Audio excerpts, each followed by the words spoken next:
Taoist Wuguang wins round 3. The announcement didn't surprise Lu Cheng. He focused on monitoring his emotions. Every defeat upset him, and this match was no exception. Even though he had accomplished his objective by wounding and exhausting his opponent, Lu Cheng couldn't shake the feeling that he could have done better, lasted longer, and not have given in the way he did. Honestly, encountering such an enemy was a first for him. He used to joke that people with weak presences always had some sort of hidden ability, and it turns out he was right. Taoist Wuguang was a prime example. All the information about him that had been inadvertently omitted had led people to think that he was an insignificant figure, why immediately put his opponents at a disadvantage. If they became distracted, they might even forget their opponent entirely and focus on the wrong target. If not for his danger premonition ability, this battle might have been a quick, one-sided victory for Taoist Wuguang. Thankfully, Taoist Wuguang isn't a practitioner of secret arts from the dark sect or death sect, or he would have been even more horrifying and unpredictable, thought Lu Cheng. Suppressing his emotions, he planned to note his findings later. If he revised often enough, he wouldn't forget about them. Thank you for your guidance, sir. Heaving a sigh, he bowed to the Shangqing sect master, who had the same seniority as his own master. Lu Cheng turned and walked towards the edge of the cliff where the rest of the Longhu Club members were. Yan Shaoling slapped her thighs. "Aye! How did he lose all of a sudden?" wrote Yan Shaoling on the forums. She felt the match had ended before she even found out who the opponent was. The disappointment wasn't overwhelming, but it felt as if the match never happened. The same thought crossed the minds of Yan Zhika, Kai Zhongming, and others. It was as though they had watched a fixed fight. On the other side of the arena, the Shangqing sect members shifted their gaze to the next opponent. By then, Ning Zitong, the Phantom King, had already stood. Her skin was smooth and milky, and her hair had been bunned up elegantly. Her refined beauty was tinged with a foreign air that was enrapturing. It was hard to tell she was already in her 40s. She wore a loose, navy blue martial arts suit that concealed her nymph-like body. Walking towards Lu Cheng, she greeted him with a slight nod. Nodding back, Lu Cheng raised his fist as encouragement. Brushing past Ning Zitong, he returned to the guest team seating area. Chun Chi-Tao glanced at him placidly, showing no sign of disappointment or delight. He quickly diverted his attention back to the impending round 3. Guijie frowned, deep in thought. She was having trouble working out what had just transpired. Lu Yen harumphed. "Not bad," he said stiffly. Was that a compliment? Or was that a compliment? Lu Cheng sat down on the futon and took back his ring and phone. He wanted to text Yan Zheka and tell her about Wuguang's secret ability, but the unstable electromagnetic field interrupted the signal. He put down his phone and waited for the fight between Ning Zitong and Taoist Wuguang to commence. "I feel like I'm forgetting something." Lu Cheng furrowed his brows slightly. He heard the referee shout, "Begin!"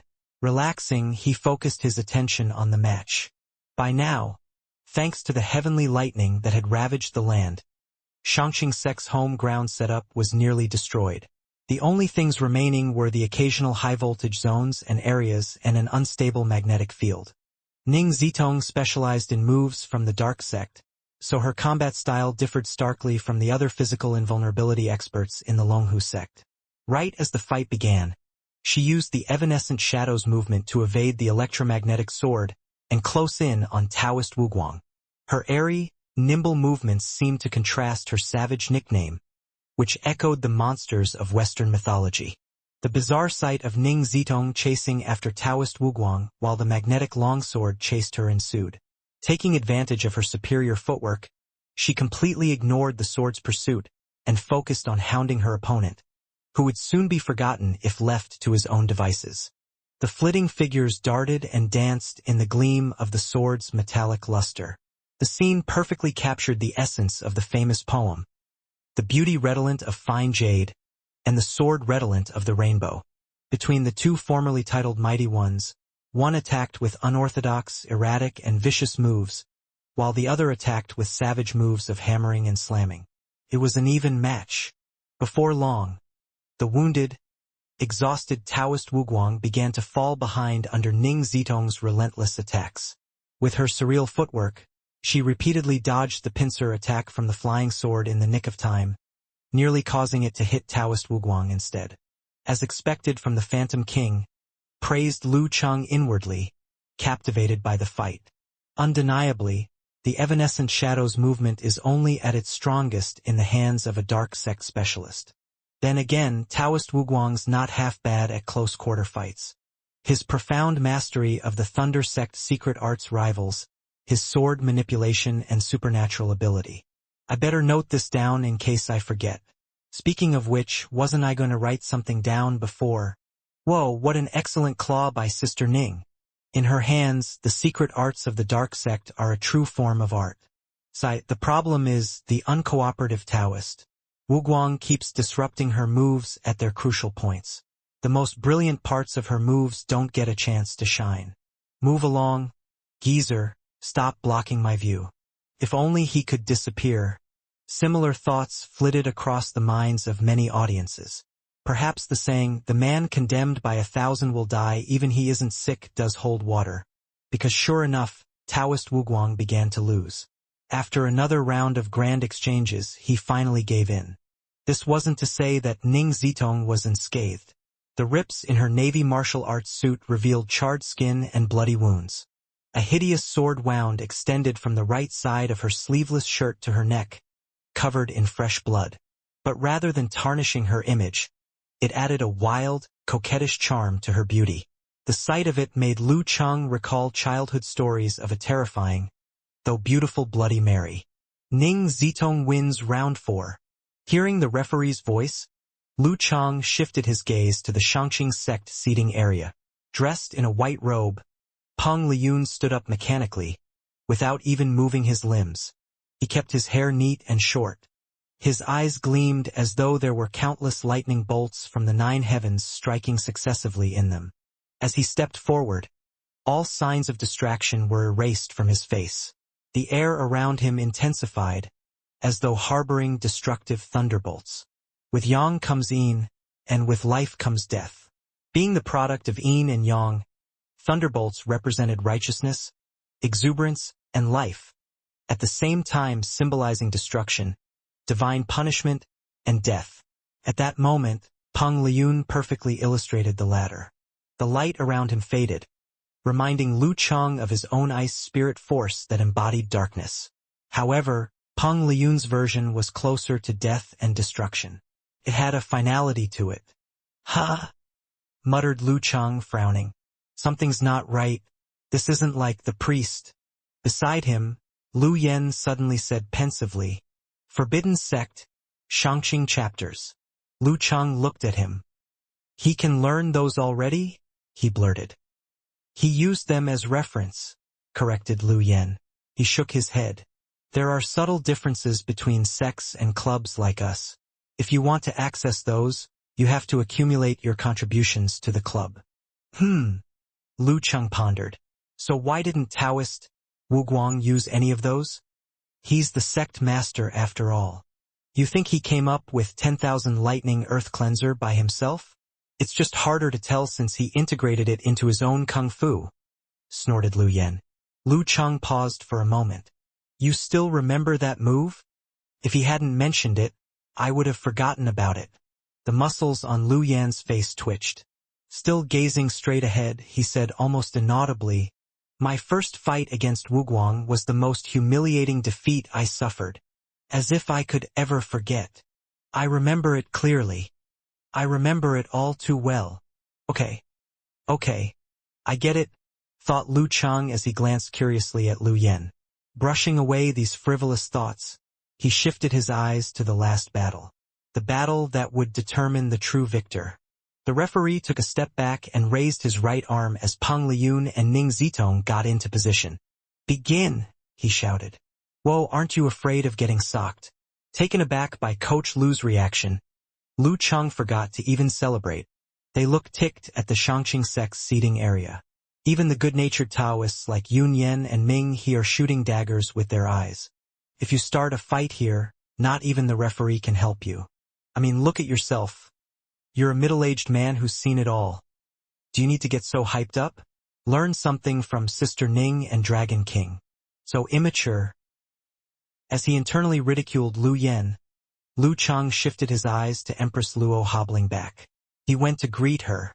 I thought that there was no way Sister Ning could win after getting hit by that, he praised, smiling.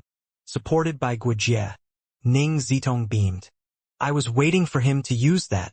Otherwise, I wouldn't have lasted much longer. You knew Pripeng Liyun was going to use that move? Asked Lu Chang incredulously. Ning Zitong took a deep breath to hide the pain. Chuckling, she said, given that kid's personality, once he's in an arena, I knew he couldn't resist trying out a new skill. How does she know him that well? Once again, Lu Chang was taken aback. I mean, that's an accurate description of the priest, but is it that well known? Seeing the goofy look on Lu Cheng's face, Ning Zitong smiled. Half explaining and half teasing, she said, What? Do you think we don't research a junior's disposition, habits, and combat style? Once we deduced that it was likely that they'd send Peng Liyun, I considered all the possibilities. I have eaten more salt than the rice you've eaten. You know how the Chinese saying goes. As expected of a formerly titled mighty one. Looks like priest has been had. What a wily old fox. Now that that was clear, an embarrassing question bugged him.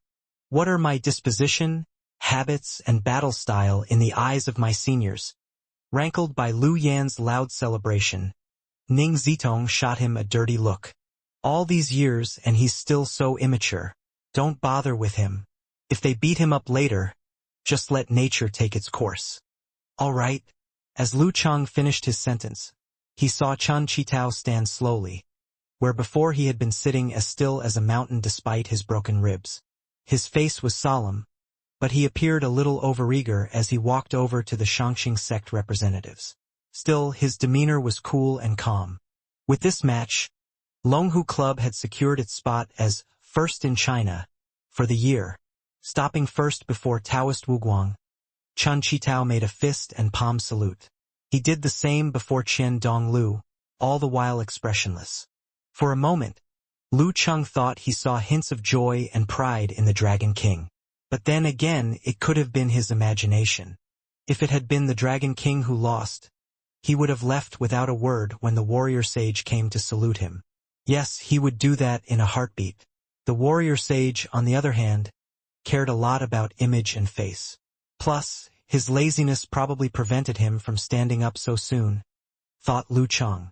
Qian Donglu, despite his dark and gloomy look, returned a decorous bow and uttered humble words of congratulations. Jack of all trades, master of none, was the only thing Chen Qitao said to him after a slight nod. Looking around once more, he nodded to express appreciation, then turned and left. Lu Chang saw a vain twitch in Qian Donglu's head. At the same time, he saw Coach Lu's celebratory expedition end abruptly before the Shangxing sect members as he stopped and looked around blankly, as though he couldn't remember how he had gotten there. No one noticed when Taoist Wuguang heaved a long sigh as the Dragon King saluted him, or when he slowly walked towards the passage that led to the bottom of the mountain. Looking around, Lu Chang smothered his joyous and sentimental mood and walked towards Peng Liyun. Before he could say anything, the neat, unworldly, often spaced-out martial artist spoke up on his own, looking a little dazed. I thought I was going to win. Haha, it's rare to see him like this. Smothering a laugh, Lu Chang said seriously, You were targeted. Empress Luo was waiting for you to use that move. So that's why, had I waited a little longer, things might have ended differently. Compared to Ning Zitong, who needed support after the match, Peng Liyun's wounds weren't bad enough to stop him from walking, which added to his regret. Hearing that, Lu Chang couldn't stop himself from complaining. Why didn't you mention anything about referencing the Forbidden Sect, Shangxing chapters?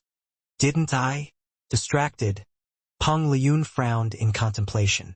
Then, he answered, I was going to tell you guys sometime back, but then I suddenly remembered a recent astronomical discovery, and that was the end of the story. That's exactly something you would do. Before Lu Chang could poke fun at him, Peng Liyun snapped out of his contemplation and sighed. Smiling, he said, If I don't do this, you'll leave me in the dust. By fusing martial arts and cultivation, you've created your own path.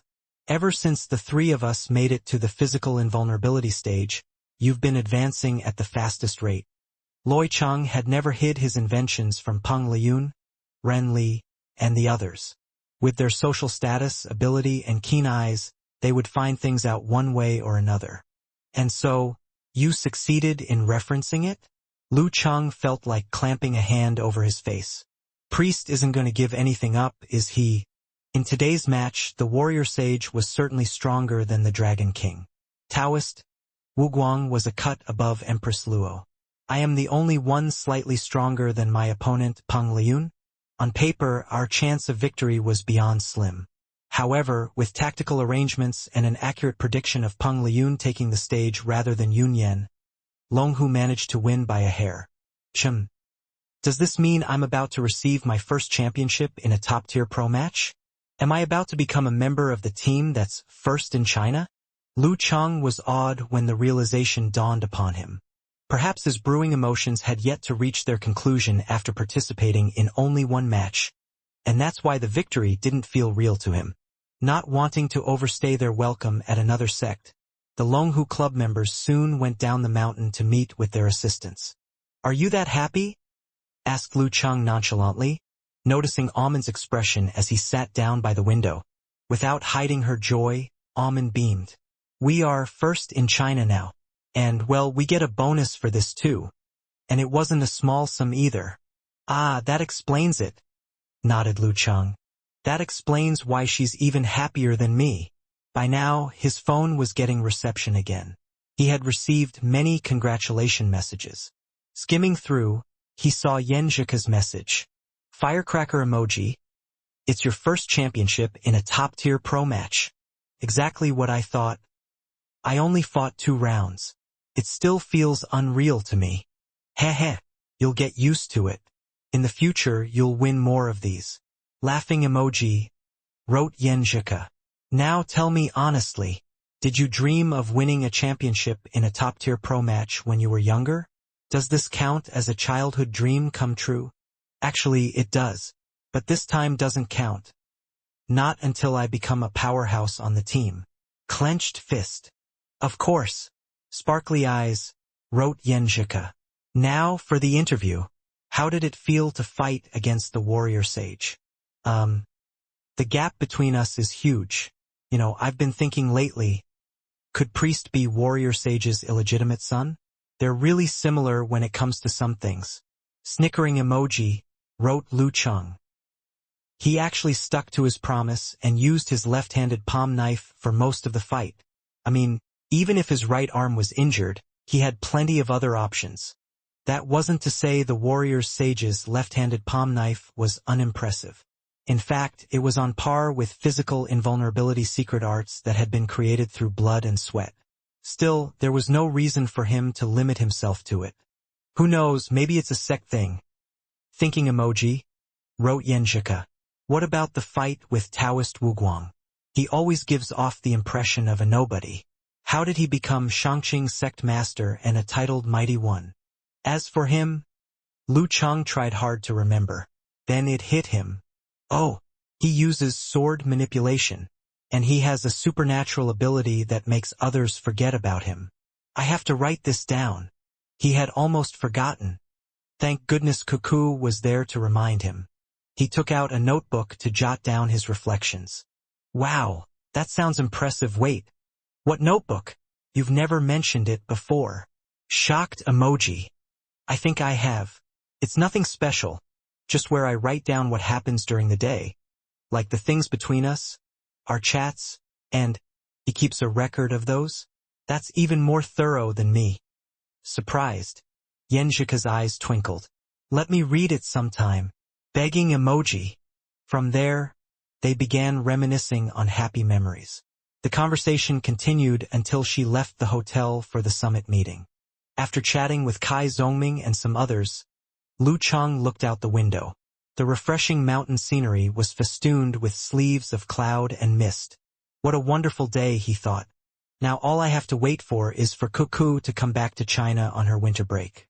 After consolidating and stabilizing their wounds, The members of Longhu Club left the hotel on their bus and were on their way back south. When they arrived in Huaqing, it was already late in the night. "I'll just sleep in my room in the club." After stepping off the bus, he lifted his head and looked at the sky. Dragon King and Empress Luo had serious injuries and had been dropped off at a hospital affiliated to the club. Although their self-recovering abilities were strong and they could recover on their own, one had to be aware as a martial artist. In other words, the earlier they could recover, the better. Even if it speeded their recovery marginally, they should take that approach.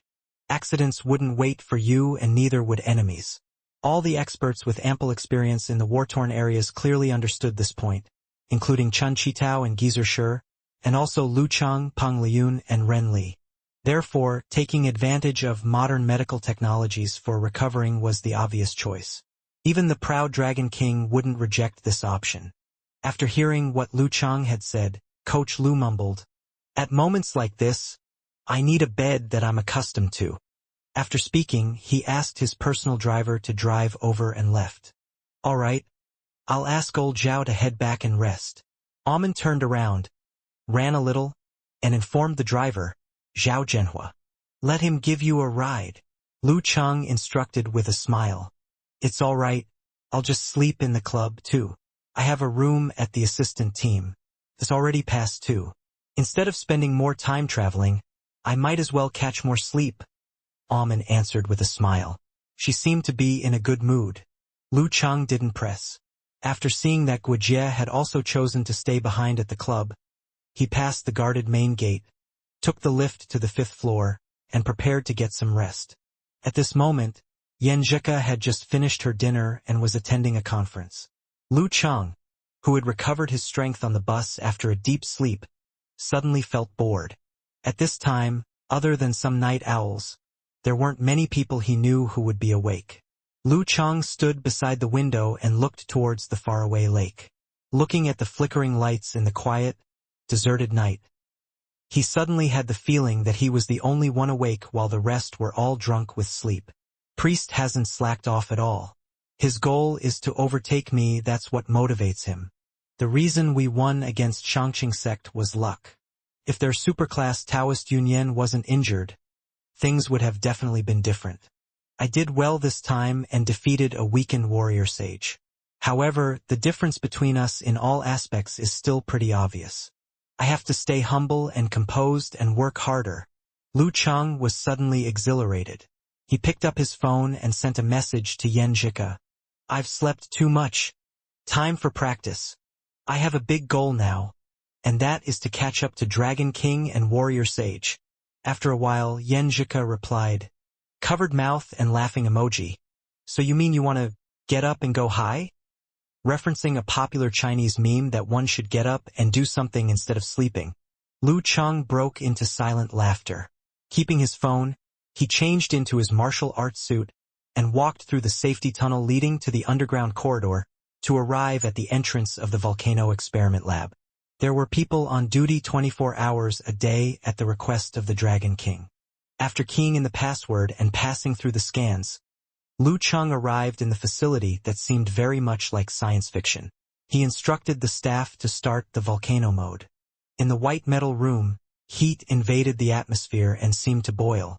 After a short while, the density of the air changed to a fog that shrouded the room. Lu Cheng's long and steady breathing began to slow. It was as though there was a need to filter the air before allowing it into the body, to prevent burns and injuries. In his vision, he was surrounded by a red and yellow-orange glow, making Lu Chang feel like he was completely surrounded by flames as his skin and pores ached from the burning sensation. He lifted his vitality and started regulating his Emperor Yen force to control the surrounding flames. They were subdued like toys and moved happily along Lu Cheng's clothing. The temperature rose higher and higher until it reached its limit. Lu Chang endured the feeling of being engulfed in flames while opening his stance to start his practice.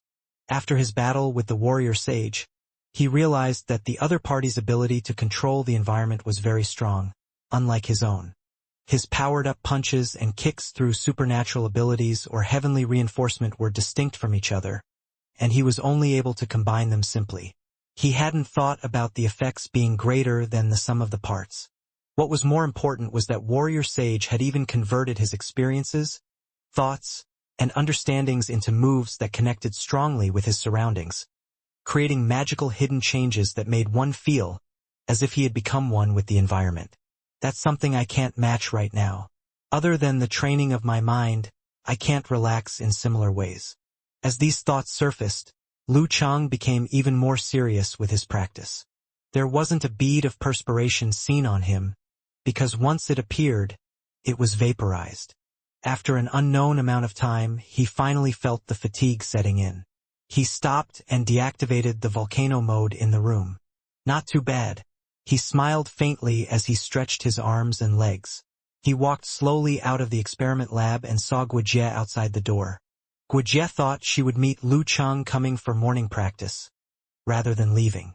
She was rather shocked and blurted out of the blue, "So early." "You're pretty early too," answered Lu Chang with a smile. She's indeed true to her nickname, martial arts fanatic. Just seeing the match from the side was enough to make her want to train harder. Guojie frowned slightly and didn't speak further. She walked towards the volcano experiment lab. Lu Chang smiled and continued his walk through the silent and deserted corridor. The skies were still dim. The moon hung low across the sky and a faint light shone down, making his shadows seem elongated. Despite feeling fatigued, he was motivated and exhilarated. Enjoying the cool breeze, Lu Chang's steps suddenly got lighter. He felt that after such a long road, the dawn would definitely arrive. At this moment, he had the feeling that his future was no longer just a dream of the past. Monday the following day, Lu Chang followed his schedule and attended the guidance class of the reserve team. He attended in the identity of a physical invulnerability expert. What he had not expected was that amongst Tu Zhang and the rest, he saw a familiar face, with refined, delicate features and long hair. It was the banished immortal Li Xiaoyuan. The Li Xiaoyuan who had always shocked him with his aesthetic, and whom he had first met at the Phoenix Cup Warrior Sage Candidate Challenge tournament in Yanling. "Isn't he in Haiyuan Club?" Lu Chang mumbled to himself but maintained his neutral expression. After the guidance class ended, he stopped Li Xiaoyuan, pulled him to the corner and asked, "You're sitting in?" Exchange learning," answered Li Xiaoyuan with a smiling face. "The higher management said we can be considered as under the same system with some connections and should interact and learn from each other. After which I was sent here." Lu Cheng's mouth twitched a little before continuing. "Sending you over right after poaching Optimus Prime? Is this courting envy? Are you guys going to start a fight?" Li Xiaoyuan appeared shocked, eyes open wide. Lu Chang didn't know if he was truly afraid or just teasing him. Lu Cheng's face turned dark and he said, "A physical invulnerability expert wouldn't have the time or energy to deal with you. I have to understand where I'm standing."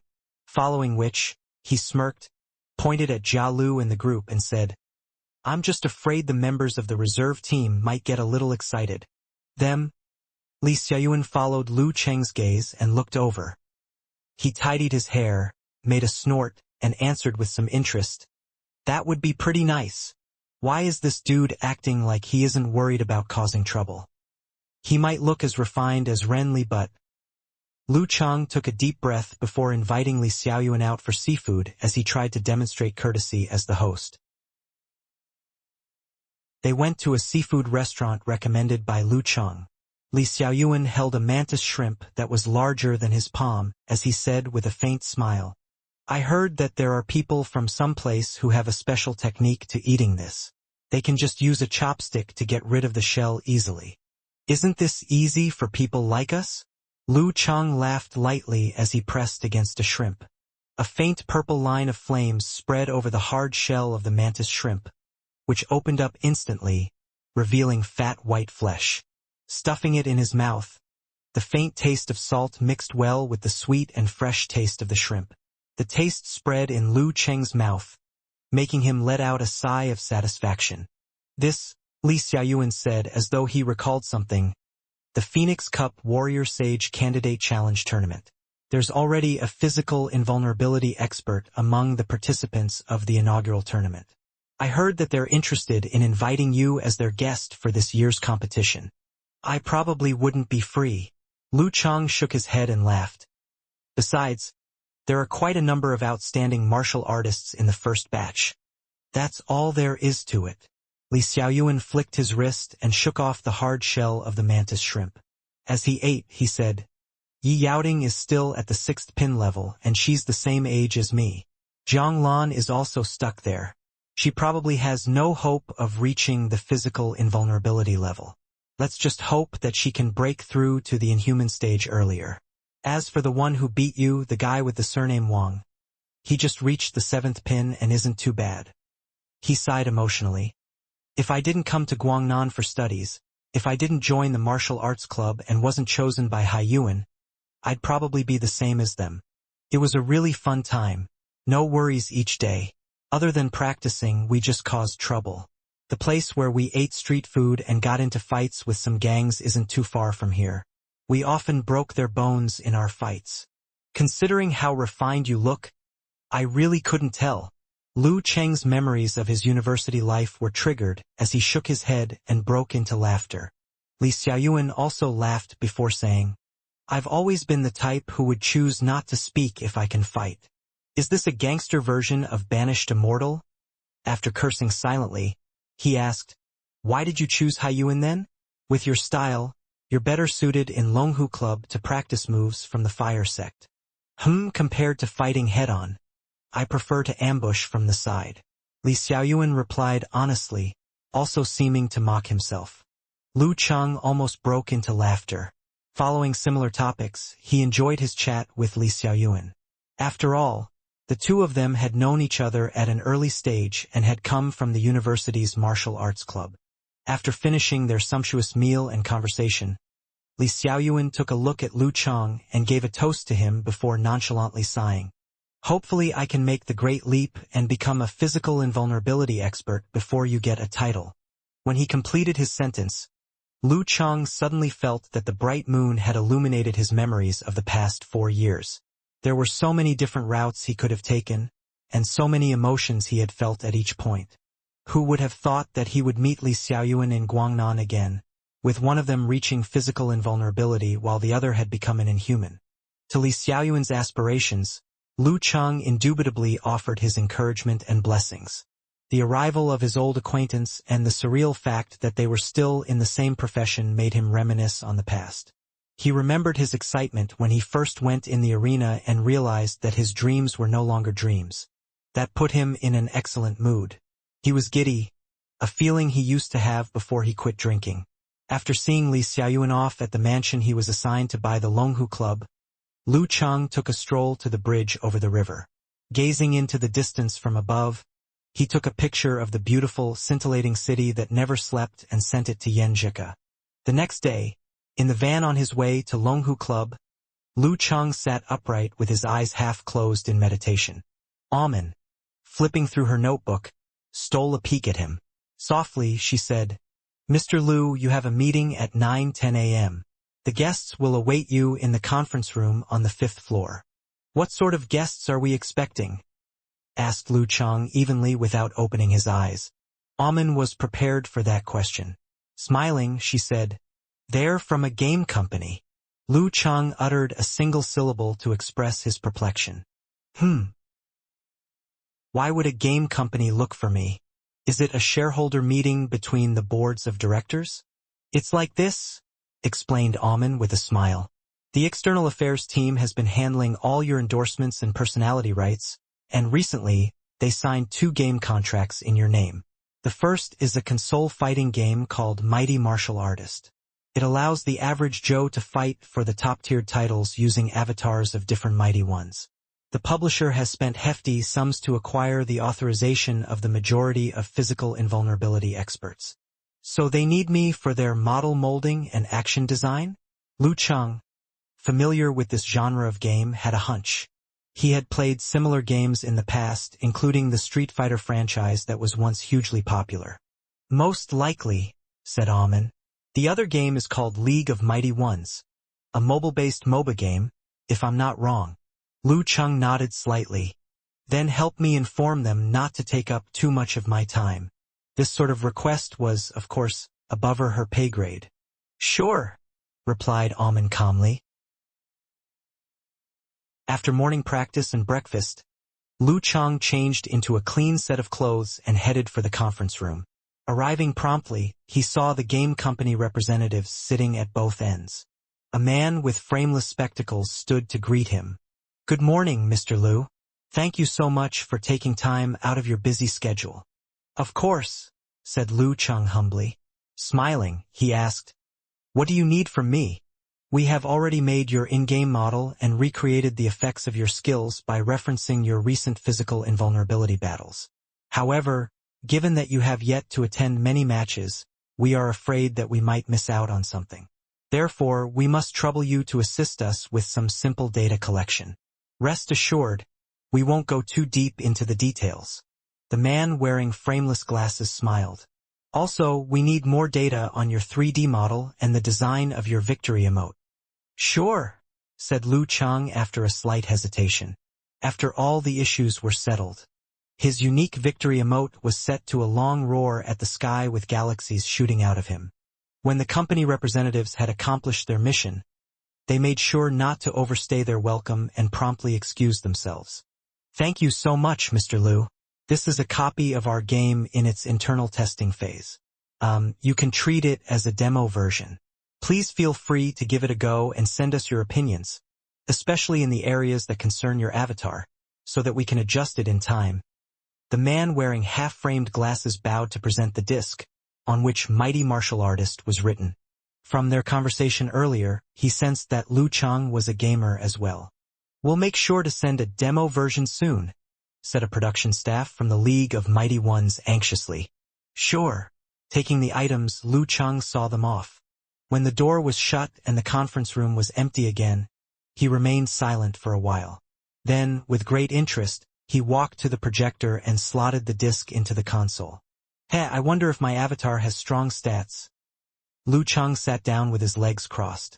The screen brightened and the logo popped up. He went into the selection interface, where he saw portraits of more than 100 physical invulnerability mighty ones. Without a doubt, he selected his own avatar. My face looks a little stiff. He made a face. Scanning across the screen, he pressed the random button. After a round of flickering, the selector stopped on the Dragon King character. What a coincidence, The Dragon King must be one of the stronger characters, so it's a great opportunity to find out where I stand. Delighted, Lu Cheng began battling. What the? He's so strong. Even my control abilities lose to him. This game doesn't do justice to my unique fusion of martial arts and cultivation. This won't do. I'll have to get serious. After 7 or 8 rounds, he raised his arms, brandishing them in excitement. On the screen, the battered and bruised Dragon King slowly fell as the on-screen Lu Cheng put a finger to his lips. The door suddenly opened and in came Chun Chi-Tao clad in navy blue. From 10 meters away, his eyes stopped on the projector screen. Lu Cheng froze. I didn't realize someone was coming. As expected of the Dragon King, Chun Chi-Tao glanced at the screen, then looked towards Lu Cheng slowly. His face was impassive, but there was a pause in his gait. Would you believe it if I told you it was randomized? Muttered Lu Cheng blankly, mouth twitching. On the flight from Brutale to Huaqing, Yanjika reclined in a seat in the first-class cabin. She was about to cover herself in a blanket and hit the sack. By the time I wake up, she thought, the flight should be close to its destination. According to her initial plan, she was first going to make a trip back to Shoshan and spend some time with her family. However, on the day when she ordered her ticket, as if possessed, she chose Huaqing instead. His longing must have had put a curse on me. It must have been that. She thought as she emptied her mind and fell asleep. After sleeping for an hour or two, she woke up. Flipping her wrist, she consulted her watch. This cycle repeated a couple of times. Eventually, she adjusted her reclined seat to a sitting position, took out a book, and browsed perfunctorily. The frequency of her checking her watch increased. After a while, she took out some notes from her backpack and solved questions to kill time. Unable to focus, she got stuck at one of the questions. Huff, breathing out. She looked out of the window at the light on the plane's wing blinking amidst the dark clouds. It was a serene sight. In his silver gray van zooming along the road, Lu Cheng looked exhausted. There was a band-aid on the corner of his mouth. Even in a spar, the Dragon King's serious and brutal. Don't tell me he's nursing a grudge over the video game? Lu Cheng felt like covering his face and sighing. Glancing out of the window, he suddenly remembered something. Sitting up laboriously, he said, "Get old Zhao to drive to the nearest supermarket. The one with imported goods. His mom and dad used to shop there when they were in Huaqing." A little taken aback, Almond said, "What do you need, Mr. Liu? You don't have to go there yourself. I can get the groceries for you. It's fine. I feel like moving around a little after being cooped up for so long," smiled Lu Cheng. After running into some traffic jams, the van arrived at its destination. Putting on a pair of black-framed glasses and a knitted hat, he casually walked to the entrance of the supermarket. Almond watched him with disbelieving eyes. When he was inside the supermarket, he found a cart. He ambled through the raw food section, just like when he was in Connecticut, throwing packaged meat into his cart whenever he saw good ones. At the same time, he was thinking of the dishes he would make and which ingredients and condiments he lacked. After leisurely making one round through the supermarket, he pushed the fully laden cart to a checkout lane. There were a number of elderly people before him who sometimes walked off to pick up more goods, and other times made the tough decision to part with some. Lu Cheng paid through his phone after a long, patient wait, and trotted out of the supermarket holding 3 large bags of food. He didn't look much different from the milling passers-by, apart from his effortless mannerisms. Almond watched while waiting in the car. For a moment, she couldn't believe her eyes. This was a side of Lu Cheng previously unknown to her. How unexpected. Slightly past 4 in the afternoon, Huaqing Heishui Airport, International Arrival Hall. Lu Cheng wore his usual disguise. Tucking both hands into his pants, he waited patiently for the airplane to land. From time to time, he lifted his head and looked at the big screen to verify the updates on the plane's arrival. Time passed quickly as he lazed around. When his app finally gave him a notification, he straightened his posture and looked towards the arrival gate. Although he knew that he would have to wait a little longer, he still looked around several times. As he picked up his phone to respond to Yan Zhika's message, he looked forward and reflected his surroundings in his mind. In less than 10 minutes, a beautiful and familiar figure appeared in front of his eyes. She was wearing loose, casual black pants and a white turtleneck sweater. Other than that, there weren't any other colors on her. It was refreshing and simple. As compared to the teenage schoolgirl look she used to have, she seemed to have a more mature beauty about her now. As Lu Cheng saw Yan Zhika, she also saw him. Their gazes locked as they looked lovingly at each other. A smile surfaced on his face as Lu Cheng stepped forward. He carried her 2 bags of luggage in one hand while holding onto her soft palm with the other. The whole process was fluid and natural, as though they had done this hundreds of thousands of times. Yan Zhika was relaxed and let Lu Cheng pull her along as they walked. After several steps, she reached her other hand over and wrapped it the arm of her husband as she leaned onto him. Lu Cheng tilted his head to look at her. He smiled and said, "Today I won't bring you around to taste the delicacies in Huaqing. It's time for me to let you witness my true culinary skills." "Ha!" Yan Zhika was confused. "My culinary skills have improved recently. I've learned several new moves," explained Lu Cheng with a smile. "Haven't you been busy practicing physical invulnerability moves the last few months?" asked Yan Zhika. She had an "I'm gullible so don't lie to me" expression. Lu Cheng replied, "These are side products of my practice. My control over extreme coldness and flames has become stronger and the breadth of my applications has broadened. I can produce several delicate tricks. As for cooking, isn't it all about using fire, low temperature, and quick freeze? Hee. I can make you an egg sunny side up on my palm or ice cream and other cold dishes. Sunny side up on one's palm was a saying in Shoshan. The meaning was, if you can really achieve this, I'll make an egg sunny side up on my palm for you, to express one's total disbelief that the other party could do something. Listening to Lu Chang teasing her, Yen Zhika's mouth was half open, unable to find the words to react. Lu Chang found it hard to not pinch her cheeks. After several seconds, Yen Zhika finally opened her mouth. You look really proud of yourself. Of course, this is what you call a modern man, who you can show off to everyone in public while also being able to cook well in the house. Lu Chang laughed satisfactorily before teasing, aren't you looking forward to it? Looking forward. Yen Zhika's pupils dilated and she nodded her head profusely, smiling.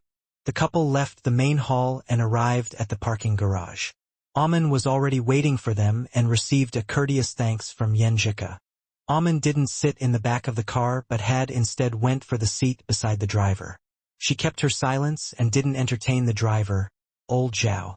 Although there was a partition from the front, Lu Chang only sat beside Yen Zhika while she leaned on him. They chatted about what had happened in Europe over the past few days and didn't commit to any indecencies. It was just like how they were in Aunt Du's car in Connecticut. Naturally, Lu Chang was rehearsing the things that would happen after they arrived at the mansion. Should I give her a cabiton directly? My gaze has to be deep and I have to control my actions. I can't be too intense. As these thoughts went through his mind, the car turned onto the mansion property along Chape Lake and stopped at the entrance. After seeing off Aman and old Zhao, Lu Chang released his seal. When he stepped into the house, his left leg was already slightly bent as he waited to close the door. He felt tension on his arm. The beautiful face in front of him magnified and he found a pair of lips on his. As their breathing slowed, Yen Zhika released her tiptoe position and looked to the side. She walked to the living room on her own, lifted her chin slightly and said, "Go and make dinner for me quickly." Lu Chang touched his lips a little and said with a smile on his face, "All right." He lifted her luggage and said, "Let me put these on the second floor first." Yen Zhika looked around curiously. She was comparing what she saw with her expectation from pictures and videos. Without needing Lu Chang to bring her around, she already knew the use of each room and the reason behind each detail. She didn't feel like a stranger to the house at all. As she immersed herself in this wonderful feeling, she followed her husband up to the second floor. She entered the master bedroom and saw the dreamlike scenery and Chape Lake shimmering in golden light through the windows that reflected the golden rays of the setting sun. "How is it? Isn't it beautiful?" asked Lu Chang. Yen Zhika's train of emotions was disrupted. She snorted, turned her face to the side and said, "I wanted to compliment it, but now I can't find the words to do it." She carried on, put down her luggage, squatted and said, "Let me unpack a little first." After several seconds, she felt something and lifted her head. All she saw was Lu Chang looking at her with a smile. "What are you looking at me for?" asked Yen Zhika softly. Lu Chang cleared his throat, put on a smile and said, "I can't get enough of you." Before waiting for her to scold him for being mushy, he squatted down too. Without shifting her gaze away, he laughed. "Let me help you put these away." Yen Zhika was affected by his gaze and looked down to the side. She pushed Lu Chang up and said, "Go and prepare for dinner first. I'll come down right away." "All right." Lu Chang heard his stomach growling. After seeing him off at the entrance to the master bedroom, a beautiful smile appeared on her face and light shimmered in her eyes. She stretched her slender waist, quickly took out the stuff in her bag and sorted them. When finished, she walked around the room as she admired every decoration that had already been in her mind for a long time. After making 2 rounds, she sat at the edge of the bed and leaned into it. Her body was enveloped by the soft, cushy cotton. She had thought that she would feel a little out of place and unaccustomed. She also thought that she would need a day or two to get completely used to things. However, such feelings were minimal. She felt just like she did returning to her dormitory with her roommate at the end of each summer and winter holiday. The feeling of the sun and the smell of chung. So comforting. "I'm a little sleepy. I didn't manage to get much sleep on the plane." Let me take a short nap. I'll get up in 10 minutes. 10 minutes. In the kitchen on the ground floor, the ice cream was covered in a layer of faint blue crystals. It gave off violent smoke as though a dream world had descended onto the earth. Lu Chang looked at the barbecue meat in the faint purple flames. He couldn't help but extend his neck and look out, mumbling, "I'm already done with several dishes. Why hasn't cook come down yet?" Confused, he stopped his preparations for the next dish. After cleaning up a little, he returned to the second floor. At the door of the master bedroom, he saw Yen Zhika lying against the bed. Her eyes were shut, her face was relaxed, her breathing was smooth and long, and she was deep in sleep. She just fell asleep like this. Lu Chang shook his head and smiled subconsciously. Looking at this beautiful scene, he suddenly felt a little sleepy, too. He quickly turned around, went to the ground floor and put the dishes in the steamer, setting the mode to keep them at a warm temperature. As for the ice cream, he finished it off in one mouthful, as the quality would drop after freezing it for too long. He returned silently to the master bedroom and made his way to the other side of the bed. He laid beside Yen Zhika. As he did, she suddenly turned around and hugged him with her hands and legs. She smelled sweet. A smile appeared on Lu Cheng's face. His body completely relaxed and he fell into a deep slumber. The next morning they had their late dinner, after which Lu Chang and Yen Zhika got in his car and were on their way to Longhu Club. Their plans were to follow their usual schedule, which was to practice in the morning and walk around Huaqing to taste all kinds of delicacies in the afternoon. At night, they might head out or stay at home to burn in their passion. When the final 2 rounds of the professional competition were over and Yen Zhika had returned from Shoshan or Jiangnan, they would go on a road trip they had prepared a long time ago. "What are you thinking of?" In his personal resting room, Lu Chang noticed that Yen Zhika was a little distracted. "Just reminiscing on the taste of your dishes." Yen Zhika smiled and said, "You can call yourself the ice and fire great chef now." She pushed Lu Chang and said smiling, "Go to your practice quickly. You are needed to bring me around Huaqing in the afternoon." "All right." Lu Chang smiled and bounded out of the resting room towards the training ground. As she saw Lu Chang off, Yen Zhika could feel the motivation in her husband. He sure is driven. "Yeah, Chang has to practice and I have things to do, too. I have important things going on and won't be idle." Yen Zhika looked to Amen sitting beside her and said with a faint smile, "Give me, prepare a list of his financials for me." At noon, Lu Chang left the volcano experiment lab wiping his face with a white towel. He took the elevator and arrived at his private resting room. As someone who cared about his image, he refused to use his heat to evaporate his sweat, which would lower the air quality for everyone else. Twisting open the door, Lu Chang stepped inside. The quiet ambience stopped him from finishing his sentence. Golden sunlight spilled into the office-styled room from the French windows, painting everything in magnificent brilliance. The halos around Yen Zhika's dark hair lent an oil painting quality to the scene. With one hand below her chin and another hand on the mouse, the girl was gazing intently at the computer screen. There was a pile of printed documents at her side. Sometimes she frowned. Sometimes she nibbled on her fountain pen. Sometimes she tapped the keyboard noisily. Sometimes she wrote things down on the paper. Completely absorbed, she gave merely a perfunctory glance with her beautiful, ink-black eyes at her husband's arrival. Lu Chang chuckled and sat down on the sofa without a word.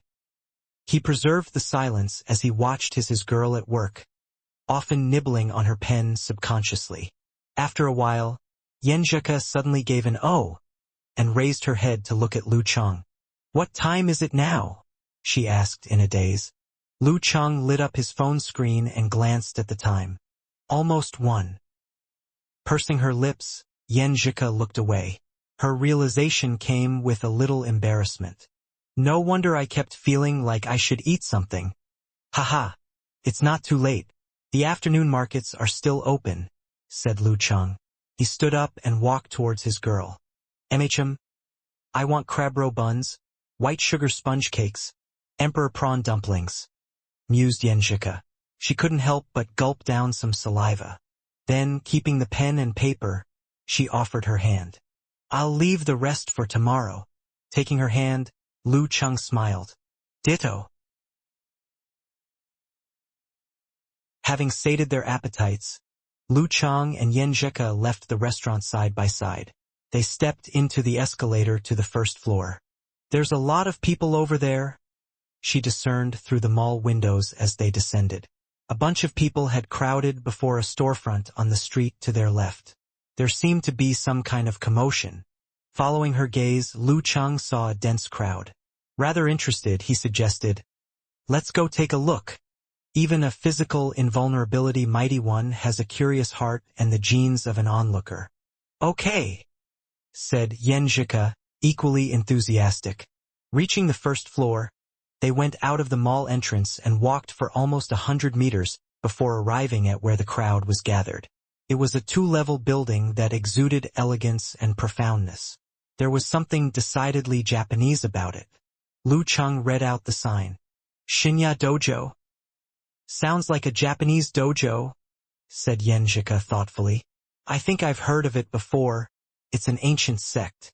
Peering in, Lu Cheng saw a number of girls in yukatas in front of the door. They stood abreast, forming a beautiful sight that caught the eyes of many passers-by. There was a table on both sides, on which Japanese swords of varying lengths were displayed. You're right, it is a martial arts dojo, agreed Lu Cheng. Looking away thoughtfully, Yen Zhika suddenly giggled. Does this count as snatching our rice bowl? Referencing the Chinese metaphor for stealing business. Go, husky. Flatten their dojo. Strip their signboard. As the girl played the scene out inwardly, Lu Cheng merely smiled. It's no big deal. Didn't I successively train a batch of Taoists in America in spite of the abundance of dojos? Well, in this day and age, people can't get enough of novelty. Martial arts from another country, unusual environments, a touch of rich history. It's no wonder that it became popular, said Yen Zhika, gently biting her lips and giving a dimpled smile. From there, they shot the breeze for a while. Then, pointing to the entrance, she said, Shall we have a look-see? Forget it. If I go in there, it would be no different than challenging the dojo. Plus, I would be bullying the weak, said Lu Cheng after hesitation. Puffing her cheeks, Yen Zhika nodded slightly. You're right.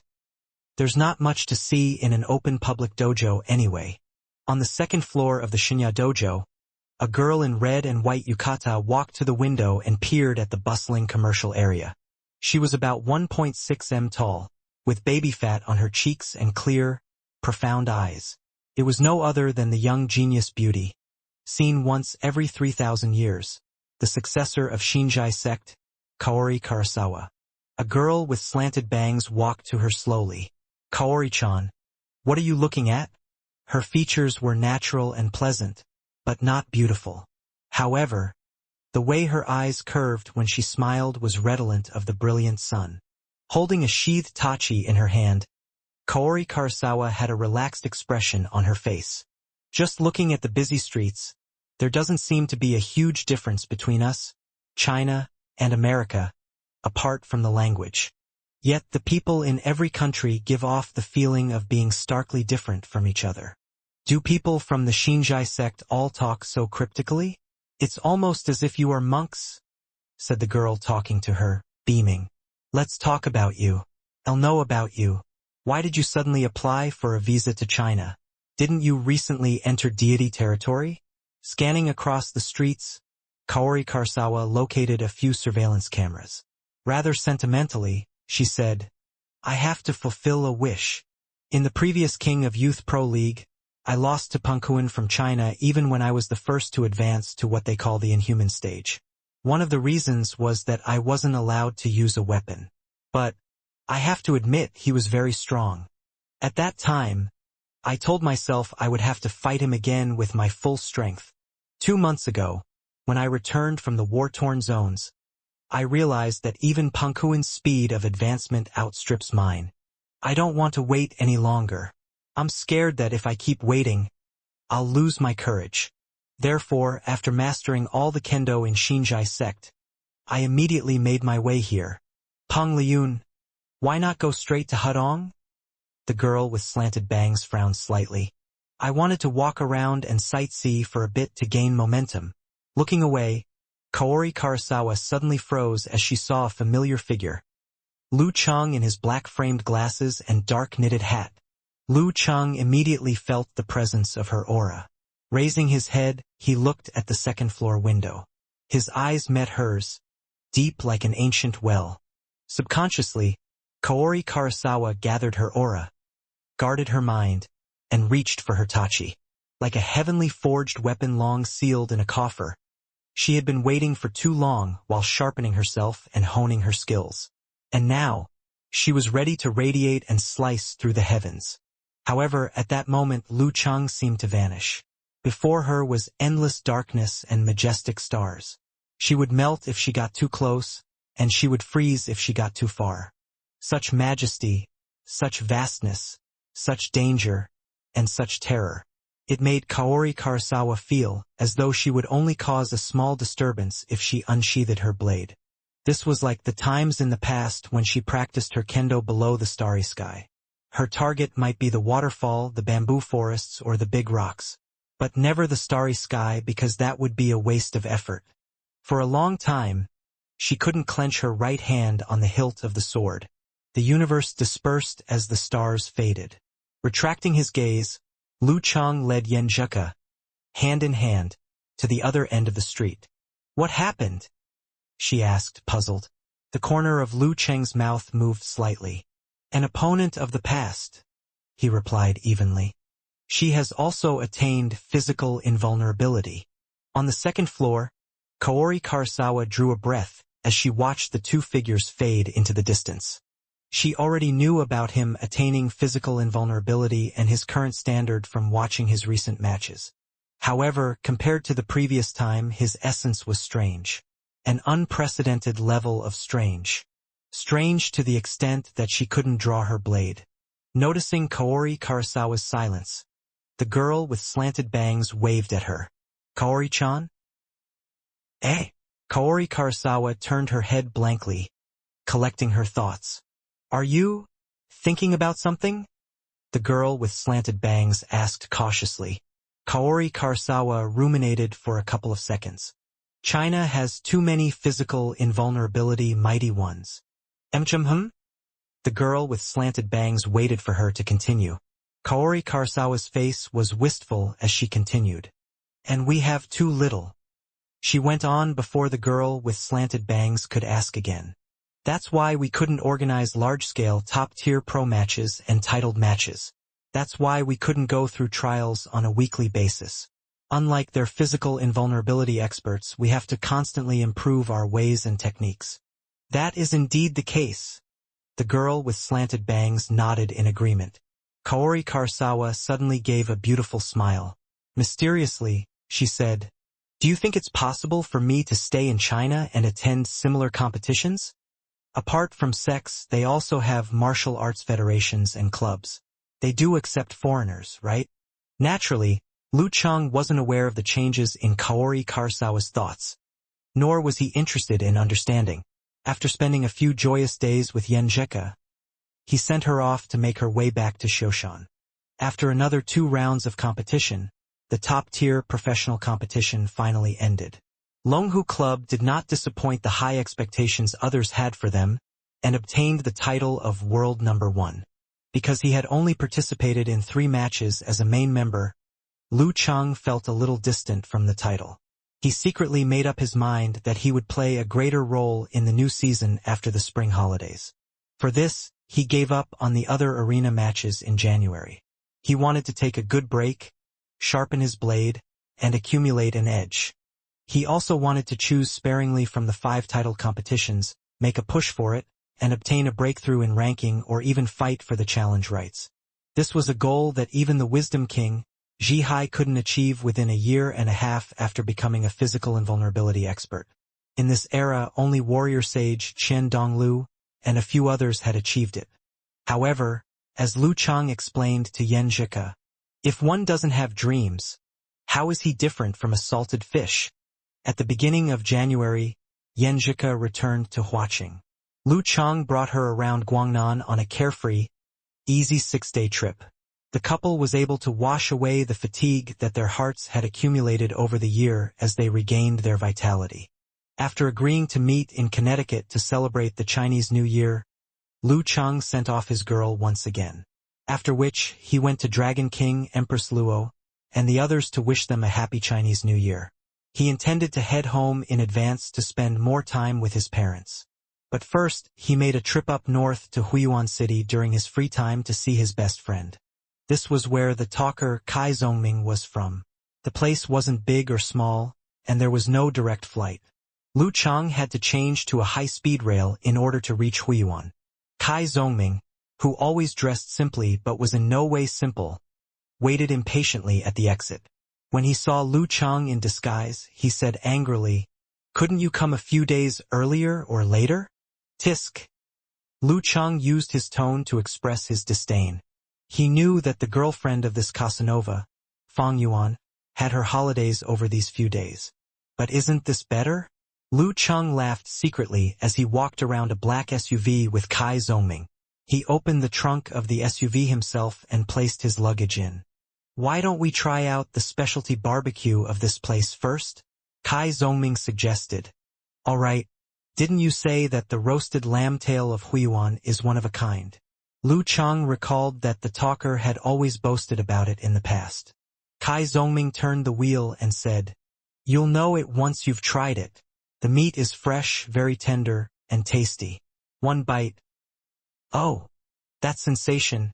When I was in secondary school and still practicing martial arts from time to time, I would always be so hungry after the night study sessions. I never went home right away, but would order 10 sticks of lamb tails outside the school. 10 sticks. That taste. I won't forget it in my lifetime. Oh damn, you sure had a lot of pocket money back then. When I was in middle school, I couldn't afford barbecue if I didn't work part-time for a few days.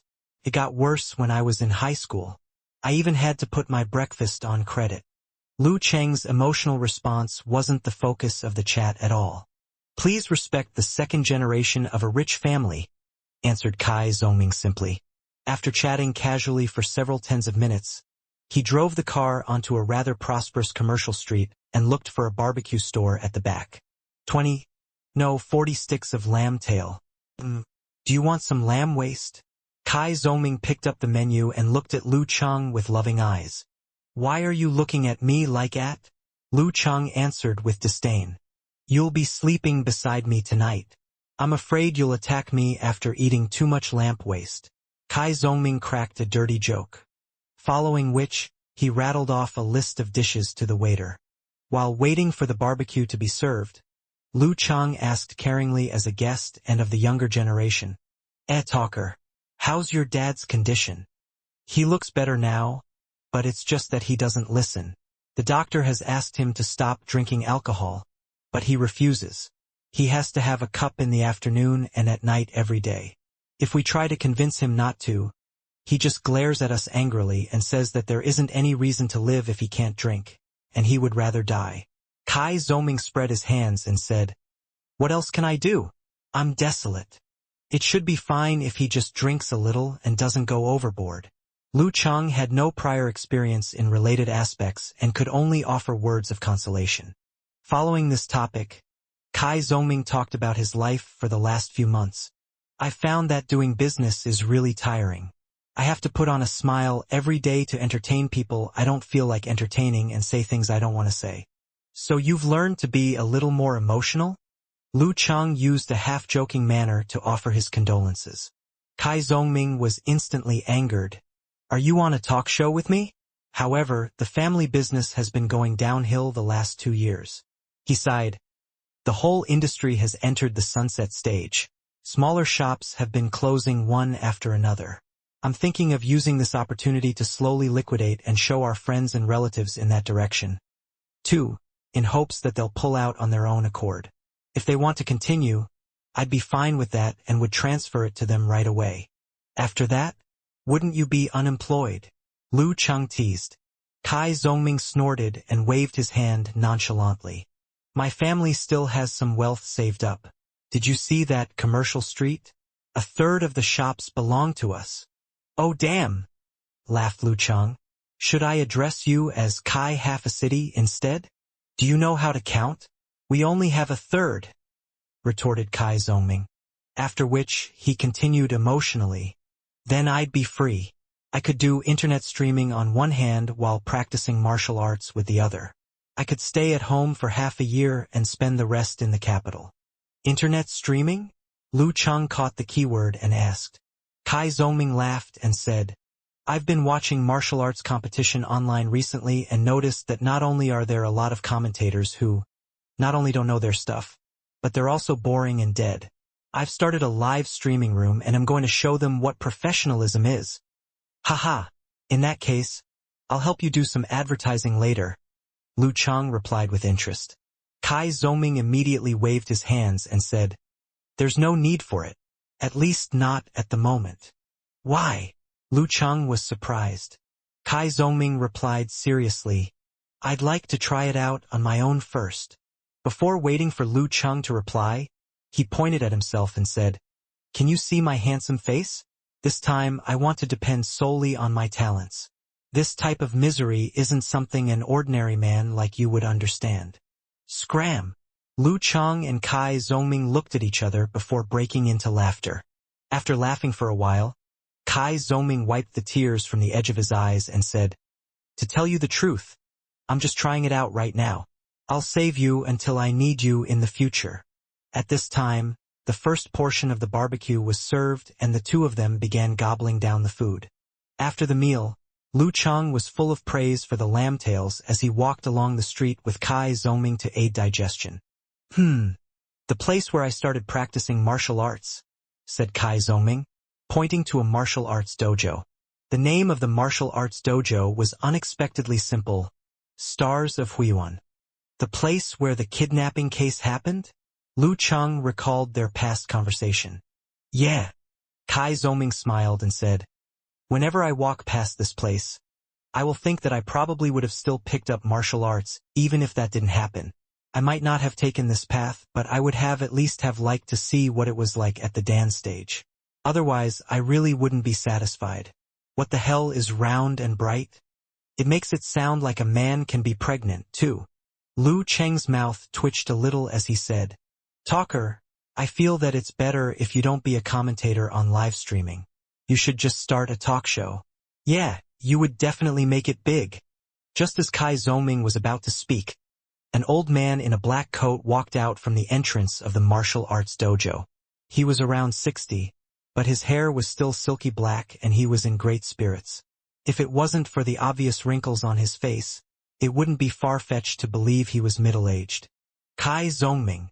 The old man looked across at them, shocked for a second. Good afternoon, Coach Yu.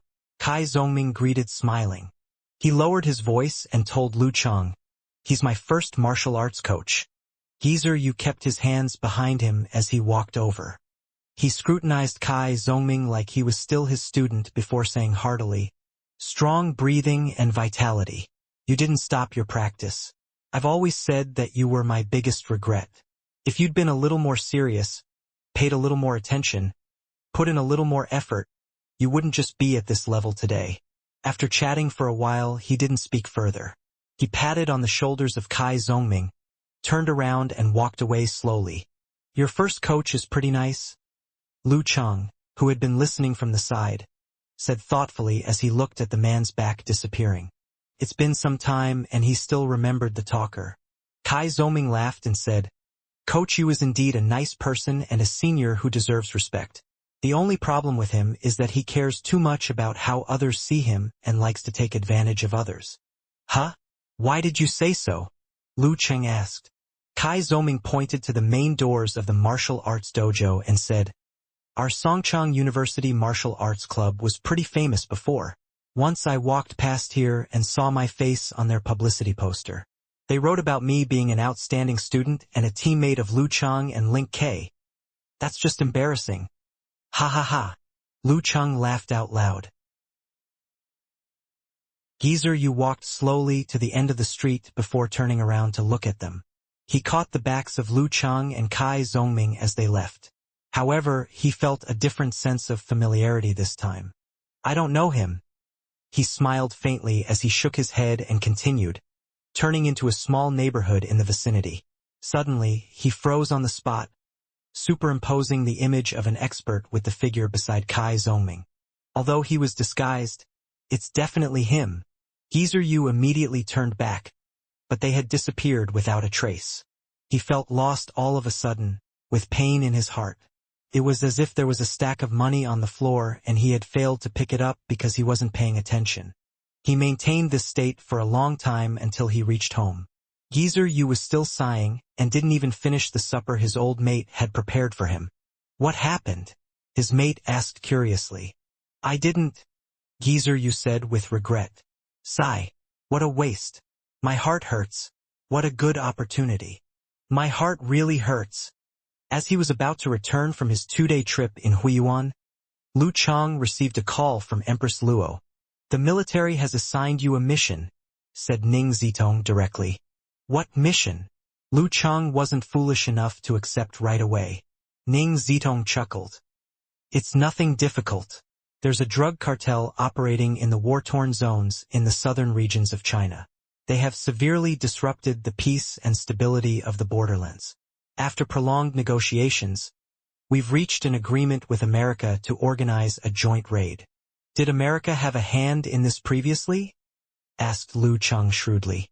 How else do you think the Tagu gang grew stronger while being on our radar? Converting enemies, subversion, disrupting order, funding factions, brewing chaos.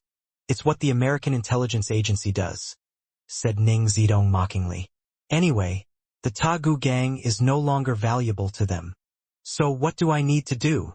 Without wasting his breath, Lu Chang inquired about his role.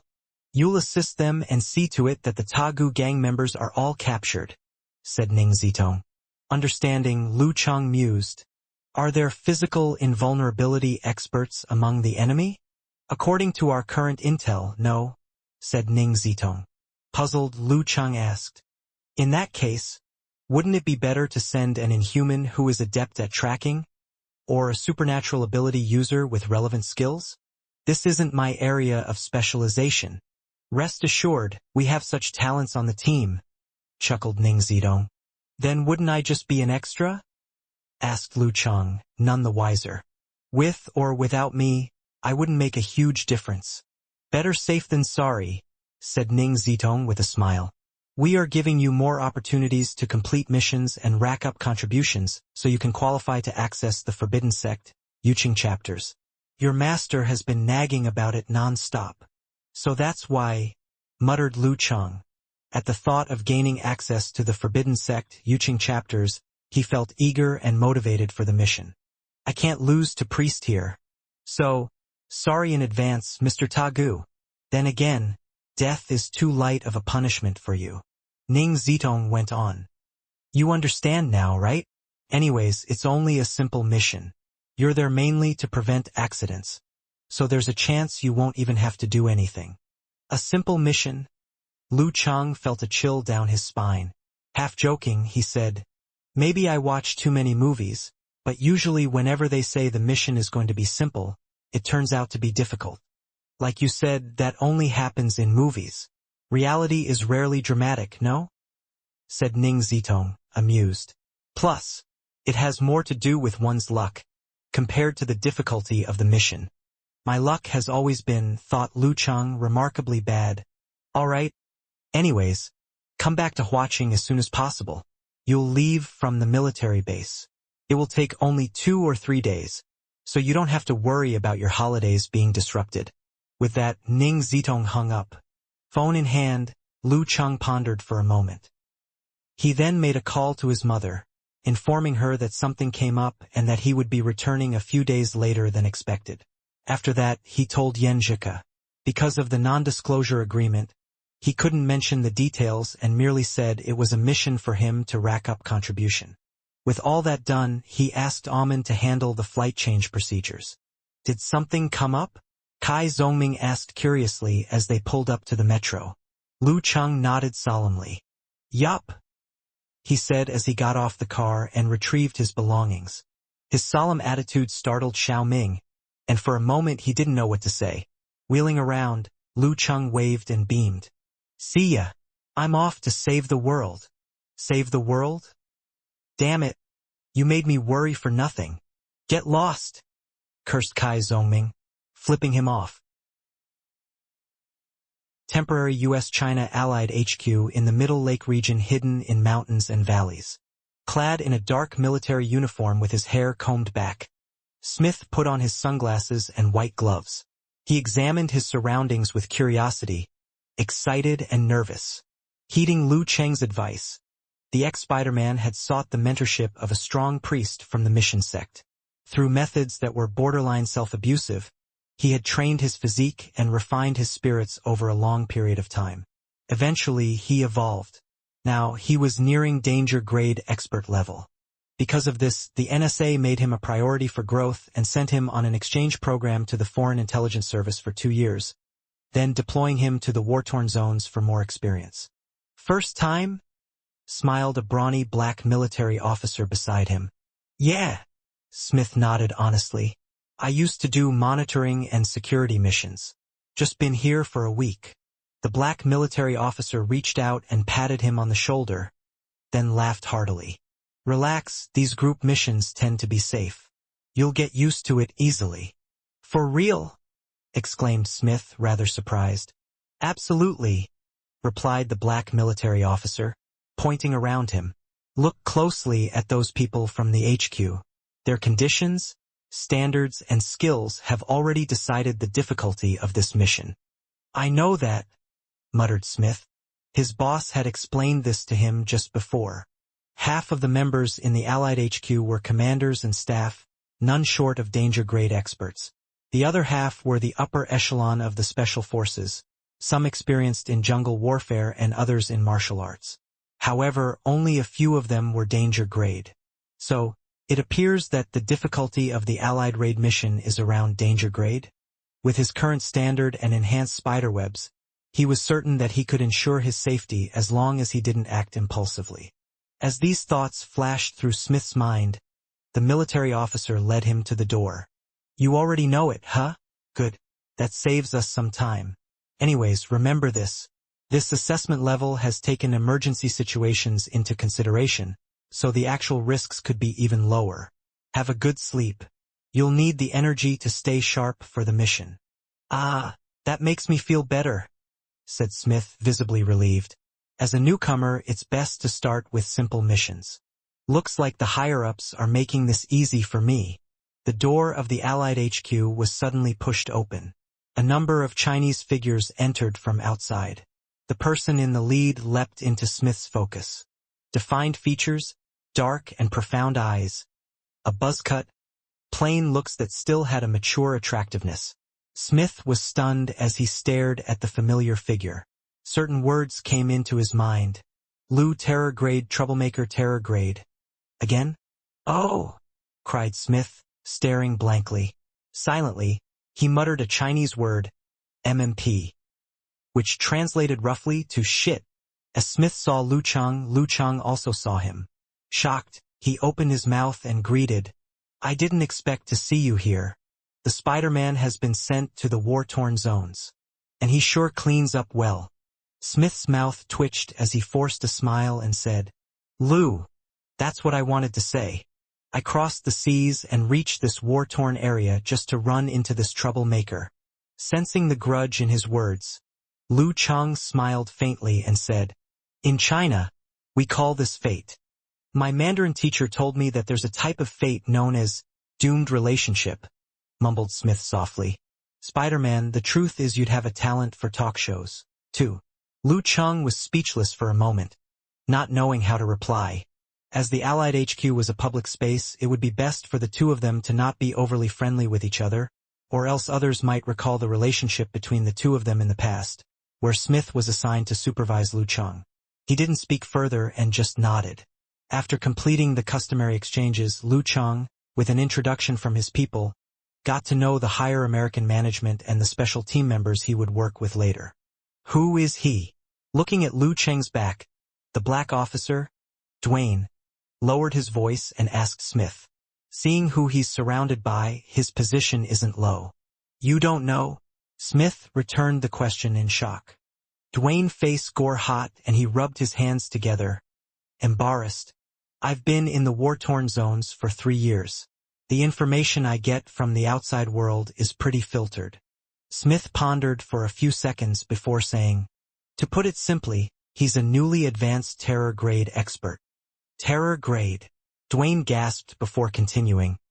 Then the upper management's assessment of the risk for this mission must not be too optimistic? Though he had been confident, he couldn't help but feel a little nervous. But we don't have a terror grade expert from our side, too? Smith settled down as he noticed something was amiss. Yep. It's probably because the assessment results of China aren't in line with ours. They're always overly cautious. Dwayne nodded his head, pondering this as he calmed down. He believed in his comrades whom he had worked with for 3 years. They were the reason he was alive today. Before Smith could speak, he turned and asked, You know him? He's been to Connecticut.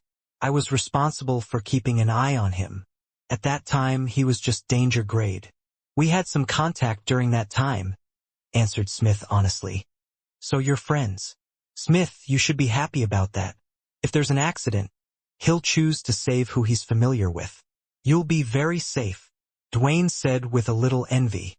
That's true, in theory. Smith's mouth twitched a little before continuing. However, you should know that Lou is a troublemaker. Whether it's intentional or unintentional, there were always situations happening around him. What might seem ordinary always developed into something catastrophic. Just thinking about it gives me a headache. Although he was happy that certain events had happened, and that he had participated in them, it still went to prove Lou's ability to create trouble. Yeah. As the saying goes, he's a magnet for trouble. Shouldn't people like him be excluded from missions? What's the Chinese military thinking? Dwayne was once again shocked. In this world where there were supernatural forces, reducing omen risks and increasing luck factors were necessary preparations for every mission. Who knows?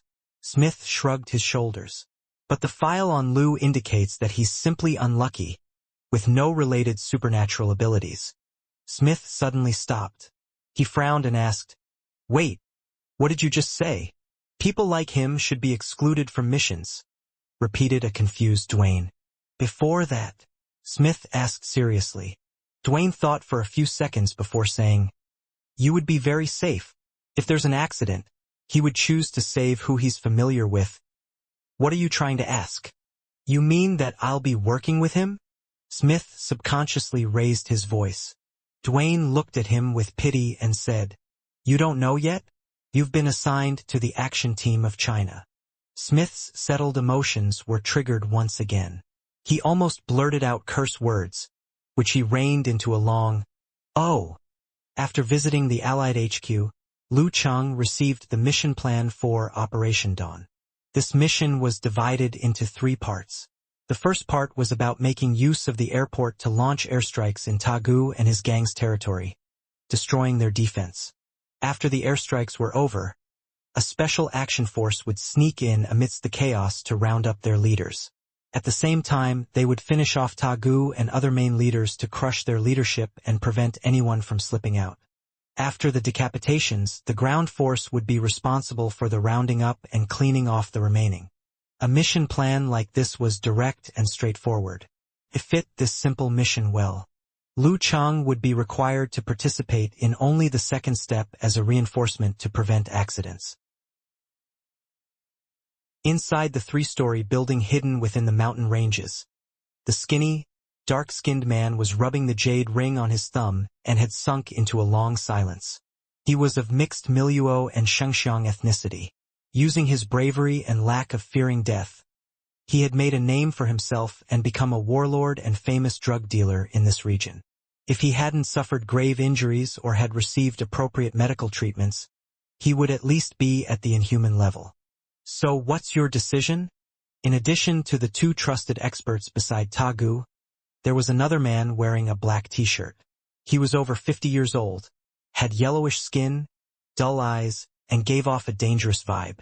Tagu's mouth twitched a little before saying, What do you guys want with me? Why are you trying to recruit me? The old man with thin silver hair remained expressionless as he replied. It's about these war-torn areas, he coughed.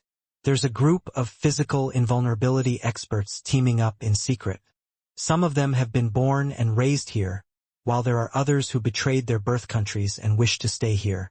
Our objective is to give this war-torn zone back to the experts who truly belong to these war-torn parts. We will bring order back to this land. Obviously, the requirement is that we are in control.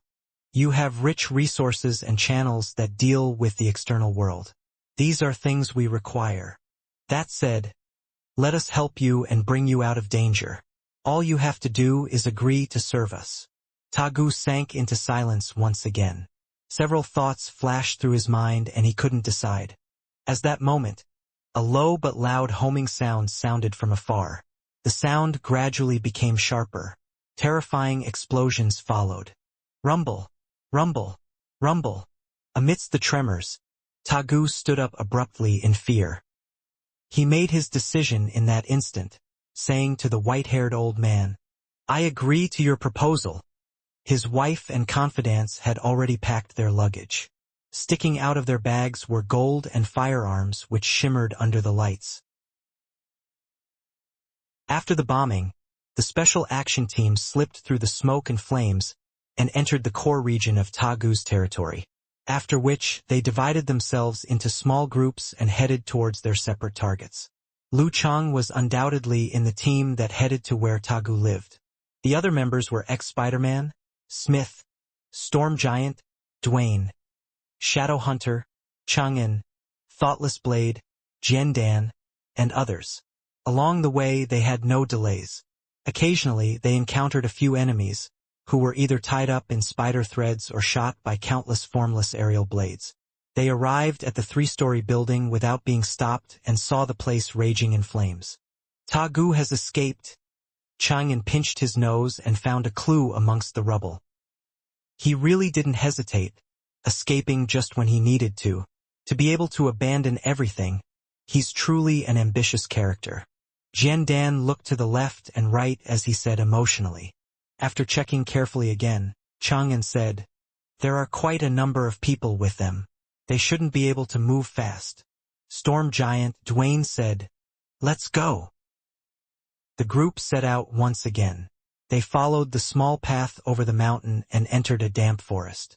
As they chased Tagu, Smith, Chang'en and the rest suddenly heard soft, but dense voices that caused goosebumps to rise. They looked around and saw countless insects, colorful snakes, flying birds, and uncountable small creatures the size of a grain of sand. Smith even came face to face with a spider that had a human face on its back. Hundreds of thousands of creepy spiders reflected in his eyes, sending a cold chill down his spine. The insects, which could overwhelm Lu Chang and the group, suddenly stopped. The temperature dropped rapidly. Water droplets coalesced into beads and froze into layers and layers of ice. The insects had been frozen into statues. Smith heard Lu Chang say in a soft voice, "An inhuman isn't capable of this. Is there a problem?"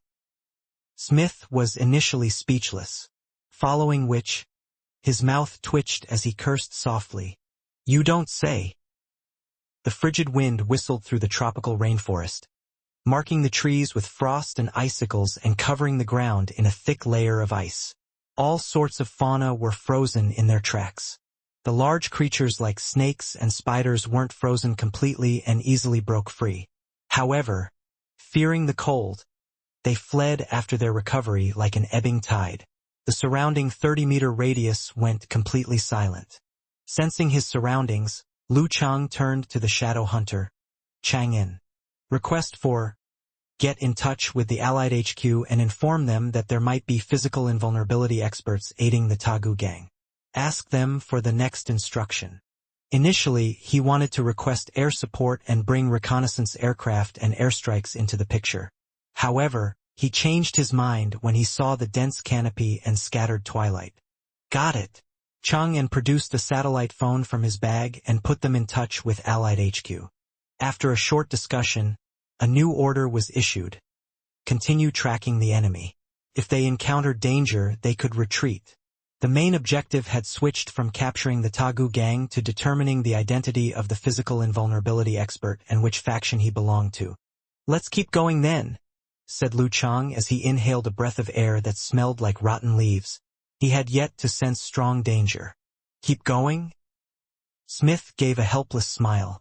Spider silk shot out from his palms, coiling themselves around the branch of a great tree.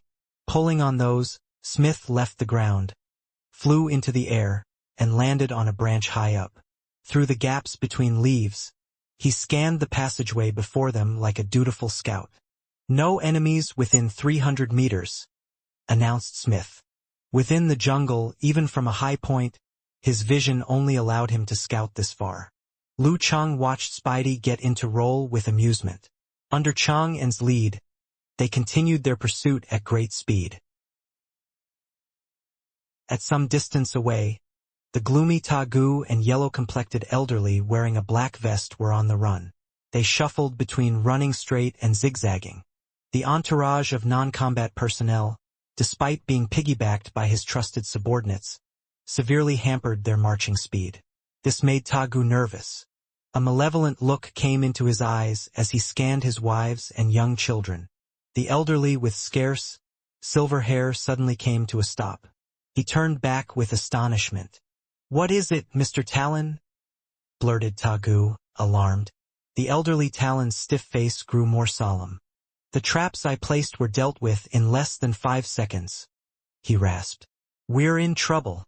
Tagu swallowed some saliva. "Is it physical invulnerability level?" he asked nervously. His entourage of trusty subordinates was visibly shaken. His territory operated near China, so he was used to their evaluation jargon. Talon drew a sharp breath. "Most likely. To think China and America took you seriously enough to send out physical invulnerability experts. This was completely unexpected. Clearing out a small faction like Tagu should have been a simple task for America and China. Why would they use a sledgehammer to crack a nut? If they have to deploy physical invulnerability experts for such trivial missions, the military is clearly wasting their budget. To conceal their clandestine cooperation, Tagu was the only one in charge of the first part of the mission. "Shit!" Tagu's expression darkened. No matter how much he thought about it, he couldn't wrap his head around why China and America took him this seriously, nor why they took such disgustingly cautious measures. "I'm not at all worthy for a physical invulnerability expert, am I? What do we do, Mr. Talon?" Tagu stopped thinking about the cause. It wouldn't help the current situation. Talon pondered for a moment. "Let's try throwing them off the scent. When we're out of the jungle, reinforcements will be waiting for us at the border." Hairy worms, green and milky, crawled out from the ground beneath his feet, blending into the stream of eccentric-looking spiders and colorful snakes coming from all directions. The creatures crawled onto Tagu, his family, and his subordinates. Chills went down their spines. Instinctively, they began to resist. "Don't worry, they won't harm you," said Talon authoritatively. Smothering fear and ignoring goosebumps, they let the insects crawl all over them. When the insects had collected their pheromones, they spread away in all directions. "Let's get a move on," said Talon. He touched his withered white hair and set off in the southeast direction. Suppressing impetuous thoughts, Tagu decided to go along with the plan. If things went south, he would abandon all of them. As long as he was alive, he could have everything again. After a lengthy pursuit, Chang En came to a sudden stop. "Found something?" Peering into the distance, Lu Chang saw several trails that seemed to lead in different directions. "It seems like Tagu split from the others?" mused Chang'an, using his supernatural ability to investigate the shadows. The same scent had split up into many directions. Something smelled fishy. Smith slid down the tree and sniffed the air. Frowning, he said, "I smell spiders here, and—" He was very sensitive to such things, thanks to his instincts. "Looks like they used insects," said the storm giant, Dwayne. He had seen this before. He had participated in a few jungle warfares, so he joined the squad and provided his insight.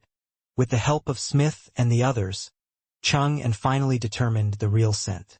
He led the members of his team on another round of hot pursuit. Tagu and his gang zoomed through the jungle. No one spoke. The atmosphere was tense, as though they were waiting for the last straw that would break the camel's back.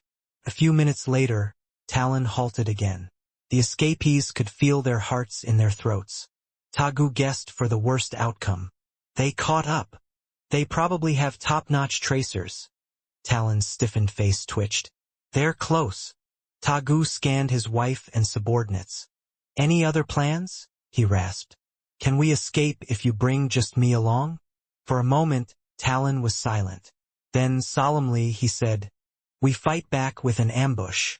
Things will be easy if we manage to wound them. Given their disadvantage in speed, they might not be able to shake off their pursuers if they focus just on fleeing. Especially if their tracers could sniff out the good trails while tracking. They might as well go all out while they had Tagu's subordinates. You sure about this? Tagu narrowed his eyes. By now, he had dropped any formality he previously retained for the physical invulnerability expert. Talon turned back and gazed into the distance.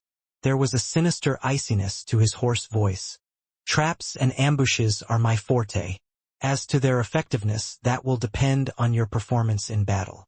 Perfect, because that's my forte, said Tagu, gnashing his teeth.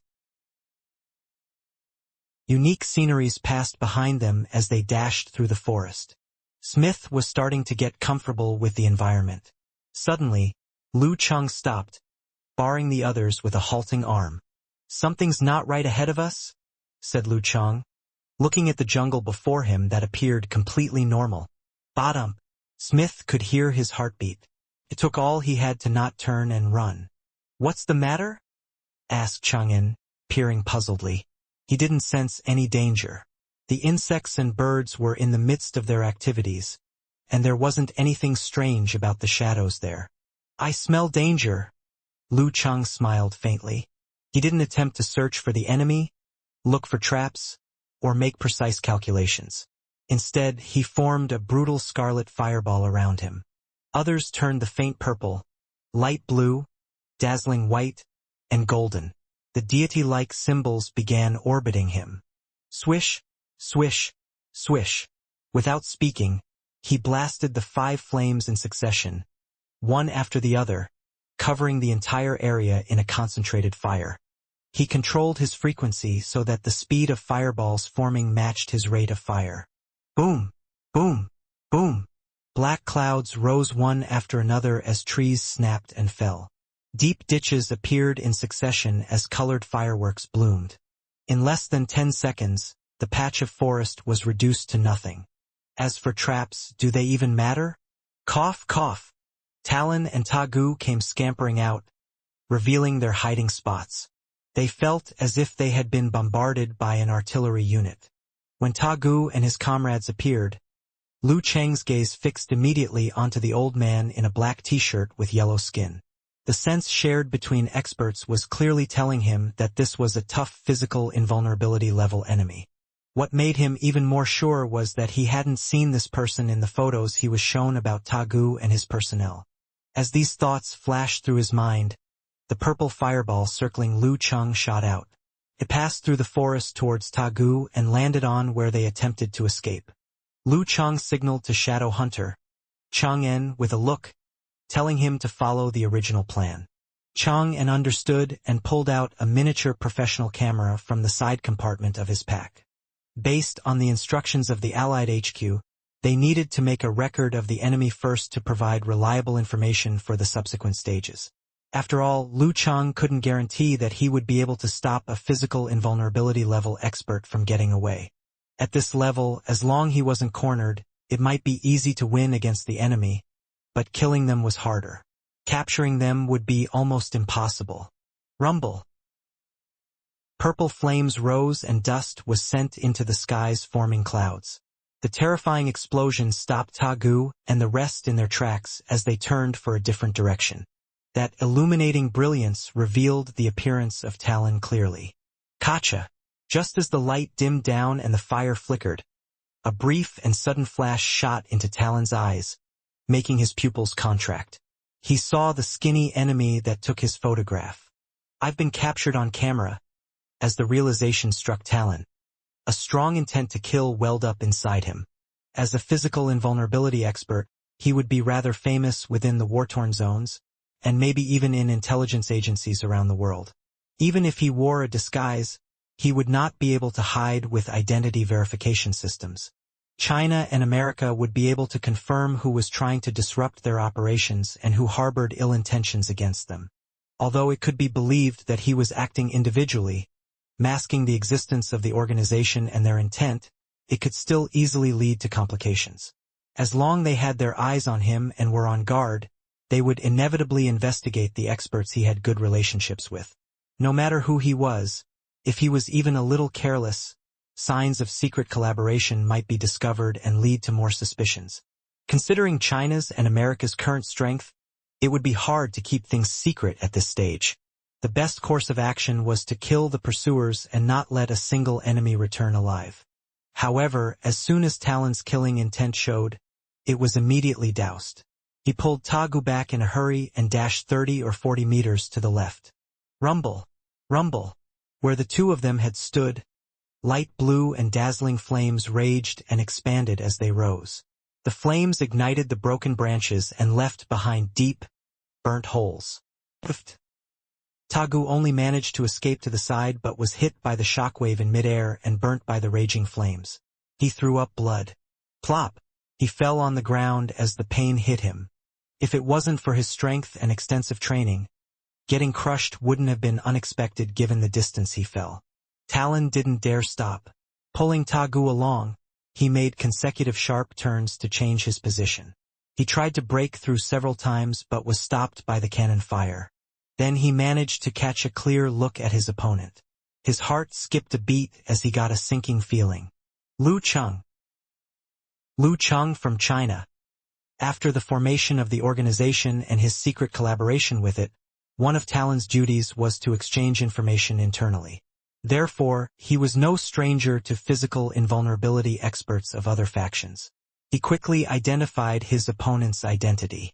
Within the description of Lu Cheng, the most concerning part to him was supernatural ability to sense danger and reflect curses. As one who relied on black magic and evil arts to reach his current physical invulnerability level, he feared an opponent such as this the most. This meant that half, maybe even more, of his creepy, strange arts would be immediately crippled. He knew that any supernatural ability had its limits. The enemy might not be able to completely counter his curses. However, he didn't want the chance to find out unless absolutely necessary. What if I'm wrong? What if my curses are really reflected? That would be a first, fighting without a hand and then without a leg, too. In that case, I might very well die in this place. Talon was born in these war-torn areas, grew up in these war-torn areas, and got stronger in these war-torn areas. He had experienced several perilous situations. As several options popped into his head, he didn't hesitate and quickly made his decision. Run. Run as fast as I can. Run together with Tagu. But before he escaped, he had to finish off Tagu's confidants and family. They knew about the secret collaboration. As for the jewelry, gold, bonds, and other wealth, he could only give them up. He hoped that his enemies might be distracted by these and give up chasing him. As for the unknown future troubles, he could think about those later. Only by living could he even have a future. Thud. As he stomped, Talon seemed to have become a weightless, dark cloud. Lifting Tagu, he cleverly avoided the bombardment of blue and red fireballs. That was when he caught sight of several spider threads flying past him and tangling on a giant, fallen giant tree. Following was Smith in his American military attire with his hair neatly combed, appearing from the skies. He shot spider webs with one hand towards Tagu's family, while carrying a professional camera in the other to take pictures of him from the side. Treating me like a monkey in a cage. Anger rose from Talon's heart. He shook his right hand violently and shot out a grayish-white fog. This fog wasn't the kind that moved slowly. Once it formed, it immediately pounced towards Smith, forming blurry eyes, ears, a nose, and a mouth as if a face had grown out of the fog. Before the fog even got close to him, Smith felt as though he had fallen into an ice cave.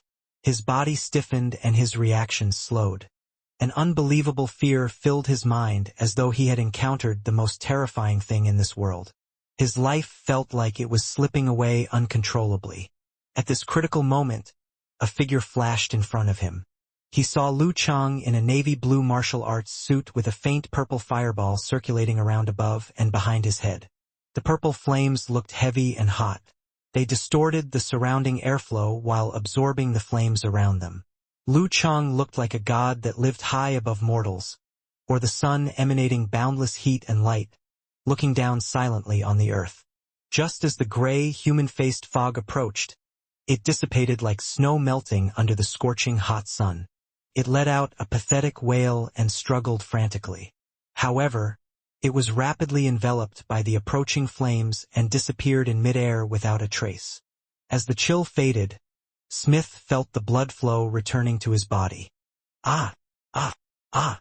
Pitiful screaming entered his ears. Horrifying images reflected in his eyes. Tagu's confidants and families stood dazed in their original spot.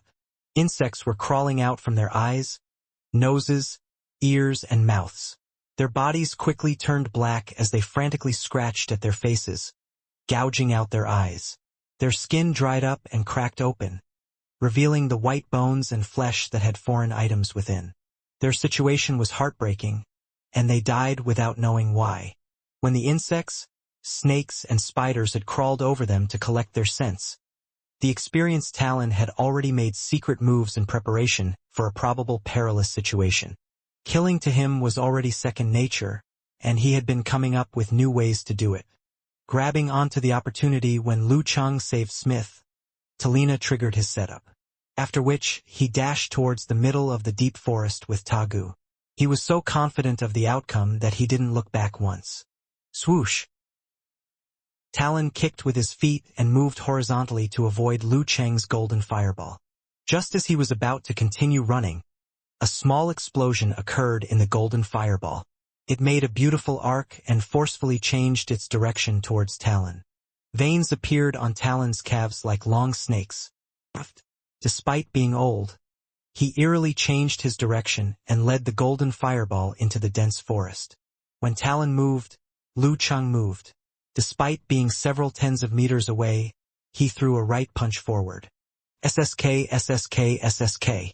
His back, his heels, his pores opened up one after another and shot out light blue flames. Bam! Lu Chang was like an ignited rocket and instantly closed the distance between them. He came to the side of Talon with a momentum that seemed capable of destroying everything. Self-created secret arts, counter-jet spray. If he hadn't already flattened the area with his cannon fire, he wouldn't have dared to use this move. If he did, he would hit tree after tree, giving his opponent a free chance. In the eyes of Talon, the shadow enlarged rapidly, and he felt that he couldn't respond effectively in time.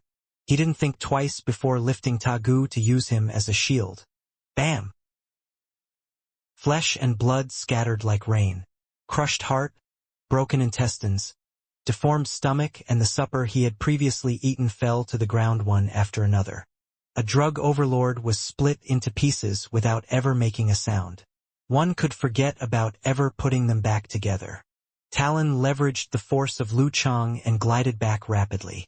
As he did so, dark fog gushed out from him. Below the surface of his skin, little dense things wriggled. His hair was like tree vines, out of control as they rapidly grew longer. His skin turned grayish-white and lost its luster, giving the feeling that he had hardened. He lifted his head abruptly and his eyes glowed with a dull green light. Each fingernail was like a short blade, the color of metal, the tips tinted black. In a split second, Talon had seemingly transformed from the Witch King into a monster that had crawled out from the depths of death. A blood-curdling undead, decaying yet powerful. Since curses weren't effective, he had chosen to use Art of the Undying to increase his close-quarter combat abilities. Once he turns into this undying form, his physique toughens and his vitality becomes unfathomable. He no longer fears normal attacks and gains enormous strength and ridiculous speed. His body also contains a potent poison. Ghosts and gods begin following him. The only shortcoming of this evil art is that it has after effects, even if deactivated in time. The user's body becomes like a corpse, his status near death. If he uses it too many times, surpassing the limits, his vitality will gradually disperse and his flesh will decay. Around 20 days later, he will die an agonizing death. If he hadn't encountered this special situation, Talon wouldn't have even considered using the art of the undying. But right now, he didn't have the luxury to worry about that. Thump! Pushing his heel into the ground, he stopped sliding back and pounced at Lu Cheng ferociously. His aquamarine eyes gleamed, emitting a terrible aura. His hands were open and grabbing. It was twisted and hideous. At the same time, insects crawled out from the bodies of Tagu's family and subordinates and swarmed at Smith, Dwayne, Chang'an, Jiandan, and the others, a multicolored army. Full on flesh and blood, they had increased in size. They were covered in a brutal and insane light, as if no longer products of nature. Looking at the dense, strange, and colorful army of insects and snakes, Smith shuddered and his hair stood on end. With one hand he shot spider silk, swinging around with the help of the remaining trees. With the other, he weaved and tossed down webs, trapping waves of insects which were disposed of by his teammates. After going back and forth twice, he felt a chill at his neck. Something furry was closing in. At that moment, the horrified Smith felt his body turn cold, as though he could already foresee his terrible, hideous death. I hope my spider genes can combat this monster's poison. Just as that thought surfaced, a swish broke through the air. The tingling sensation was gone. Instinctively, Smith turned to look. He saw a strange spider with thin, dense hair. Its abdomen was cracked apart, from which streamed a green liquid. It was falling rapidly with the broken silk thread at its back. At the same time, Thoughtless Blade, Jiandan, retracted her right hand and pushed out, shooting shapeless vacuum knives one after another at the worm swarm. That spider copied my combat style by covertly swinging around and ambushing, thought Smith. Thank goodness Jen got my back. Smith's heart returned from his throat to its original spot. For a moment he forgot who was copying who. Collecting himself and heightening his alert, he began swinging around again to assist the battle. Jiandan couldn't release tens and hundreds of shapeless vacuum knives at once. Against the countless insects, it simply was not enough. She opened her tactical backpack, took out a grenade, and tossed it forward. By doing so, she could take care of large wave snakes and insects without needing to aim, as long as she got the general direction right. On the other side, Dwayne had expanded his muscles, turning into a 2-meter-tall giant. His dark skin had cloud-like patterns, silver light springing inside. He held a flamethrower in his toy-like hand, spitting scarlet flames at the swarming insects. Sometimes the flames were electrified and bounced from target to target, paralyzing the insects. As a soldier known for his strength, his tactical backpack was the size of a person, containing all kinds of weapons to deal with different situations. Shadow Hunter, Chang's supernatural ability wasn't suited for multiple target attacks, so he hung back on the sidelines with a rocket launcher on his shoulder, regularly blasting the areas where snakes and insects clustered. The sound of explosions rose and fell. But even with their coordination and firepower, the swarm of insects didn't falter or decrease in amount. Some mutated insects even crawled from the ground and attacked them from below, pushing them further back. Talon's goal was to distract Lu Cheng by attacking his team and forcing him to protect them, giving him the chance to escape. There wasn't any data showing that Lu Cheng was a cruel or merciless person. Bam! Talon pounced at Lu Cheng, reaching out with both hands, as though he was challenging him to a close-quarter showdown of brute force. Talon trusted that his opponent, who had a simple and violent combat style, wouldn't turn down the challenge. Then, he'd give him the surprise. If the surprise worked and Lu Cheng was distracted to protect his comrades, he could successfully retreat and might even kill some of them off. Right as they were about to clash, Lu Chang suddenly turned at his waist and flashed to the side. A frigid wind swept up by his movements lowered the temperature of the surrounding heat waves by 10 or so degrees. Bam! Bam! Bam!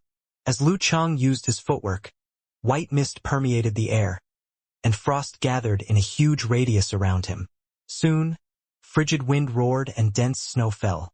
A small blizzard came to life in the semi-tropical rainforest.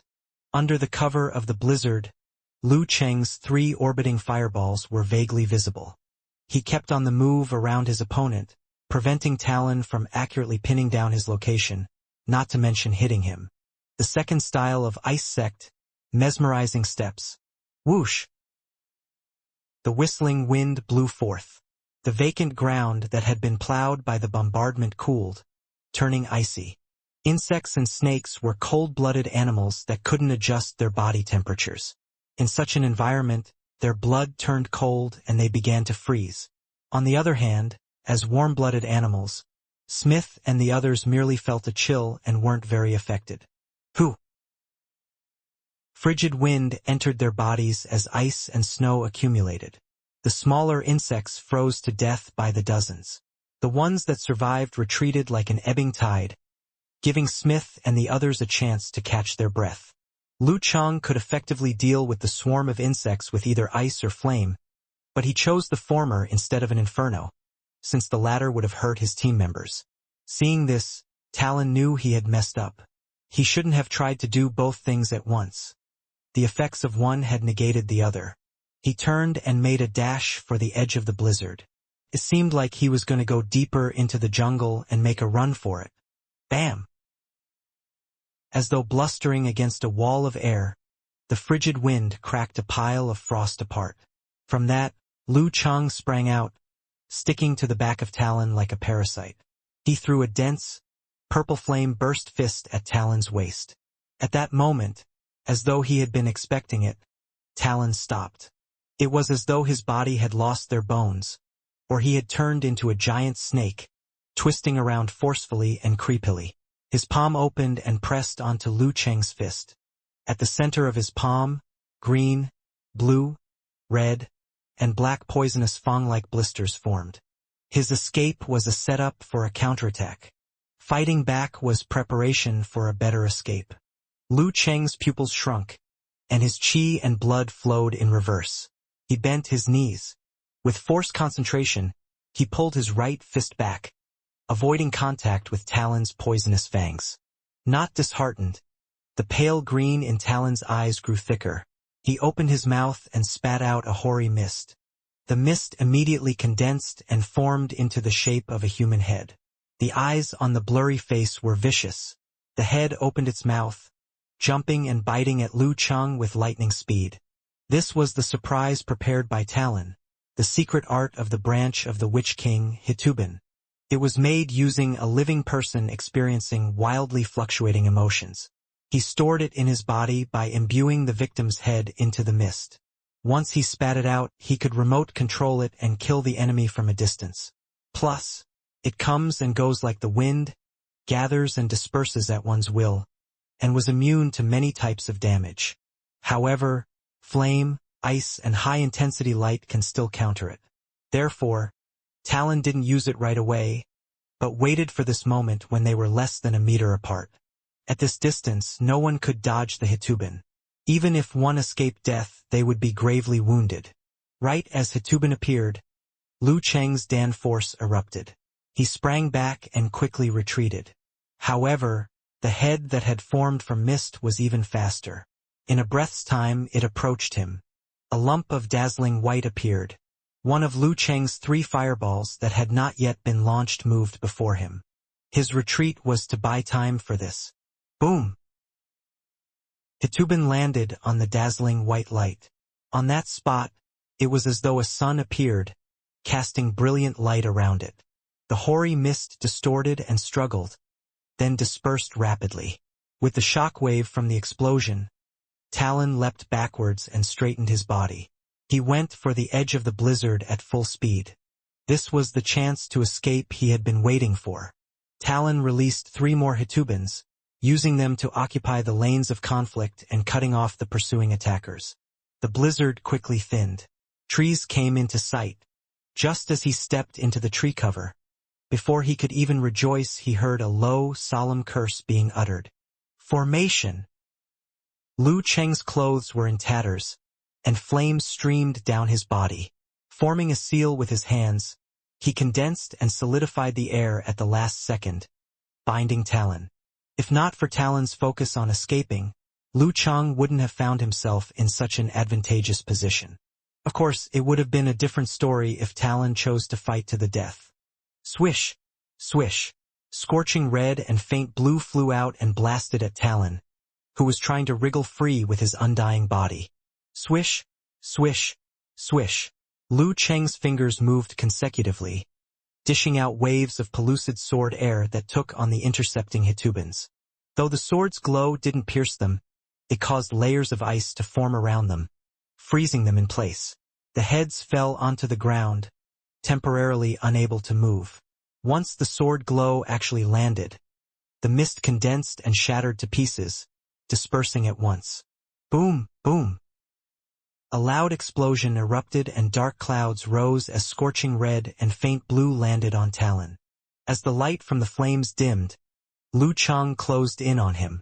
He launched an invasive bout of attacks, like raging fire, at his opponent's hoary body that already seemed to be cracking. Bam! Bam! Bam! Lu Cheng extended both of his fists to smash, push, hammer, and slam. Each strike was heavy and carried purple flames as he executed an incessant barrage of attacks, just like the fire that burned in the open field. When it came to close combat, whether it was fire-like invasion or blizzard blast, both of them were leaders of the field. And Lu Cheng was a martial artist who specialized in this field. He momentarily suppressed Talon, making him busy just to deal with him. However, Talon's undead body had endless strength that allowed him to move as fast as the wind. Because of this, he had an edge over Lu Cheng. In addition, his body was solid and close to the level of one who practiced the martial arts Golden Bell Clover. Ordinary attacks and burns were ineffective against him. Therefore, he used simple, rough moves to withstand his opponent. Despite being at a disadvantage, he didn't panic and was far from losing. If it wasn't so extraordinary, the undead body wouldn't be one of the top-tier secret arts of the branch of the Witch King. Rumble! Rumble! Rumble! As the two of them collided, purple flames flickered down and the grayish-white dimmed. Thunderous roars erupted from time to time and seemed to merge into one. At the same time, the battle felt nowhere near finishing. As they fought, the areas where Lu Cheng and Talon collided made white shockwaves that burst around them. Strong gusts of wind kicked up the soil and even the broken branches of the trees. Shadow Hunter Cheng En was an inhuman class expert. He had initially wanted to get closer to help Lu Cheng pin down Talon and finish off this physical invulnerability expert who had countless strange techniques. But in the end, he couldn't break through the wind barrier. The closer he got, the harder it was. Towards the end, he couldn't move even an inch. Seeing that the battle had come to a standstill with no chance of the match ending any time soon and no opportunity to escape, Talon's heart sank. His undead body could only last 5 more minutes. As these thoughts popped up in his mind, he gritted his teeth, shifted his arms forward and turned them into 2 pythons that bound to Lu Cheng's fists tightly. Dull green light erupted from his eyes. Below his grayish-white and cracked skin, black smoke was rising. In an instant, his body shrunk substantially. As the black smoke appeared, it took the shape of a circle that surrounded Lu Cheng.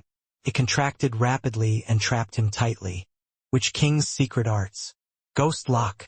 Facing this, Lu Cheng took a deep breath and retracted his blood flow and chi rapidly. He forcefully moved his fists, melding ice and fire together and forming them into a Dan. He shifted the stars and traced out an awe-inspiring fighting formula. Talon didn't take the opportunity to attack, but instead pulled back both of his arms and made strange seals in front of him. Bam! Lu Cheng's body began expanding and gradually grew out of the ghost lock. As the ghost lock crumbled layer by layer, Talon's figure turned blurry and seemed to become a grayish-white shadow. The shadow distorted and collapsed into 9 parts that dashed towards different directions of the forest. Each shadow looked like a decoy, but each one had the chance of being the real body. Secret Art of Escape from the Branch of the Witch King, 9 Aberrations. Lu Cheng quickly reformed his ice heart and extended his all-seeing god. But to his surprise, he wasn't able to tell which shadow was the true Talon. Seeing that he was about to escape from the area his mind had covered, an idea occurred to him. He lifted both of his hands and traced an ancient word before shouting in a serious tone. Dequeuing. Dequeuing formula of the 9 words formula. The initial use of this secret art was to combine the powers of a team to complete a team attack. Just like in a tug-o-war match, it would give every member a power-up. Their distractions and messiness would also be sorted out. However, such a link wasn't possible here. After executing dequeuing formula, the other party also had to willingly let go of their desire to resist in order for it to be effective, in order to avoid powering up the enemy. In addition, Smith and the others were all beyond the area where his mind could sense. Therefore, they weren't in the effective range of the dequeuing formula. Lu Cheng used it now as a beacon of light more than anything. The real Talon would resist. As for the illusory shadows, they couldn't react to it unless they had intelligence. This meant it would become clear who was real and who was fake. In the blink of an eye, Lu Cheng hadn't taken the conventional route, but instead managed to find a way to counter 9 aberrations. A mysterious vibe spread rapidly as his mind seemed to have become like a radar. After a quick moment, the reaction happened. Lu Cheng aimed at the grayish-white shadow to his right and threw out his punch. Zzz, zzz, zzz. Behind his back and below his legs, waves and waves of light blue flames shot out to propel him through the layers of air barriers. He appeared suddenly behind the figure and smashed towards the back of his opponent's head. Talon's eyes contracted and the dim green light turned into small dots. He had not expected 9 aberrations to be able to fool Lu Cheng for long. However, he didn't think he would figure it out so quickly. This was a confidence he had garnered through hundreds of battles. If he had been able to enter a safe zone, he would have had all kinds of methods to escape from his tracking. In the end, Lu Cheng didn't seem to have been delayed at all, and was able to see through the facade in a blink of an eye. This was a shock to Talon and made him feel desperate. As these thoughts passed through his mind, a cruel look flashed in Talon's eyes. He flipped forward to avoid the metal punch aimed at the back of this head. Following the momentum, he raised his right arm trying to regain his balance. Bam! Lu Cheng ignited Emperor Yen force and lowered his shoulders suddenly. He forcefully changed the direction of his fist and changed his punch to a hammer strike. At this moment, Talon's lifted left arm exploded suddenly. Flesh and blood scattered around him and onto Lu Cheng. Zzz, zzz, zzz. Amidst the horrifying sounds of collision, the skin under the navy blue martial arts suit began rotting. Bumps of pus began rising on Lu Cheng's arms, shoulders, chest, and face. Talon's flesh seemed to have insects inside it. Small objects wriggled as they attempted to dig into his skin. Witch King's self-damaging secret art, bloody flesh spiritual venom. The intense pain caused Lu Cheng's hammer strike to lose all its strength and his body stopped. Using the opportunity, Talon accelerated once again as he dove towards the forest at the edge of the open field. Lu Cheng's ice heart was shaking but hadn't collapsed. He endured the intense pain and executed Lord Emperor's purple flame. Purple flames spilled out of Lu Cheng and flowed like liquid on the surface of his body. Talon's flesh was ignited. The insects turned black before they started to burn. There wasn't an insect that wasn't afraid of the flames. If there was, all Lu Cheng had to do was to increase the temperature once again. Pa pa pa. Amidst the purple flames, the small grains were either turned to ash or fell off the body after being burnt charcoal black. As for Lu Cheng's skin, muscles, and hair, there were just small contractions and the smell of barbecue meat. This was the ability to control fire by a physical invulnerability expert from the fire sect. As the purple flames around him started to flicker, Lu Cheng endured the pain and lifted both of his arms. Locking down on Talon, who was moving right and left, back and forth, Lu Cheng started making hand seals. An ancient word was traced and Lu Cheng shouted, "Confrontation!" The hatred and desire to escape in Talon's mind weakened substantially as he turned lazy and sleep-like, recuperating from the injury. Not good. He bit the edge of his tongue to increase his attentiveness. Lu Cheng's mind was visualizing different ancient words. After using the simplified attainment formula, he took 2 strides and came to the side of Talon. Shaking his arm, he smashed his fist across. Talon broke free from his lethargy. He immediately lowered his left shoulder, which had lost its arm, to block Lu Cheng's right fist. Although he rushed, he didn't panic. He remembered to spread the grayish-white gas below the surface of his skin to prevent himself from being frozen and stiffened. As for explosions and burns, he would rely on the resiliency of his body. As the two of them came into contact, Lu Cheng suddenly turned his fist into a palm. Exerting strength and pushing, he straightened his back and leapt above his enemy. With his head facing down, he threw his left punch towards the Baihui pressure point. Talon's undead body had outstanding strength and extreme speed. However, when it came to close combat techniques, he wasn't a match for Lu Cheng. Seeing the approaching punch, he could only duck his head and lift his right fist in a hurry. But Lu Cheng's left hand opened up once again. He pressed lightly on Talon's fist and injected ice spirit force. After which, he pushed off and jumped behind his opponent. In mid-air, he tensed his right leg and whipped it like it was attached to an iron spring. Talon felt a chill in his body and slowed down. By the time he thought of pouncing forward or leaning to the side, it was already too late. All he could do was to protect his vitals as he was hit by Lu Cheng's kick on the shoulder. Bam! His shoulder collapsed and his flesh became blurry. Although his arm was still intact, he couldn't exert his strength anymore.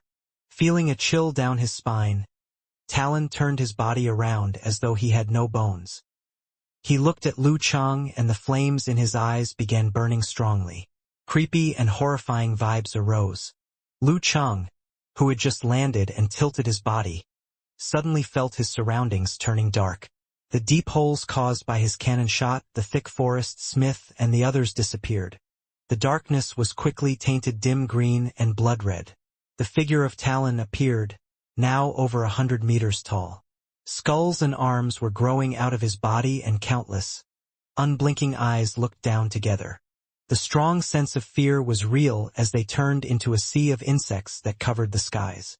They flooded down as the monster Talon pressed his huge palm downwards. Secret mental technique of the branch of the Witch King, savage tribute. Lu Cheng's body turned transparent as though he was made of ice. Under the attacks, cracks appeared on his body. Despite having enemy heart-freezing move, he still wasn't able to completely neutralize the invasion of his enemy. At the critical moment, Lu Cheng suddenly disappeared from the eyes of the monster Talon. Besides the dim green and blood-red light, darkness was gathering at the edge with countless bright stars. The 100-meter-tall giant and countless insects became insignificant, and the horrifying atmosphere was substantially weakened.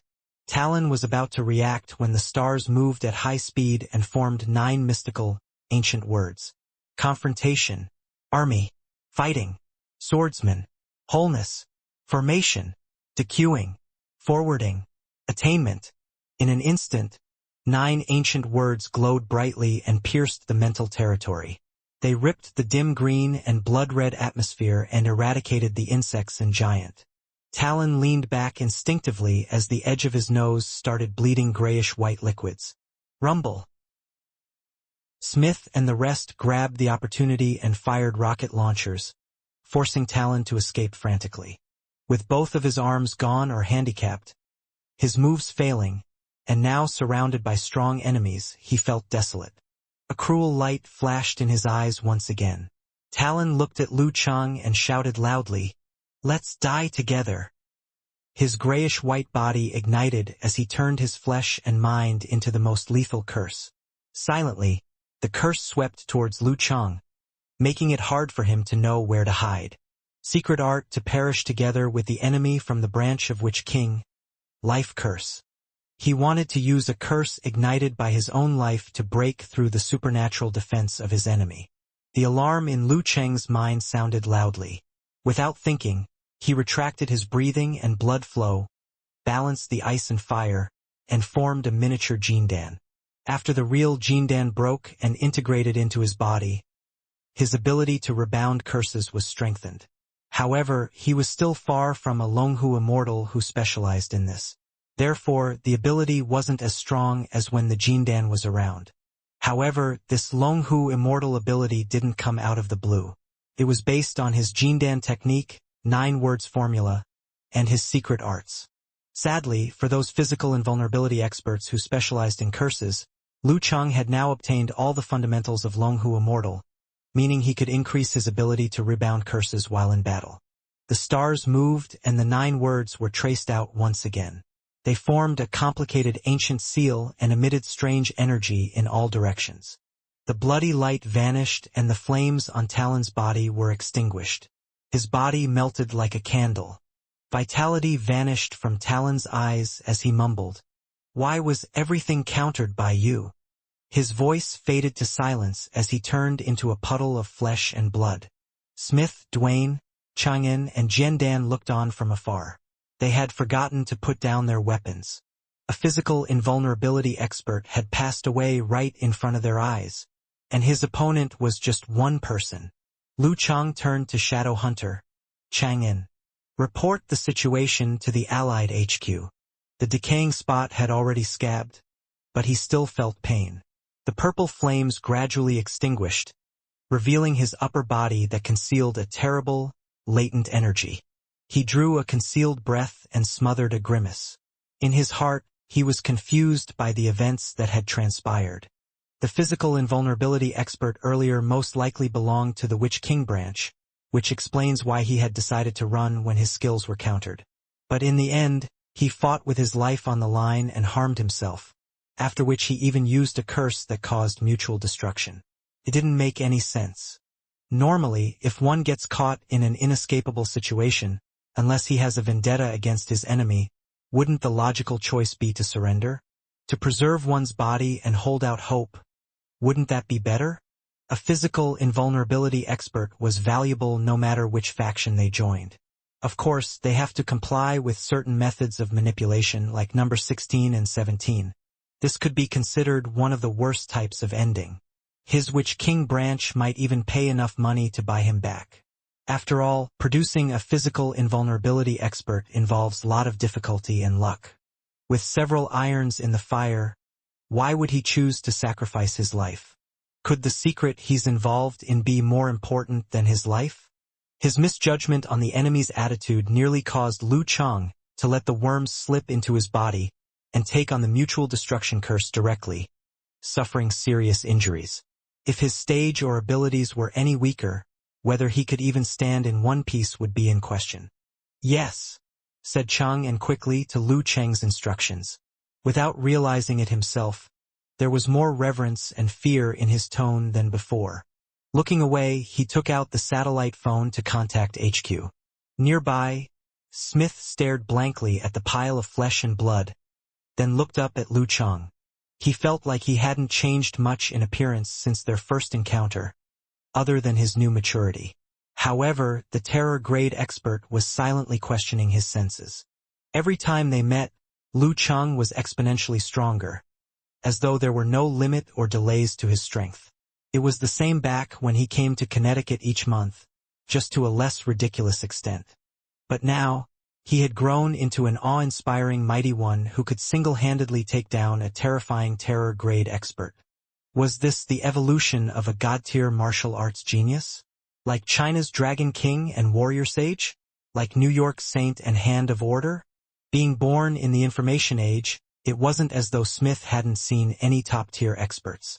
However, he saw them only through screens and never personally experienced the terror of watching them grow. Now he understood. This rate of growth is enough to strip one's confidence and plunge them into despair. At the same time, he had ascertained another conclusion. Lu Cheng was indeed a troublemaker, the source of all troubles. To stay safe, get away from Lu.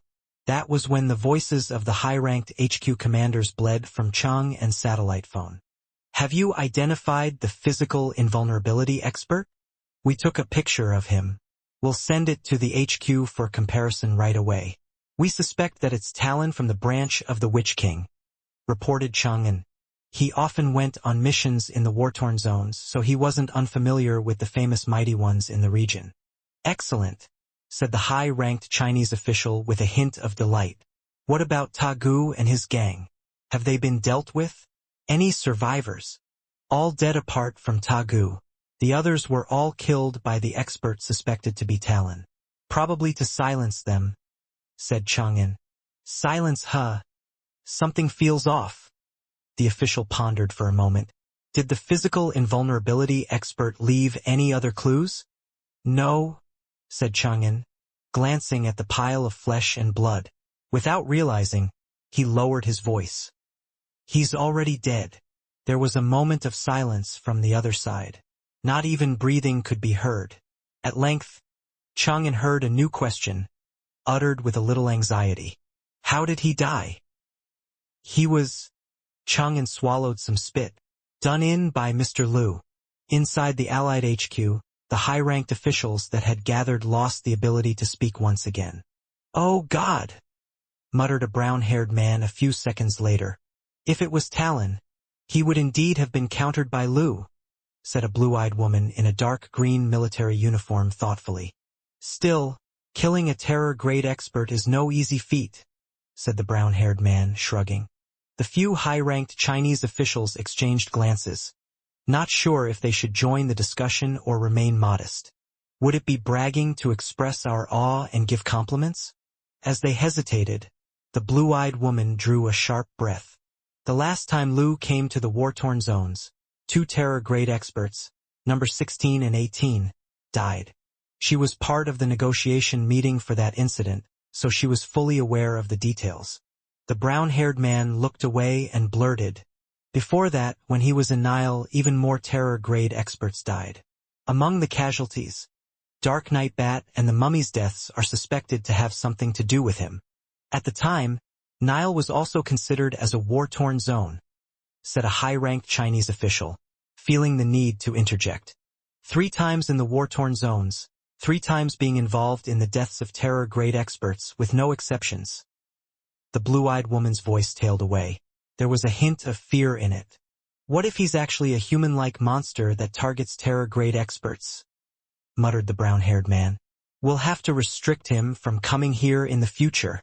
Is it really okay to discuss this right in front of us? Plus, you can rest easy since you're all Inhumans and below. The high-ranked Chinese officials exchanged glances but didn't interrupt.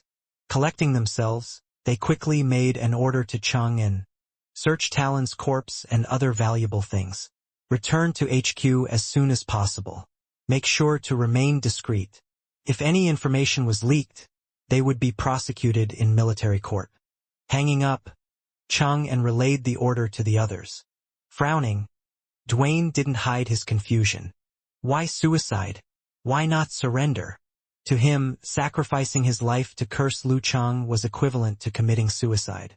Maybe he's a determined physical invulnerability expert with a strong will, said Jiandan, half seriously and half jokingly. There were indeed such physical invulnerability experts with unwavering willpower. Perhaps he's against being controlled. Or it could have something to do with a curse. He could still belong to the Witch King branch, who may have some important secret. If he surrendered, he'd be cursed from afar and killed. Deduced Chang'an from her experience over the years. It's possible, Liu Chang nodded slowly. Let's get back quickly. The subsequent investigation was no longer his mission. The military did not lack professionals. As for new missions, they would have to wait until they figured out the secret.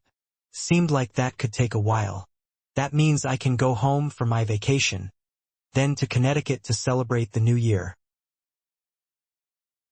Outside the jungle, in a camouflaged armored jeep, a seemingly blind, middle-aged man with hoary eyes gazed outside, his back against the chair. He wore a black vest unique to the southeast region of the war-torn zones. His hair was fixed up and his face was green. It was no other than the current Witch King Ruo Xian. The mission was to save Ta Gu, which meant the tricksters from the Witch King branch were the best choice for the job. An offer they didn't turn down. However, Ruo Xian didn't show up personally. If they were exposed, Talon's actions and the branch of the Witch King would be affected. That would draw a lot of unwanted attention to them. There was a sudden snap. A puppet on the counter before Rua Exion shattered into pieces. It had been a dark red puppet with various patterns and a face similar to Talon and eyes that seemed especially alive. Voodoo doll. This was the foundation for training curses in the branch of the Witch King. When one masters the art, it becomes the most important and deadly skill. If it is controlled by another curse expert, then the owner's fate will be completely in their hands. Talon's dead, blurted Ruoxan, the light in his eyes contracting. Shock and disbelief flashed through his head. Changing his hand's seal, hoary light gathered and shot out from his eyes as he chanted. He was going to use the voodoo doll to communicate with the victim's soul, which had not yet dispersed, to question him on how he died. The shattered puppet flew up, burning with hoary liquid flames. In the light of the fire, a scene began taking shape. Endless darkness and a condensed mass of sparkly stars. Then, an extremely complex ancient word appeared and extinguished the flames. Rua Exion's head tilted backward and coughed. 2 dark red streams flowed down his nose. Covering his nose, his eyes gleamed. "Let's get out of here," he said to his subordinates. In the military airport, Lu Chang received a call from Empress Luo. "So you did run into trouble." The experienced beauty was speechless. Having completed the task, Lu Chang had been escorted out of the country.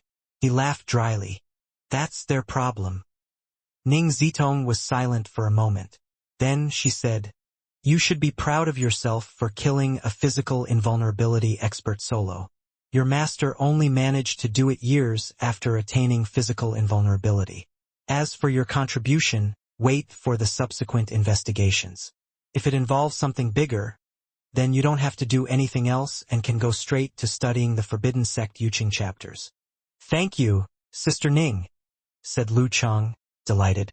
Wuyue Province, Moshang City. Shi Yuejian was trying out new culinary methods, carefree, when she heard her phone vibrate. "Dad, why aren't you picking up your phone?" She raised her voice to ask loudly. "Probably harassment," Geezer Shur replied simply. When the vibrating stopped, he unlocked the screen and clicked into the settings to change it to Do Not Disturb mode. "Luckily, I just learned how to do this. Otherwise, that stinky brat would be showing off to me," Geezer Shur mumbled to himself. He was still very up to date with the happenings around him. At this moment, Shi Yuejian walked out from the kitchen with her phone in hand. She said doubtfully, "Marshall Jr. called my phone, too." He had said he couldn't get into contact with her father and wanted to know if everything was okay. He still cares a lot about his seniors. Geezer Shur's face turned dark. He stretched out his hand and took the phone. After hanging up the phone satisfactorily, Lu Chang left the military base and arrived at Heishui Airport of Huaqing, after which he took a direct flight to Xing Province, Gaofen. When he landed, Yan Zhika happened to have woken up. After seeing his message, she began asking enthusiastically about his creepy encounters with the Witch King. Lu Chang was wearing a pair of black-framed spectacles that covered half of his face. As he spoke casually over the phone, he booked a private car and headed towards Gaofen City. He had already made plans with Zhang Fei and Qin Rui in Huiyuan to have a meal together before the holidays. When the holidays started, he would fly to America. Lu Chang treasured these opportunities to go to America, as he could only do so every 6 months. As he got more and more well-known, he might not even be able to enter America in the future. Luckily, Ku only had a year and a half of her program left, which meant he only needed 3 more entries. Before the traffic jam in Gaofen started, Lu Chang arrived at the restaurant Zhang Fei told him about, Lowling barbecue sticks. He met up with his seemingly fatter and vitalized best friend. "It's not easy. It's not easy to ask you out for a meal nowadays." Zhang Fei smiled heartily and stood up. He pulled the chair back to let Lu Chang put his bag down. "Fatty Zhang, that's not true. If you come to Huaqing, I'll always be free to grab a meal." Lu Chang teased him a little before asking casually, "Qin Rui isn't here yet?" "He got stuck in traffic." The west road leading here is super jammed, and he thinks it'll be another 5 or 6 minutes. Zhang Fei pointed to the fridge with all kinds of goods and said, "Take whatever you want. Let me teach you. In Gaofen, don't go to those big restaurants or fancy places. You have to visit small shops along the roads like these. As long as you find a good one, the taste will leave you with no doubts. This store just opened and I've tried it out. It's much better than those chain restaurants out there, especially their beef and celery. You can try it later." Lu Cheng glanced at the oily but clean environment before asking with a faint smile, "Do they go for sticks or weight?" For a barbecue business like this, they would charge either by stick or by weight. For the latter, the shop would measure the overall weight before dividing by a standard weight to get a rough number of sticks. It wouldn't be very accurate, but was much more convenient. "Number of sticks," answered Zhang Fei without knowing the purpose of the question. Lu Cheng giggled and joked, "Won't the waiter have fun counting all the sticks later?" Zhang Fei then understood what he meant and couldn't help but sigh. "Tell me why. You eat much more food than me. Why don't you get fat? If you had the same level of intense training as me, you wouldn't be fat either," joked Lu Cheng. Zhang Fei's face twitched a little before saying in a self-deprecating manner, "But I'd die." After finishing his sentence, the two of them broke into laughter. They moved and got a large metal plate, after which they took all the celery beef, coriander beef, 5 spices beef, spicy beef, and other types out from the fridge. "Can you guys finish all those?" The waitress standing to the side looked at them with shock. "They have at least 600 or 700 sticks. The kitchen can't possibly keep up. We have a large group, but they haven't arrived yet," answered Lu Cheng seriously. "Oh." The waitress suddenly understood. Laoling Barbecue Sticks was a hot pan restaurant, so they would have to cook for themselves. Lu Cheng and Zhang Fei had just managed to prepare a batch of sauces when they saw the 1.9 meters tall Qin Rue walk into the store. "Latecomers will be punished with 3 cups, Zhang Fei nagged. As they were both in Gaofen, Zhang Fei and Qin Rue, each single men, had been meeting up for dinner frequently over the past few months. Because of this, they had gotten to know each other well. Can I have tea instead of beer?" Qin Rue pulled up a chair and asked sincerely. "Tea? We're all drinking from cans," laughed Zhang Fei. "In that case, I'll drink 3 cans of herbal tea as punishment." Qin Rue relaxed instantly. Lu Cheng noticed that his breathing and vitality was at a certain level. He asked curiously, "Have you been trying to reach the Dan stage recently?" "Sigh. Let's not talk about it. I can't find a direction at all. I've been increasing how often I fight in the rings, but I still don't feel a thing," answered Qin Rue with a little bitterness and a little anticipation. Since coming to Gaofen, he had joined a martial arts gym that was affiliated with his master. He had been taking part in select competitions with a group of like-minded people. Despite losing each match, he continued fighting. Bit by bit, he had slowly become a professional 9th pin martial artist. This year, he even took part in several small-scale individual competitions and won prize money for the first time. Lu Cheng pondered for a while and said, "You can try to change your approach. Don't overwhelm yourself with competitions. Find some free time to take a vacation. It would be best if you go somewhere open, spacious, and beautiful. You could also pick up fishing in your free time or learn how to cook. To sum it up, try something different to experience a different life. Then you can find the strength deep in your heart to support you in your journey ahead. That way, if you feel something, you can focus on it and design certain ways to hone your will. When I was at your stage, my master gave me 7 words. Let me give them to you too. Human body Big Dan, round and bright. I'll give it a try later." Qin Rue nodded his head despite not being too clear about what Lu Cheng had said. Nonetheless, he decided to do as Lu Cheng suggested. After chatting about martial arts for a while, Lu Cheng lifted the tongs, picked up the beef and swirled it in his sauce a few times before putting it in his mouth. All he could feel was that the meat was tender and smooth. The taste of the celery masked the imperfections of the beef. Together with the chili and spices, it was delicious. "Not bad. Zhang Fei, you're still really good when it comes to food," Lu Cheng complimented. After which he asked, How are you? How have you been doing in the factory recently? It's still the same. How different can it get for those of us who studied engineering? Zhang Fei suddenly said angrily. Starting out, I thought joining a factory would allow me to meet girls working part-time there. Turns out our industry is super male-heavy. Feels like I'm going to be single for a while. I think I'll remain single and lonely for life. Qin Rui sang to him. Don't worry. In just a few years, your parents will be trying to matchmake for you. Zhang Fei didn't know if Lu Cheng was comforting him or agitating him. Even if there were girls working part-time in the factory, you probably wouldn't be into them. That's true. We probably wouldn't have much in common to talk about after marriage. The single-for-life Zhang Fei had thought about his hypothetical married life seriously. He sighed and said, the work in the factory is pretty boring and I don't see any progression short-term. Amongst our training group, there are already a few who have left. My mentor has been praising me that I'm mature and composed enough to do my work. The truth is that I've been flustered and thinking about going for my master's degree or starting my own business. But I forget about those ideas quickly. Since the day we met, I've always been impressed by that characteristic of yours. You have a good attitude and don't mind troubles. Lu Cheng said sincerely, when you've thought about the direction you want to go in, feel free to tell me if there's any way I can help.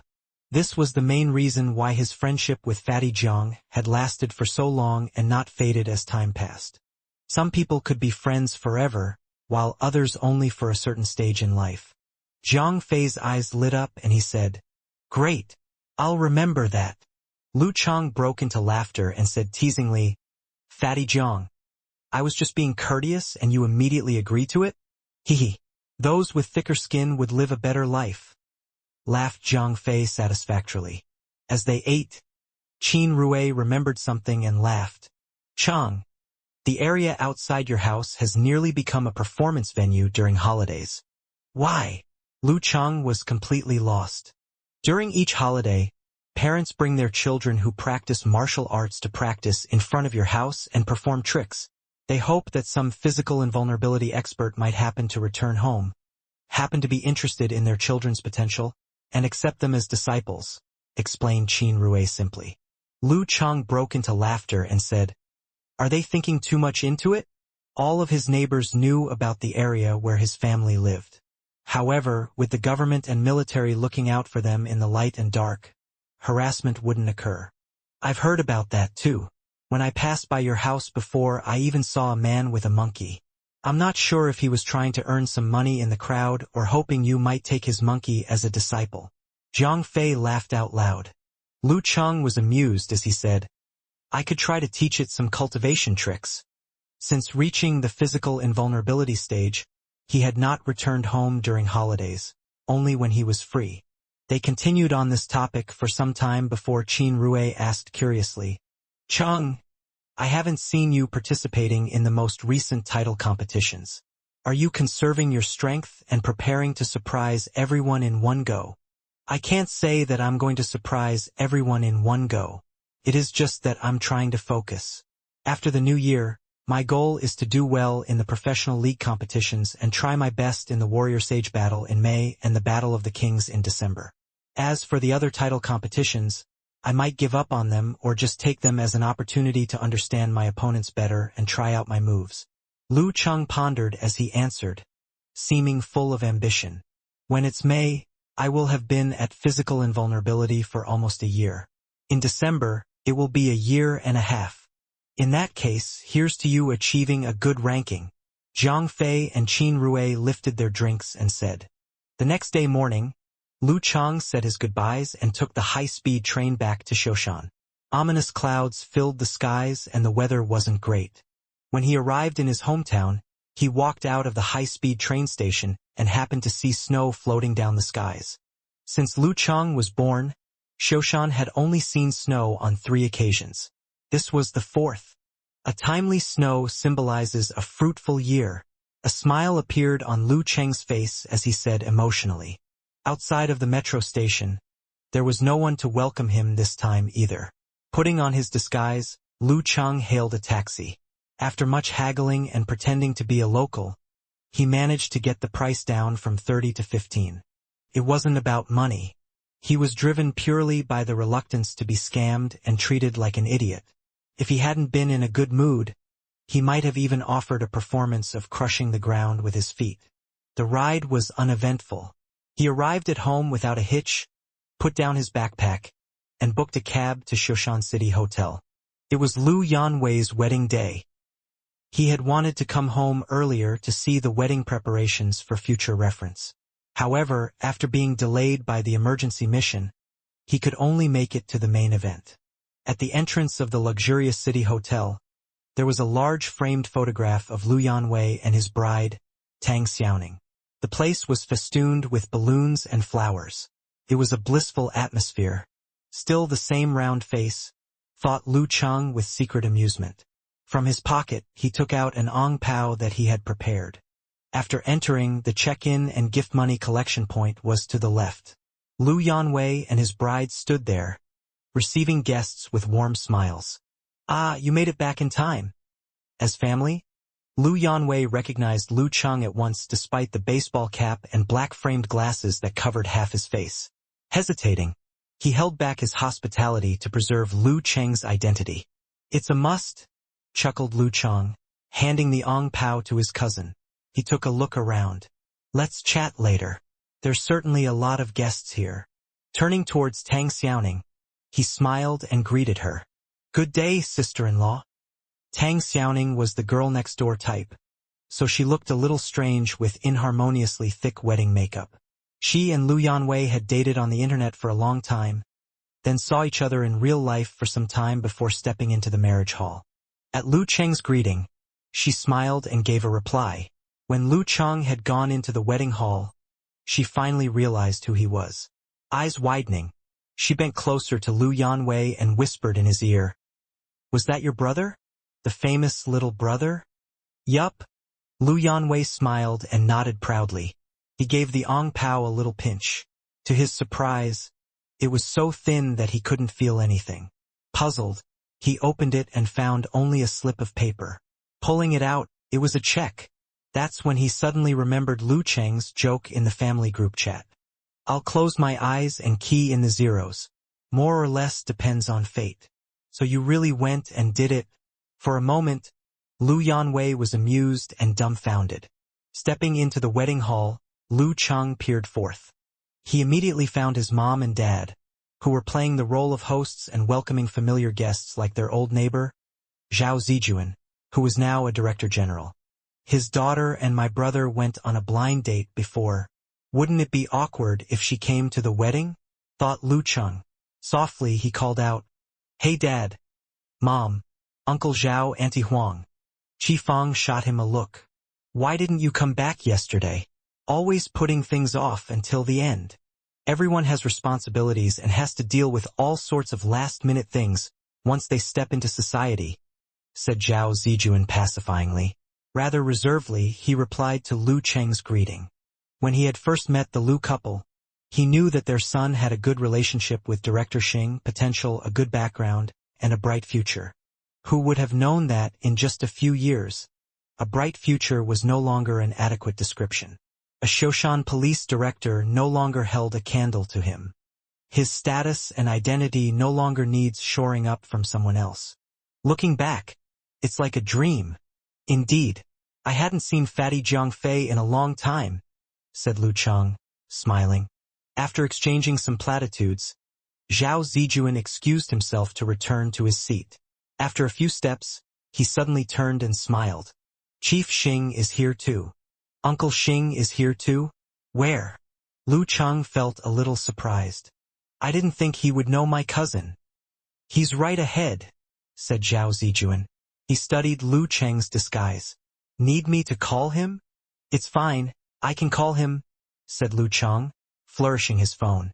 "All right then, we'll just wait for the wedding to start." Reluctantly, Zhao Zijuan and Huang Kun returned to their seats. Lu Cheng dialed the number. As the call was connecting, he walked out of the wedding hall and into a quiet resting room. A few seconds later, he heard Xing Chengwu's hearty laugh. "Just back." "Yeah, I came here right after laying down my luggage. I wasn't expecting to meet you here, Uncle Xing," said Lu Chang, welcoming him with a smile. Xing Chenggu laughed. I'm quite close with your brother. In the last 2 years, he's been making his rounds as Erzi's understudy in Shoshan. The upper echelons, concerned with image, couldn't attend the wedding personally but all sent gift money. Wow, seems like he's made a name on his own. In the future, with such connections, he would be able to do almost anything in Shoshan even without Erzi, as long as it's legal. Pleasantly surprised, Lu Chang made a light-hearted comment. But it's good enough for Uncle Xing, the police chief administrator himself, to come. Xing Chenggu had taken over the position of chief from the retired chief administrator the month before, officially gaining control of the Shoshan police forces. Are you making fun of your Uncle Xing? Said Xing Chenggu, widening his eyes dramatically. A big part of why I got this position is because of my relationship with you. I never said anything, shrugged Lu Chang, laughing. I heard that Sister Jingjing is going for additional training and will only be back around New Year. He had, of course, heard this from Cuckoo. She's under the mentorship of a physical invulnerability senior who specializes in illusionary technique martial arts. Her progress is good. In a year or two, she might be at inhuman level. She's going to surpass her dad, said Xing Chenggu proudly. He radiated as he talked about his daughter's progress. The apple doesn't fall far from the tree, quipped Lu Chang. Xing Chenggu went on excitedly for a while, then suddenly sighed. She's doing really well now, but she still has troubles with boys. He sighed. As parents, we aren't asking for much. We just hope that when we pass on, our daughter will have someone beside her to talk to and care for her. Otherwise, she'll be all lonely in an empty house. That's why there's the saying, a spouse at a young age is a companion in old age. To be honest, it's not that bad to be rich and single. There's more freedom and you can live more comfortably. Lu Cheng's voice tailed away unconvincingly. Xing Chengwu's eyes were clearly saying that someone with a girlfriend who was about to get married didn't have the right to talk. Xing Chenggu rubbed his hair with his bare paw-like hands and sighed. You don't have to console me. Your auntie and I have thought it through. If Jingjing really detests men, then so be it, we won't force things.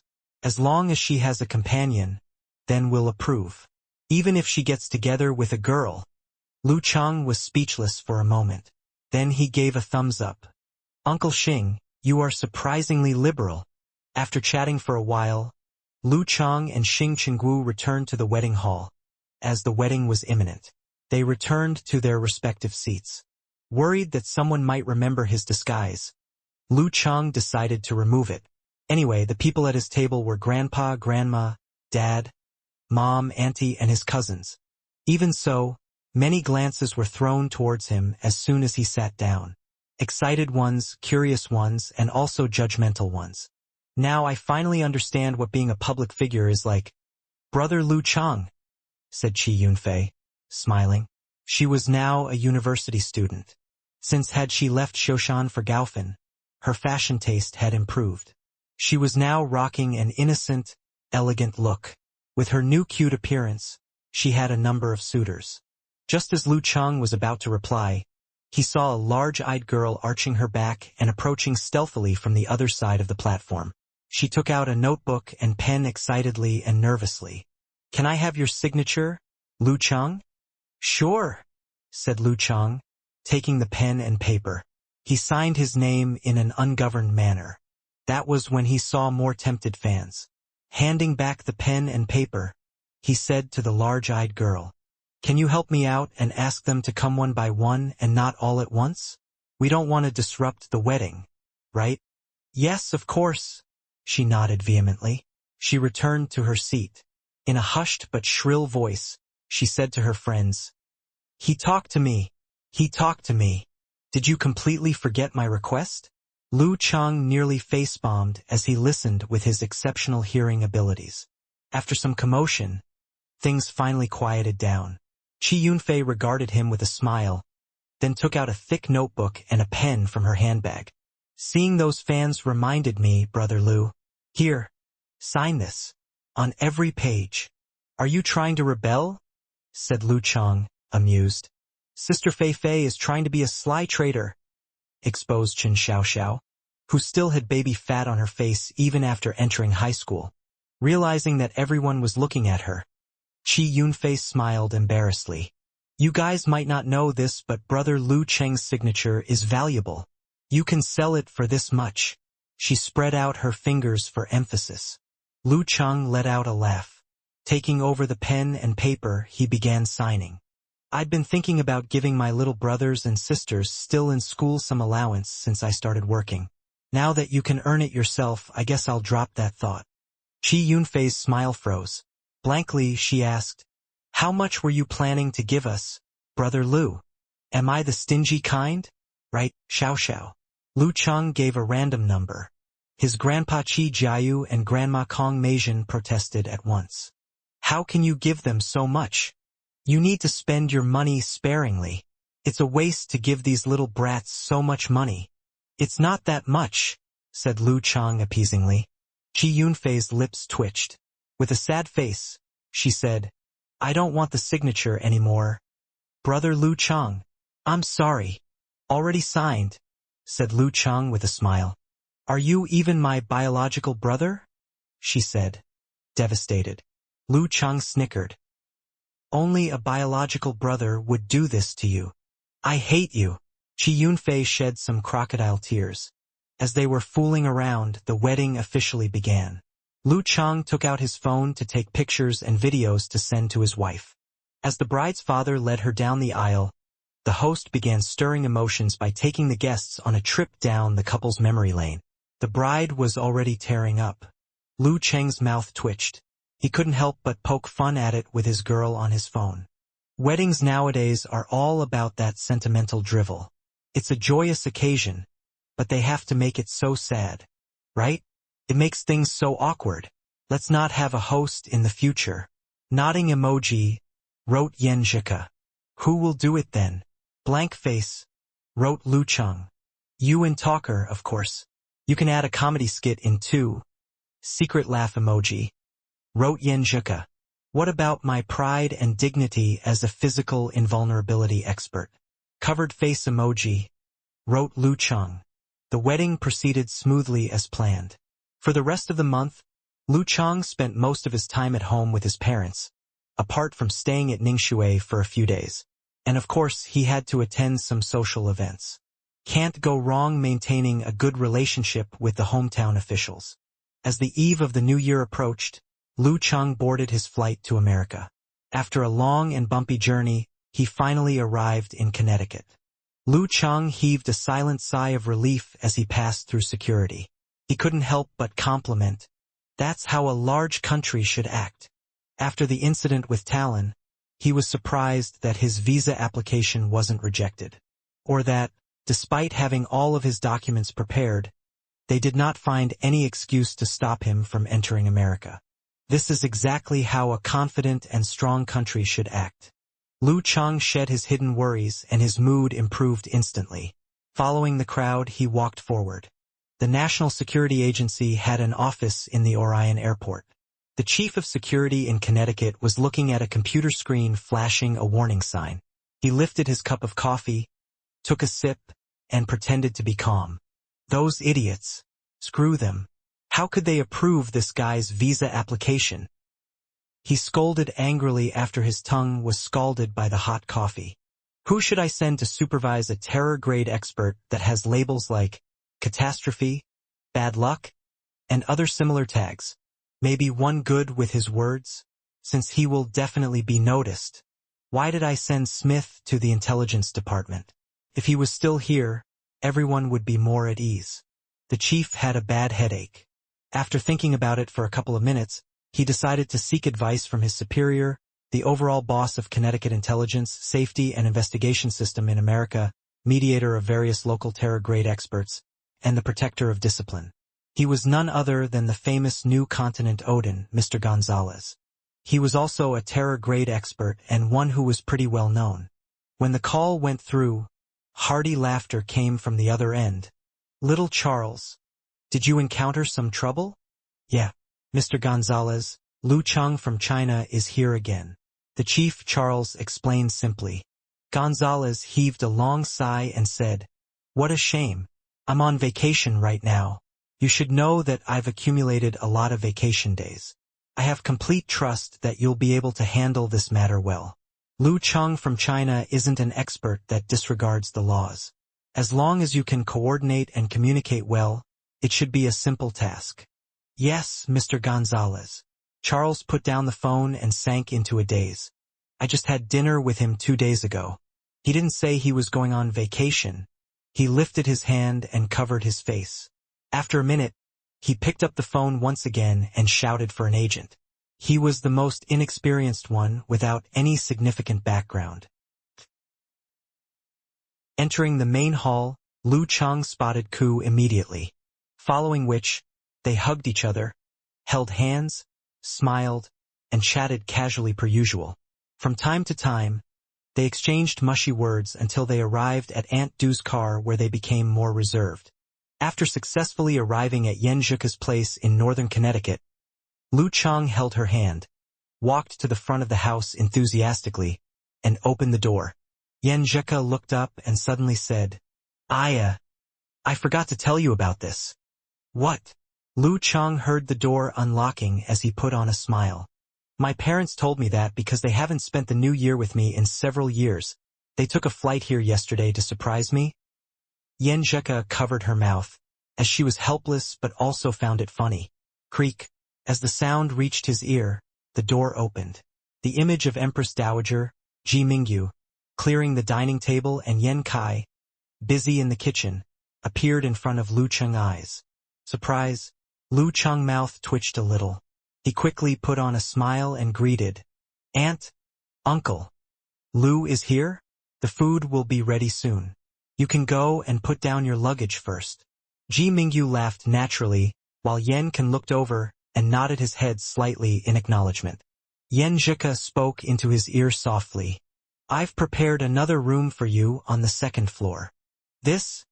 Lu Cheng turned to look at his wife. With a radiant smile, he said, This is pretty good, too. The week passed quickly and Lu Cheng boarded the flight to Wuyue province. Recalling the New Year atmosphere over the last few days, he broke into laughter as he shook his head and said, Sometimes, doing things in secret can also be fun. I only stayed a few days and it ended before I even realized. Now I have to wait until October for the next time. During this period, he could only rely on Yen Zhika returning to China during his spring and summer breaks. He came in a hurry and left in a hurry. Lu Cheng held his phone in his hands while looking out of the window as the plane took off. Now, other than Yen Zhika, who was unwilling to part, most well-known figures in Connecticut were finally able to relax. Gonzalez ended his holiday immediately and bade goodbyes to the beach filled with sunlight and beautiful girls. After spending some days with his master and returning home for the 15 days of the Chinese New Year, Lu Cheng collected his lazy and idle feelings as he started his next year enthusiastically. Starting the day he arrived in Huaqing, he didn't take a break. He headed to Longhu Club directly to use the volcano experiment lab and try out new ideas he had over the past few months. As the boss, and with his girl's reminder, he gave his assistant, Amen and driver, Zhao Zhenghua, a huge red packet each. In the words of the locals, this was good luck money. After practice and bathing, Lu Cheng dried his hair. He asked Amen to find out if Empress Luo was in the office. After getting an affirmative answer, he walked there directly and knocked on the door. Sister Ning, Happy New Year.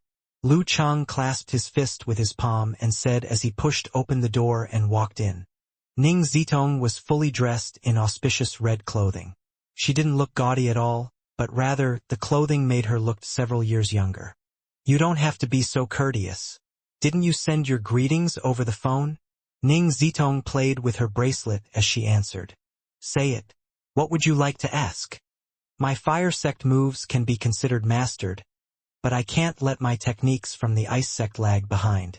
I'd like to ask if the military has venues in the vicinity similar to the Polar Laboratory. I could fly to Moshang City twice a week, right? Lu Cheng was direct with his queries. Yeah. Probably a 2-hour trip. Ning Zitong said with a giggle. You could look to your master for this. Why did you ask me? I shouldn't trouble two people for one matter. After having his question solved, he answered in a good mood. Ning Zitong pondered a moment before saying, regarding the incident of Talon, the subsequent investigation hasn't produced any results. However, considering how the Witch King has gone completely silent since, this is a grave matter. The military is prepared to work with America to redetermine the direction and expand the scope of the investigation. You have truly made a huge contribution. After much discussion, they have decided to allow you to view the restricted sex Clear Jade chapter in advance. Is this favoritism?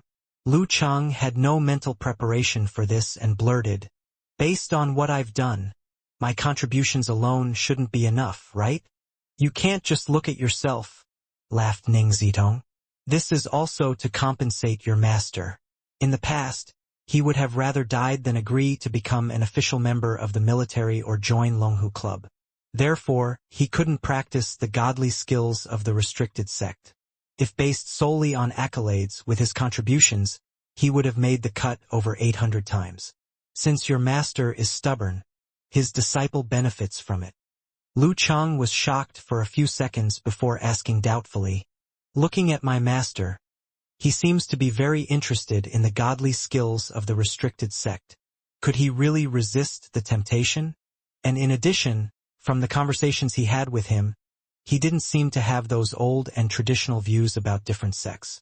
Master is not at all predictable. I would not have expected him to be a senior that sticks to his principles. Achoo! Geezer Shur in Moshang City suddenly sneezed. Angrily he nagged, who's scolding me?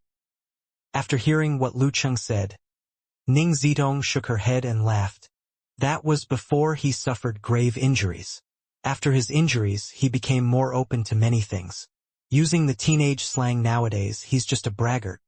When it came to joking about his master, it wasn't appropriate for Lu Chang to partake. He could only smile faintly in response. All right, make some preparations and head over to the capital in 2 days to view the Clear Jade chapter. Ning Zitong smiled and explained, we don't have it here. It's under the custody of Elder Mei. She sighed. Hopefully you are able to gain something from it. The Dragon King might not be ready by the opening match for this season of the professional league. Dragon King is injured? Lu Chang assumed. During the spring holiday, Dragon King had accepted the challenge by Warrior Sage for the master title. After 3 intense battles, he lost to him again.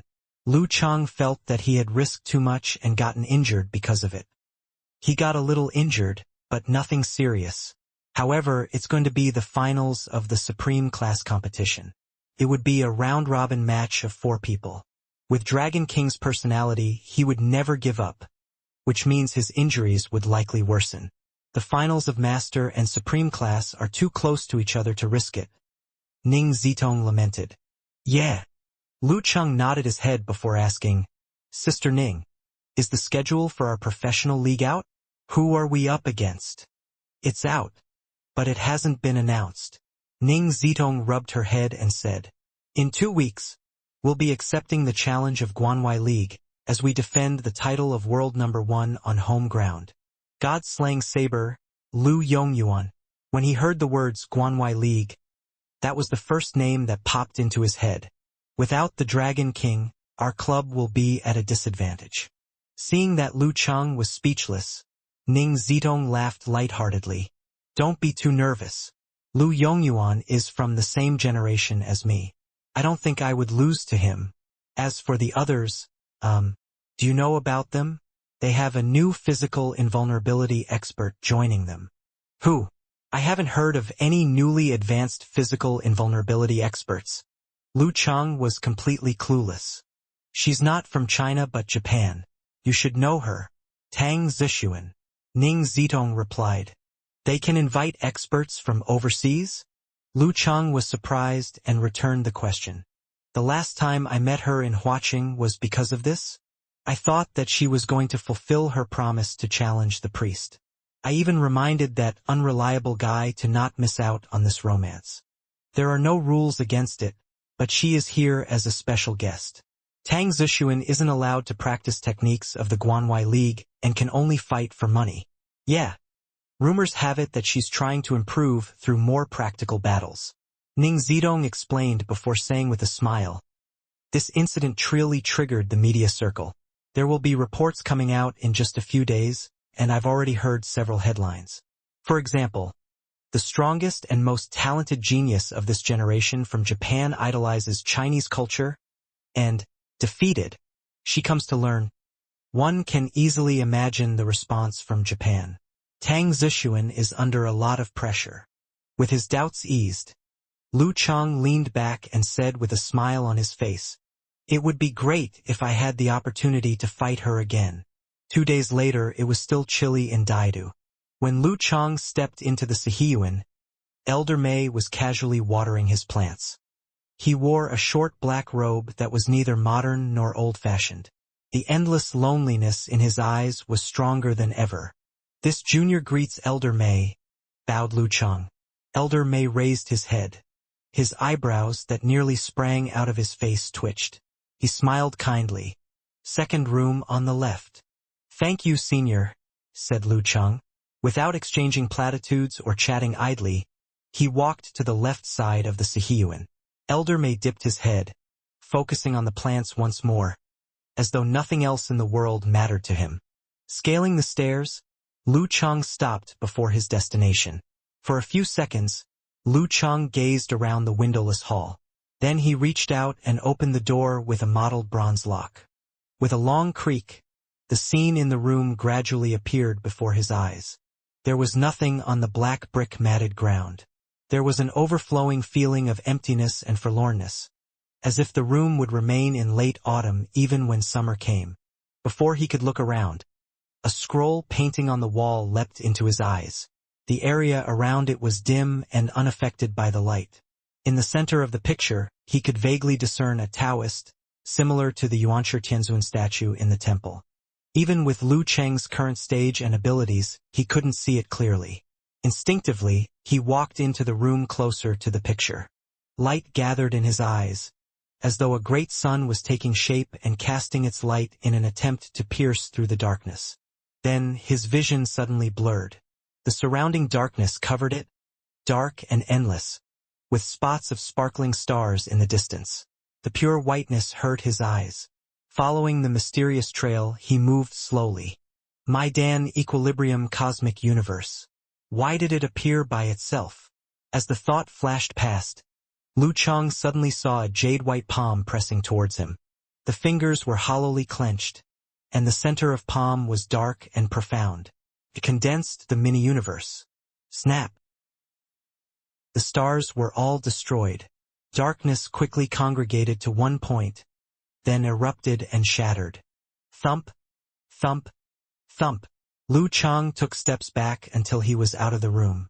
Blood seeped out of his orifices. He was visibly tired. His head was abnormally painful. Within just a few breaths, he felt as if he'd had a tough battle against the Dragon King or the Warrior Sage. So these are the Forbidden Sect Yuqing chapters? The senior who created this divine kung fu. What level was he at? Am I pushing it? As these thoughts flashed past, Lu Chang crossed his legs and sat down, regulating his breathing. After that, he began to visualize the wholeness and confrontation formula methodically. He fell into a deep slumber.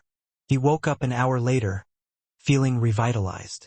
He stood up from his waist and stepped into the room once more. Looking at the dark-enveloped scroll painting, he saw a similar image. However, he lasted a few seconds longer than before. Twice, thrice. Enduring the pain that didn't go away even with deep sleep, he continued learning. That was when he saw the black-clad Elder Mei standing at the door. Go back and figure out what you are lacking. Before stepping into the forbidden area, every martial artist sees a different scene based on their experience and foundation. There are subtle differences in what each martial artist can obtain through studying it, said Elder Mei placidly. As long as you complete one mission every year, you can come back here annually. Kiki, don't bite off more than you can chew. You must first digest your learnings. Yes, Elder Mei, said Lu Chang, repressing his melancholy. Turning, he walked out of the Sihiyuan. Before he left, he suddenly turned. Can I discuss what I learned from the forbidden sect divine arts with others, Elder May? Sure, if they don't mind, smiled Elder May. A few days later, the curtains were lifted for the Supreme Class battle. There was the defending champion Warrior Sage Qian Donglu, the challenger Dragon King Chen Qitao, Clown Gu Jianxi, and Wisdom King Ji Hai. The format was round robin. If 3 contestants had the same score, there would be a tiebreaker. The first round was Lu Cheng against Empress Luo. Due to a drawing, the Dragon King went against Warrior Sage. This time he got the victory, but at the cost of serious injuries. After that, the injured legendary twin made it easy for the Wisdom King Ji Hai. He won all 3 fights and took the title of Supreme Class Mighty One. That was his second individual title, leaving the other fighters from his generation, like Lu Cheng, Peng Liyun, and Ren Li, in the dust. Not long after the end of the Supreme Class battle, the flames of war for the top-tier professional matches reignited. The curtains to a new tournament were about to be lifted. The host of this event was none other than the previous first in China, Longhu Club. They stood their ground at MT Qixia in Huaqing, taking on the challengers from the Guanwai League. On Friday afternoon, the sky was overcast and the weather was humid. A luxury bus that had left the airport headed for the Gua Hotel, where the physical invulnerability experts from the Guanwai League and their assistants stayed. Kaori Karasawa no longer wore a yukata. Instead, she had changed into the Guanwai League uniform, a white martial arts suit with red embroidery. The sheathed Fugumaru rested on her knees. Out of the corner of her eye, she observed Lu Yongyuan sitting at the window across from her. His hair was combed back neatly. He was enjoying the view outside with an indifferent expression. The famous god-slaying saber leaned quietly against the seat. The dark green sheath glimmered faintly. Without retracting her gaze, Kaori Karasawa adjusted her sitting posture, as though imitating him. It was just like when she was accepted as a disciple by the Shinjai sect.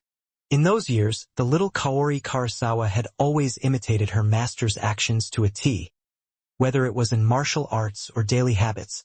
Through that, she cultivated her manners and refined her mind. She only began developing her own style after mastering kendo.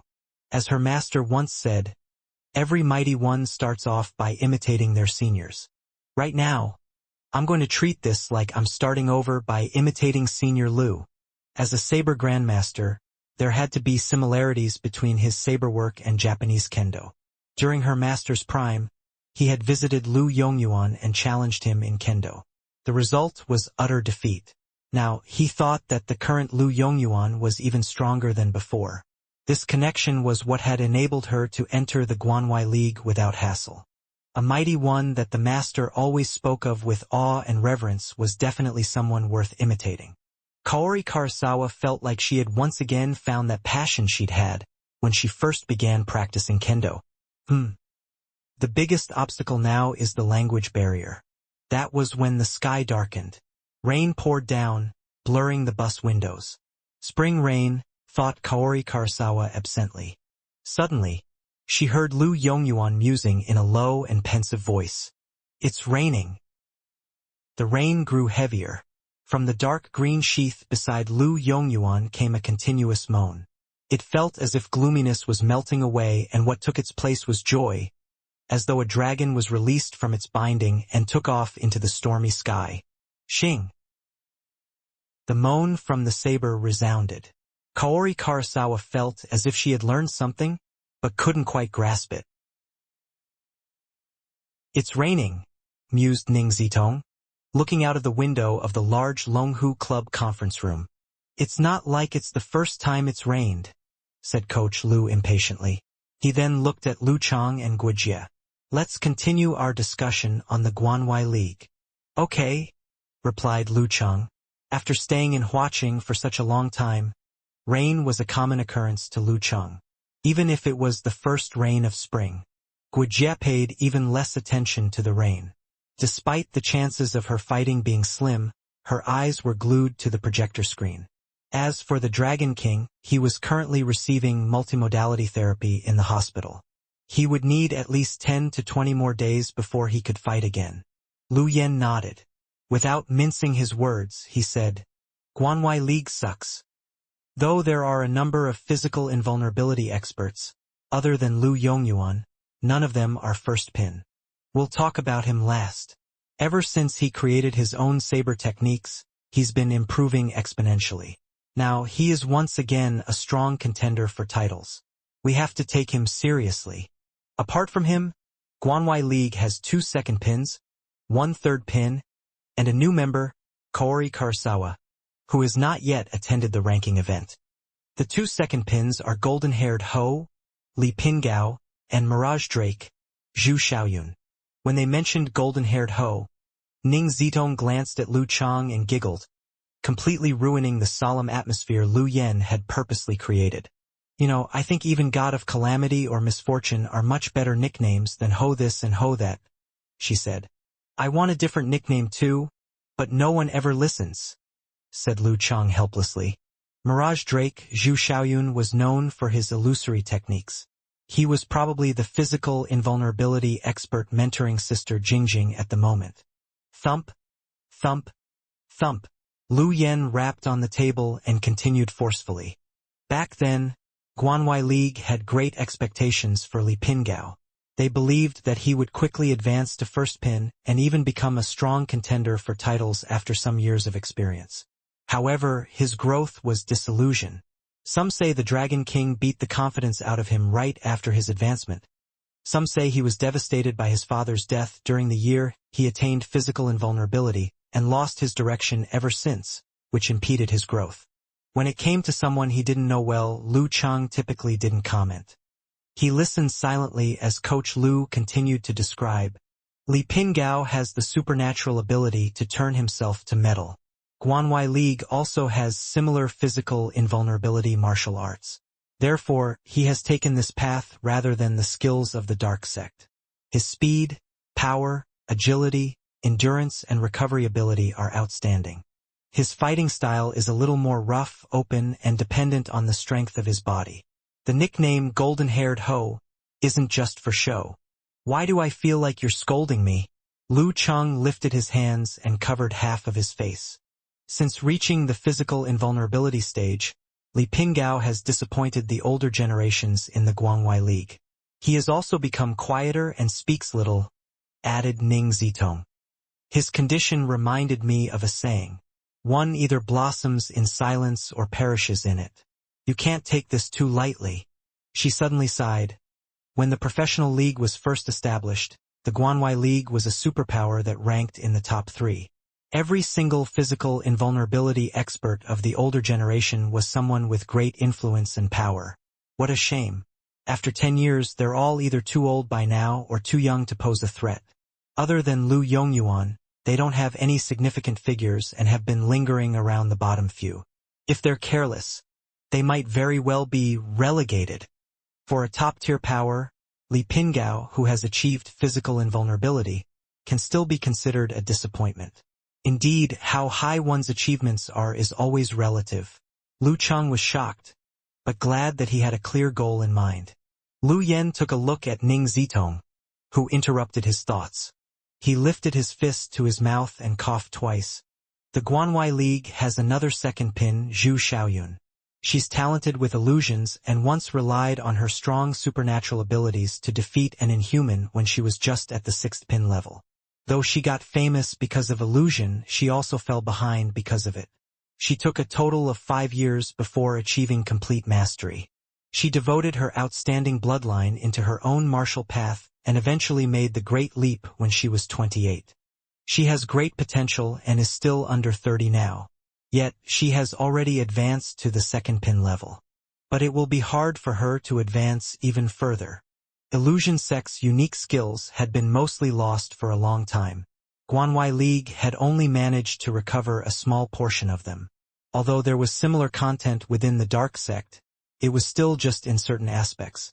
Zhu Xiaoyun would either be stuck at this level for a long time, or she could be like Lu Yongyuan, who integrated his entire lifetime of learnings, power of his bloodline, and various experiences together. This had allowed him to find his own path and create new martial arts. If she could achieve this, the sky would be her limit, and she would have the qualifications to fight for titles. After introducing the rough situation of Zhu Xiaoyun, Lu Yan didn't have the chance to catch his breath when Ning Zitong continued. Xiaoyun, that brat, has maintained a very good attitude and isn't easily flustered. She likes to research cooking, gossip, and collect embarrassing things others have done. She's living a great life, and I strongly believe that she'll be able to come out with something new. She sees Lu Yongyuan as half her master. Perhaps she will also be another Lu Yongyuan. After hearing Ning Zitong mention the hobbies of Zhu Xiaoyun, Lu Yan's face darkened. He looked to Lu Chang as his tone turned serious. Her illusions have reached the stage where she can fool others with the fakes. It happens to be a complete counter for enemy heart-freezing move. However, you have the supernatural ability to sense danger. If you face her, your chances of winning are high. Lu Chang nodded his head seriously, but in his mind he was wondering what kind of embarrassing things Zhu Xiaoyun had on Lu Yan. Seeing that Lu Chang had a good attitude, Lu Yan nodded his head in approval and said, "The two of them together with Lu Yongyuan were the main members of Guanwai League last year. Third Pinzhengshi duo is their reserve. If they have more than 2 people injured, the older generation experts might take part or choose a disciple who's close to the physical invulnerability level, to give them experience in a true battle. However, they've added Tang Zishuan from Japan this year. They shouldn't be facing such a desperate situation again." Zheng Shiduo, 29 years old, physical invulnerability for 2 years. He claims he is 1.96 meters tall but seems to be still growing. He specializes in unique techniques of the dark sect and often acts rashly. If there aren't any surprises, he should still be a reserve tomorrow. Tang Zishuan just made the great leap a few months ago. Currently, there are no records of her at this level. Her actual strength and level are unknown. She might appear as a surprise member tomorrow. After analyzing each member of the opposing team, Lu Yan said in a serious tone, "Empress Luo's style gives her an obvious advantage when she faces an opponent weaker than her. We can't let her face Lu Yongyuan directly. Lu Chang, you will be the first to go. No matter if it is Li Pingao or Tang Zishuan, you have to win. Such a small request, I'm sure you can do it, right? After which, try your best to exhaust the second opponent. If Lu Yongyuan chooses to go first, things will be simpler. Guojie, you'll be the second to go." Before Lu Yan could complete his sentence, martial arts fanatic, Guojie, blurted in surprise, "Me? Shouldn't we play it safer in the opening round? As the first pin expert and our coach, our chances of winning will be higher if you participate. Not confident? You don't wish to fight?" Lu Yan didn't answer her but instead asked her further questions with a serious expression. "I want to." Guojie didn't hesitate and answered decisively. She was clearly energized, exhilarated. "Great. No matter who you face, he will have been fighting for a long time. There's only one goal for you, and that's a victory." Lu Yan turned around and looked at Ning Zitong. "When Guojie exhausts the third member of Guanwai League, you will be responsible for finishing things off. By then, no matter if the opponent is Lu Yongyuan or someone else, they shouldn't be a problem for you." Ning Zitong answered with a faint smile and continued with her deductions on the most possible lineup by the Guanwai League. When Lu Chang and Guojie left, she frowned slightly. She looked at Lu Yan and asked, "Why did you make her participate all of a sudden? She already has the strength of a second pin and is no longer a little brat that has just come out," answered Lu Yan. "It's about time to give her some pressure. What kind of pressure would there be if she only participates in matches she is bound to win or if she fights with people she's familiar with? This type of important event when she might very well lose will be a good experience for her. Otherwise, would you be willing to let her imitate the Dragon King and send her to the war-torn areas where even physical invulnerability experts die? We aren't young anymore. We have to look further and give them the opportunity to replace us." Ning Zitong listened quietly. After some time, she finally puffed her cheeks like a little girl and sighed, "You are always more rational than me." The next morning, the skies were clear and the spring wind was warm, making one feel comfortable. Lu Yongyuan repeated the most basic split, slice, cut, slash, shake, and various other moves over 10 times. While doing so, he was focused and devoted, just like the times when he had just learned how to use a saber. If an expert walked past, they would be surprised that the most basic moves had no flaws at all in his hands. Each action was exactly the same. No matter the angles or the signs, they seemed to be replicated. When Lu Yongyuan began fully practicing his saber techniques, layers of lights stacked up like a growing snowball. It was eye-opening. Although it was the same moves at the same place using the same saber, there were minute differences. It was as though he was changing according to the time and variations in the environment, as he never seemed to repeat himself. Without permission, Tang Zixuan didn't dare to watch the god-slaying saber practice. However, as she continued practicing her sword technique, she suddenly felt that the surroundings had dimmed. As there was a competition today, the physical invulnerability experts in the Guanwei League didn't practice for too long. They were mainly doing fine-tuning and consolidation. Around lunchtime, they boarded a luxurious bus and headed towards the Qixia mountain in the suburbs. Along the way, Lu Yongyuan's eyes were shut and he leaned back as he took a small break. As they were about to reach their destination, he suddenly opened his eyes and said to Tang Zixuan, "Your foundation is solid, and you have great mastery over the sword techniques of the Xinzhai sect. Even better, you aren't known by the outsiders. You are a perfect surprise for Longhu." After the translator conveyed the message, Tang Zixuan stared at him and said, "Senior, you want me to participate?" At this moment, Li Pingao, Zhu Xiaoyun, and Zheng Shiduo all looked over. "Yes, to surprise them." Lu Yongyuan answered calmly, "You will fight in the opening match." "All right." Tang Zixuan was shocked but nodded her head with force. Lu Yongyuan didn't continue. He looked forward and said, "I'll be the second to take over from the front, clear the obstacles and pave the path for the rest. It will be best if I can encounter Empress Luo when I'm in peak condition. If that's not possible, she'll find it hard to maintain too. Xiaoyun, use your illusions to wear her out. You will have your chance." "Yes." Zhu Xiaoyun had a low voice that sounded a little like a man. She was of average build and had a brown skin tone. Her facial features were exquisite, with a pair of neat and beautiful eyebrows. Zheng Shiduo had no opinions regarding this arrangement. As for Li Pingao, whose skin felt a little like metal, he became even quieter. The vehicle circled up the mountain and finally arrived at the car park. Following the corridor, Tang Zixuan and the group instantly felt the dry heat of the atmospheric air. Soon they saw a red arena in the middle of the place. Longhu Club, Infernal Hell. The audience was arriving one after another and entering the room made of glass located at the end of the long corridor. So this is what the confrontation of the most elite powers in China looks like. Tang Zixuan took a breath silently and smelled something burning. Her hands, which were carrying Fugamaru, started to shiver with anxiety.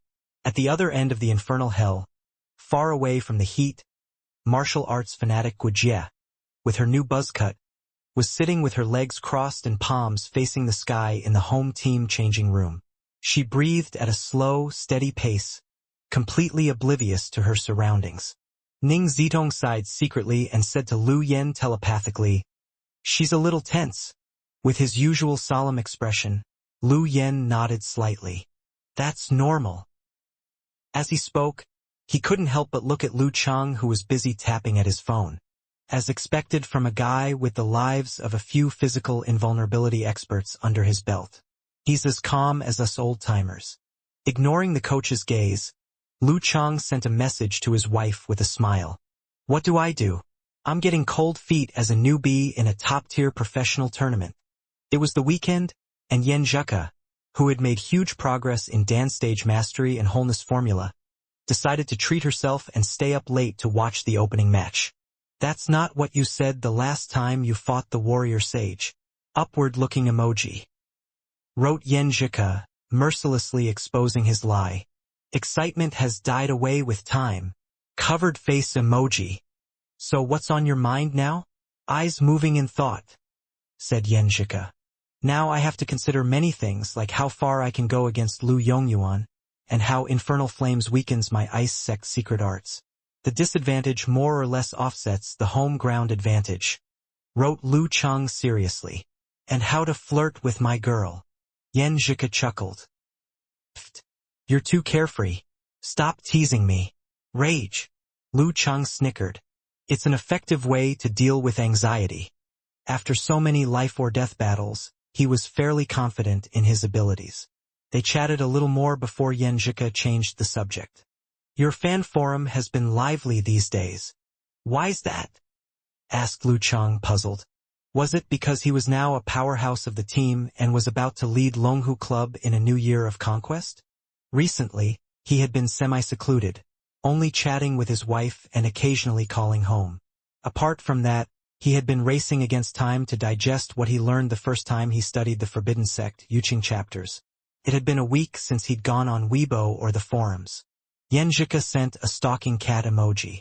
Did you forget that little Wonton is studying at a university in Huaqing? She bought a ticket to today's competition to cheer you on. Little Ling, Brahmin, Nye Chi-Chi, and Unparalleled Dragon King have all requested her to cheer on their part. Lu Cheng remembered. I totally forgot about little Wonton studying here. Well done, that's the right answer, thought Yen Zhika, feeling pleased. How about you design a special victory emote just for them? Smothering a laugh, she wrote. As a physical invulnerability expert, the most important thing is to be mature, humble, and presentable, jested Lu Cheng. I don't want to talk to you anymore. Uncle Cheng looks away coldly.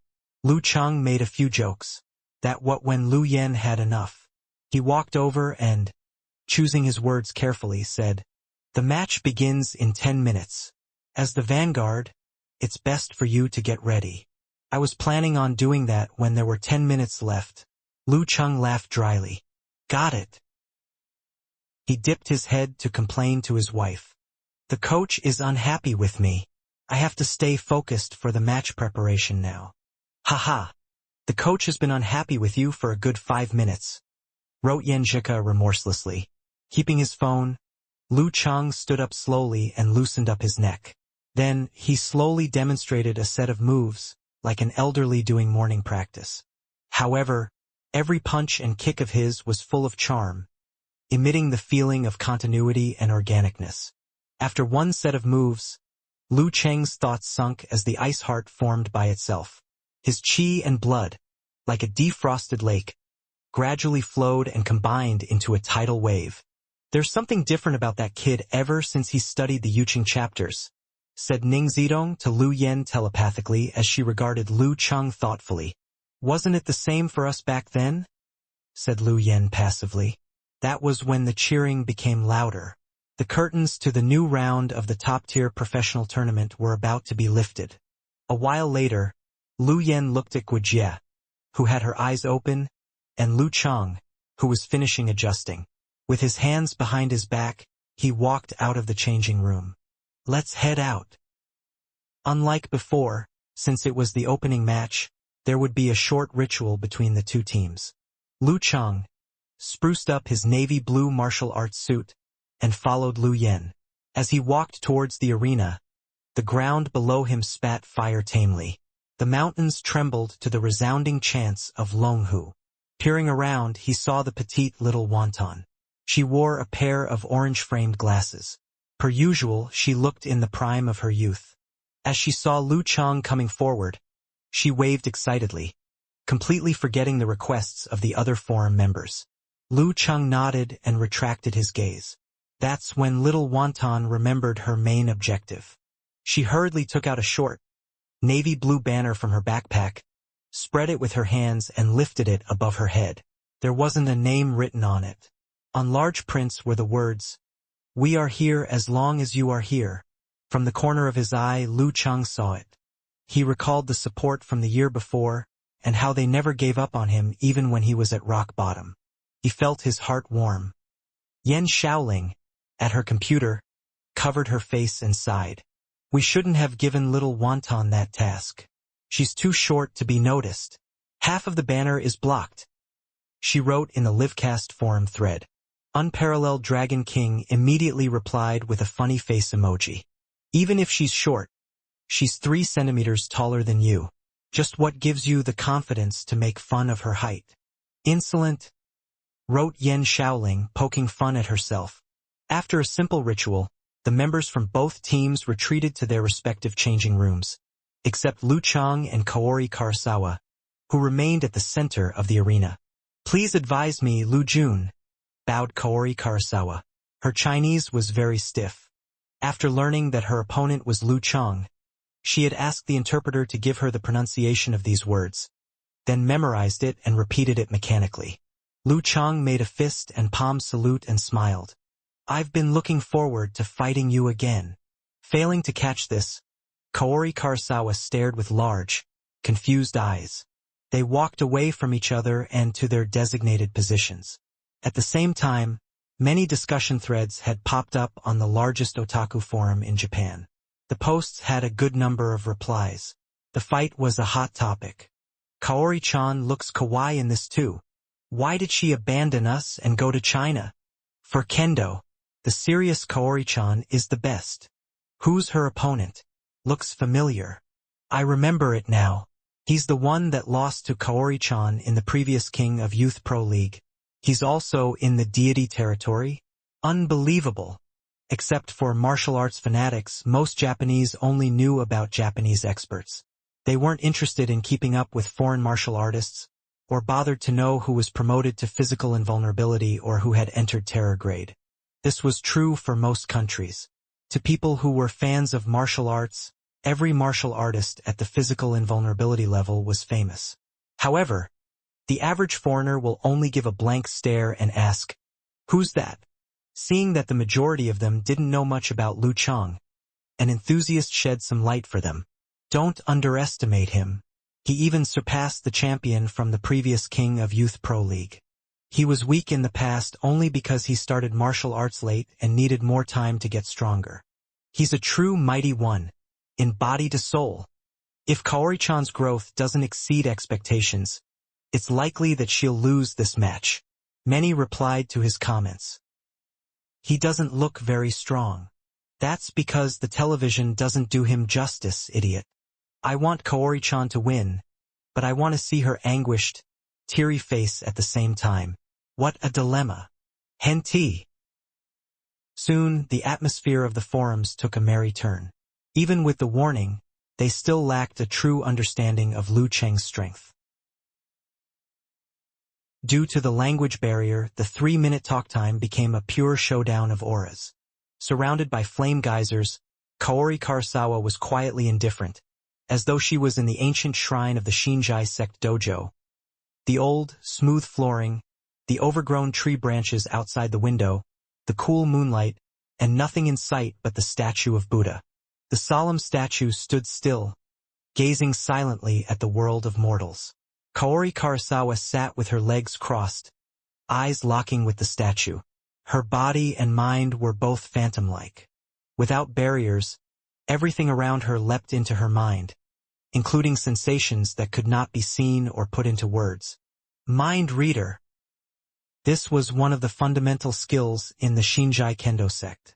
It was sort of a fusion between enemy heart-freezing move and foresight abilities, but it had its own shortcomings. Kaori Karasawa saw the lava waiting to erupt from the ground and a pellucid heart with mirror-like sides. She also saw reflections absurdly clear down to the details of herself. A little shaken, she was nearly forced out of the state of mind reader. Collecting herself, Kaori Karasawa managed to maintain her state. Calmly, she opened her eyes, which came into contact with Lu Cheng's. She arched her back and reached for the hilt of Fugamaru. Like a heavenly weapon with its edge hidden in its sheath, the blade was longing for its day to shine. After what seemed like an eternity, the referee who had retreated to the edge of the arena raised his right hand. "Begin!" he boomed. The new round of the top-tier professional tournament had officially begun. Kaori Karasawa suddenly stepped forward, moving like flowing water. In a split second, she appeared before Lu Chang. Xing. A clean ray of white light flared, so fast that its trail couldn't be discerned. Shikuchi, draw attack. Fusing the two ultimate skills was a walk in the park to Kaori Karasawa. But Lu Cheng wasn't any slower. Right as Kaori Karasawa used Shikuchi, Lu Cheng stepped out, shortening the gap between them. His heavy right punch landed on the side of the katana, blocking the blade in its path of destruction. If not for Kaori Karasawa's insane speed, he would have caught his opponent's palm and pushed the katana back into its sheath. That didn't make Kaori Karasawa panic. Instead, she behaved as though she was back in the shrine gazing at the statue of Buddha. Xing. The empty sheath in her left hand stabbed at Lu Cheng's lower abdomen with equal ferocity to the draw attack. This was the preparation for her ultimate move. Xinjai Sect, Double Dragon Takedown. Tang Zeshuan held her sword's hilt in reverse, injected chi into it, and pulled her wrist back towards her opponent in a piercing move. The sword's ray she had created before smashed across. Before the era of information exploded, countless martial artists and swordsmen had died under this double dragon takedown. However, things were different now. As long as one didn't panic when facing it and made mental preparations, they could most likely defend themselves against it. As expected, Lu Cheng moved his left arm back. His fist crossed his chest and hammered across as he hit the blade awkwardly. Bam! Bam! 2 consecutive collisions sounded and the bright lights from the strike dissipated. Tang Zeshuan's double strikes were firmly blocked. However, her mind was like a dried-up well, and she wasn't affected at all. There wasn't a shred of disappointment in her, as though she had already foreseen the situation. Zhang! She bent her right elbow and opened up as the long sword flashed over her like a bolt of lightning. The edge of the sword was so sharp it could cut through bone. Wherever it crossed, the atmospheric air condensed into water droplets as clouds seemed to form. This was the weakened version of the most profound move of Xinjai Sect, Flying Bird Takedown. However, when Tang Zishuan used it now, it was almost as fast as her Flying Dragon Takedown when she had first fought Lu Cheng. The attack struck almost as fast as the speed of sound. Rumble! Lu Cheng straightened his elbow and took it on with a heavy punch. He hit the body of the sword accurately and tainted it with a layer of crimson red. The current Lu Cheng was much different than before. Rumble! Tang Zeshuan's sword scabbard struck soon after. The connection was so fluid and her speed so fast that it perfectly demonstrated her violent momentum. This completely contradicted her beautiful, serene appearance. Rumble! Rumble! Rumble! Tang Zishuan injected her chi into each strike as she alternated between using Fugumaru and her sword scabbard. Each slashing strike was heavier than the one before, making Yen Shaoling and the rest, who were watching on their screens, hold their breaths with heavily thumping hearts. Triple aerial ace, quadruple aerial ace, quintuple aerial ace. Tang Zishuan exceeded her previous limits without expending much effort. The glow from the sword compounded with each attack as it grew indiscernible from the afterimages. Lu Cheng lifted both of his arms and covered his fists with purple flames. He was like a finely calibrated machine as he made perfect, consecutive blocks. Using Blizzard Blast, which was the physical invulnerability predecessor of 24 Blizzard Strikes, his movement became faster and fiercer with each block. The temperature around him was climbing rapidly. Previously, he had lost to her quadruple aerial ace. However, now he was even shaken by her quintuple aerial ace, sextuple aerial ace, or septuple aerial ace. Rumble! Rumble! Rumble! The glow from Tang Zishuan's attacks was consistent, and her aerial ace seemed able to last forever until her opponent collapsed. Septuple aerial ace, octuple aerial ace, nonuple aerial ace. On her 10th strike, Tang Zishuan changed direction suddenly as her scabbard smashed down on the space between Lu Cheng and her. Bam! Air shocks spread outwards. The entire region had sunk into a vacuum-like condition. Using the pressure created from the imbalance, she pulled everything around her towards the middle as Lu Cheng suddenly leaned forward. Xinjai Sect, vacuum takedown. Creak. Tang Zeshuan's right hand, which held on to the sword, paused for a moment, after which a vague compression sound could be heard. Flying Dragon Takedown followed by Vacuum Takedown was the ultimate killer move of the Xinjai Sect. A ray of white light surfaced and cut through the skies. Behind it, The air was split in half as the strike landed on Lu Chang at a speed impossible for humans to dodge. Lu Cheng's figure distorted and shattered like a broken mirror. Seeing this, Tang Zixuan's eyes suddenly turned desperate. Had he already dodged and left his afterimage behind when vacuum takedown took effect? How did he manage to fool my heart's eye? Rumble. At that moment, the sound of the sword cutting through the air finally reached the surroundings. The sound waves created huge air shocks that spread outwards violently from where Tang Zixuan struck. As the remote-controlled surveillance camera shook violently, faint purple flames formed a wall and burned towards Tang Zixuan along the ground. Tang Zixuan suddenly noticed that the temperature was extremely high and everything she saw was distorted like a mirage. Simply breathing in this place would burn one's air pipes and cause injury. As the thought flashed through her mind, she understood how she was fooled.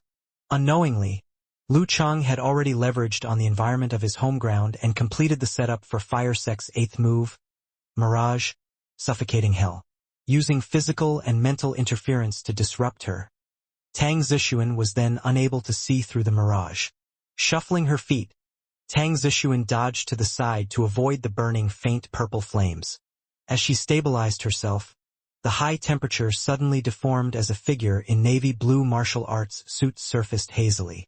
Lu Chang pulled back his shoulders and threw out his punch like a bullet. As his fist rubbed against the space, purple flames ignited and smashed heavily onto his opponent's right shoulder. Tang Zixuan didn't panic. She threw the scabbard in her left hand diagonally, which devoured the long sword. After which, she released her right hand and used the momentum to strike Lu Cheng's left fist from below. Zhang! The sword returned to the scabbard tightly as it knocked Lu Cheng's fist away in an explosion. Using this opportunity, Tang Zixuan twisted her waist and grabbed onto the sword's hilt with her right hand once again. Swoosh! Swoosh! Swoosh! She pulled her sword out of the scabbard, changed her steps, and slashed towards Lu Chang consecutively at high speed. 8 rays of bright light slashed towards Lu Chang from the left, right, front, and back like a huge snake with 8 snake children biting on a rampage. Xinzhai Sec's secret arts, Yamada no Orochi. At this moment, Lu Chang was surrounded by a blooming lotus flower made of light, whose layers of petals were closing in rapidly. Tang Zixuan's attacks weren't finished. After executing Yamada no Orochi, she jumped into the air. With both hands on her sword, she slashed down against the wind. Using her chi, she triggered a blinding brilliant light that sealed the last possible route of escape for her opponent. With her momentum, she seemed capable of slashing anything in her way into two. This was the most basic and simple move in Japan's kendo, slashing through the winds. Using it here was perfect and appropriate. Lu Chang was calm and unshaken. From the glow in his eyes, he seemed interested to give his moves a try. When Yamada no Orochi swept towards him, he closed both of his palms, which were burning with faint purple flames. All the flames were quickly compressed into a tiny dot. Bam! When he opened his palms, flames erupted with the momentum of a forest fire. With incredible heat and shockwaves, they gradually wore down the 8 sword strikes.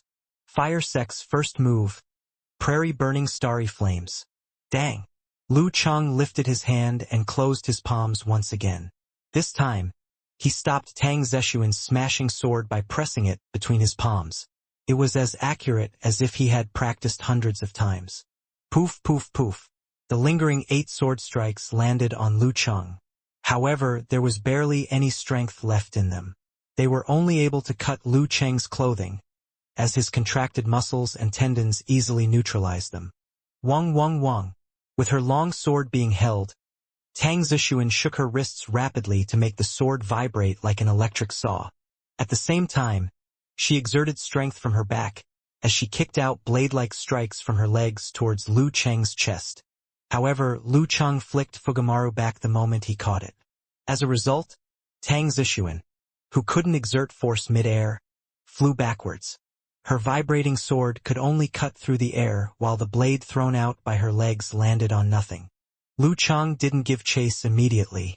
At his own pace, he created scorching red, faint purple, and dazzling white fireballs around him. Tang Zishuan was afraid of being attacked mid-air. She turned elegantly in the air to change direction and landed several tens of meters away. Just as both of her legs landed on the floor, Lu Chang suddenly strode forward and stomped his leg heavily. Her heart's eye detected something, and she rolled quickly to the side. Bam! At the place where she had stood, the ground split and lava erupted like a fountain. This was the combination of home ground advantage and a physical invulnerability expert's ability to connect with heaven and earth. Seeing that Tang Zishuan wasn't hit, Lu Chang tensed his left and stepped forward to connect with the lava underground. Still in motion, Tang Zishuan couldn't avoid it. She plunged her sword into the space in front of her and injected her own chi. Light emanated and the ground shook. Soon, the ground recovered its peace and the lava stopped. Xinjai sect, Earth Treasury takedown. By now, Lu Chang had already reached Tang Zishuan. Light blue and golden fireballs had formed around him as he completed his 5 flames. Clenching his fist tightly, he slammed down violently. The 5 fireballs gathered and revolved around Lu Chang. Tang Zishuan's pupils contracted, and she didn't dare face it head-on, but instead did a backflip. While doing so, she drew her long sword as she slashed upwards towards Lu Chang. Lu Chang straightened his back. Using the ignition of fire force within his body, he took 2 steps backwards as he accurately avoided the sword strike. His attempt to combine the 5 fireballs into one was only a decoy. Scorching red, gold and light blue fireballs flew out one after another towards Tang Zishuan, who was still flipping backwards. Rumble, rumble, rumble. Tang Zishuan expended all of her abilities and executed consecutive shikuchi techniques before barely avoiding the incessant cannon firing. However, her senses were affected by the thick smoke, and her windpipes were injured by the high-temperature air flow as she almost coughed. At this moment, she heard a stern and ancient Chinese voice. Formation! The surrounding air flow solidified. Tang Zishuan, who was limited while dodging, was trapped within this invisible cage. She looked on helplessly as the dazzling light and faint purple flames behind Lu Chang flew towards her. Gritting her teeth, she gripped her right hand a little tighter. Creak, after a soft sound. A white ray of light split the cage and cut the dazzling white and faint purple fireballs into 2 as they fell on either side of her. Rumble. The sword ray couldn't land on Lu Chang, who had made his dodging maneuver in advance. The only thing to be seen was the deep cut Tang Zishuan delivered before the sounds erupted. Tang Zishuan escaped the perilous situation and changed her direction. Just as the sound and shock waves of the explosion erupted, she discovered that Lu Chang was following her like her own shadow. She heard another mysterious ancient voice. Confrontation. With her will to fight dissipated, Tang Zishuan felt as though she was back in the Xinjai sect dojo, as though she was arranging flowers or making tea, as though she was looking at a Buddha statue that calmed her soul. She paused in her steps and seemed unable to draw her sword. However, this mental state strengthened her typical training. The effects of heart's eye were magnified as her opponent was clearly reflected. This is an opportunity. Without killing intent, his premonitions should be a little slower. Tang Zishuan maintained her calm and composed condition. Slowly and silently, she compressed her chi and contracted her muscles and tendons. She wanted to ambush her opponent with Flying Dragon Takedown, which could decide the outcome of the match in one move. After using the confrontation formula, Lu Chang changed his hand seal slightly. The ancient word was modified as he shouted in a low voice, "Forwarding." Following which, his back and legs spit out light blue flames as he appeared at the vicinity of Tang Zishuan with speed close to Xuanpa. Forwarding formula, counter jet spray. Pa! Lu Chang extended his right hand and pressed down on Tang Zishuan's sword hilt as he cancelled her ability to use Flying Dragon Takedown. Pa! While Tang Zishuan was in shock, Lu Chang threw a punch with his left hand and connected on the sword's hilt and arm of his opponent. After using fire force for some time, his balance teetered on the edge of losing control. Chilling cold flooded out rapidly and sealed Tang Zishuan within the transparent wall block. Although this was quickly melted by the high temperatures, it still caused Tang Zixuan to lag a little.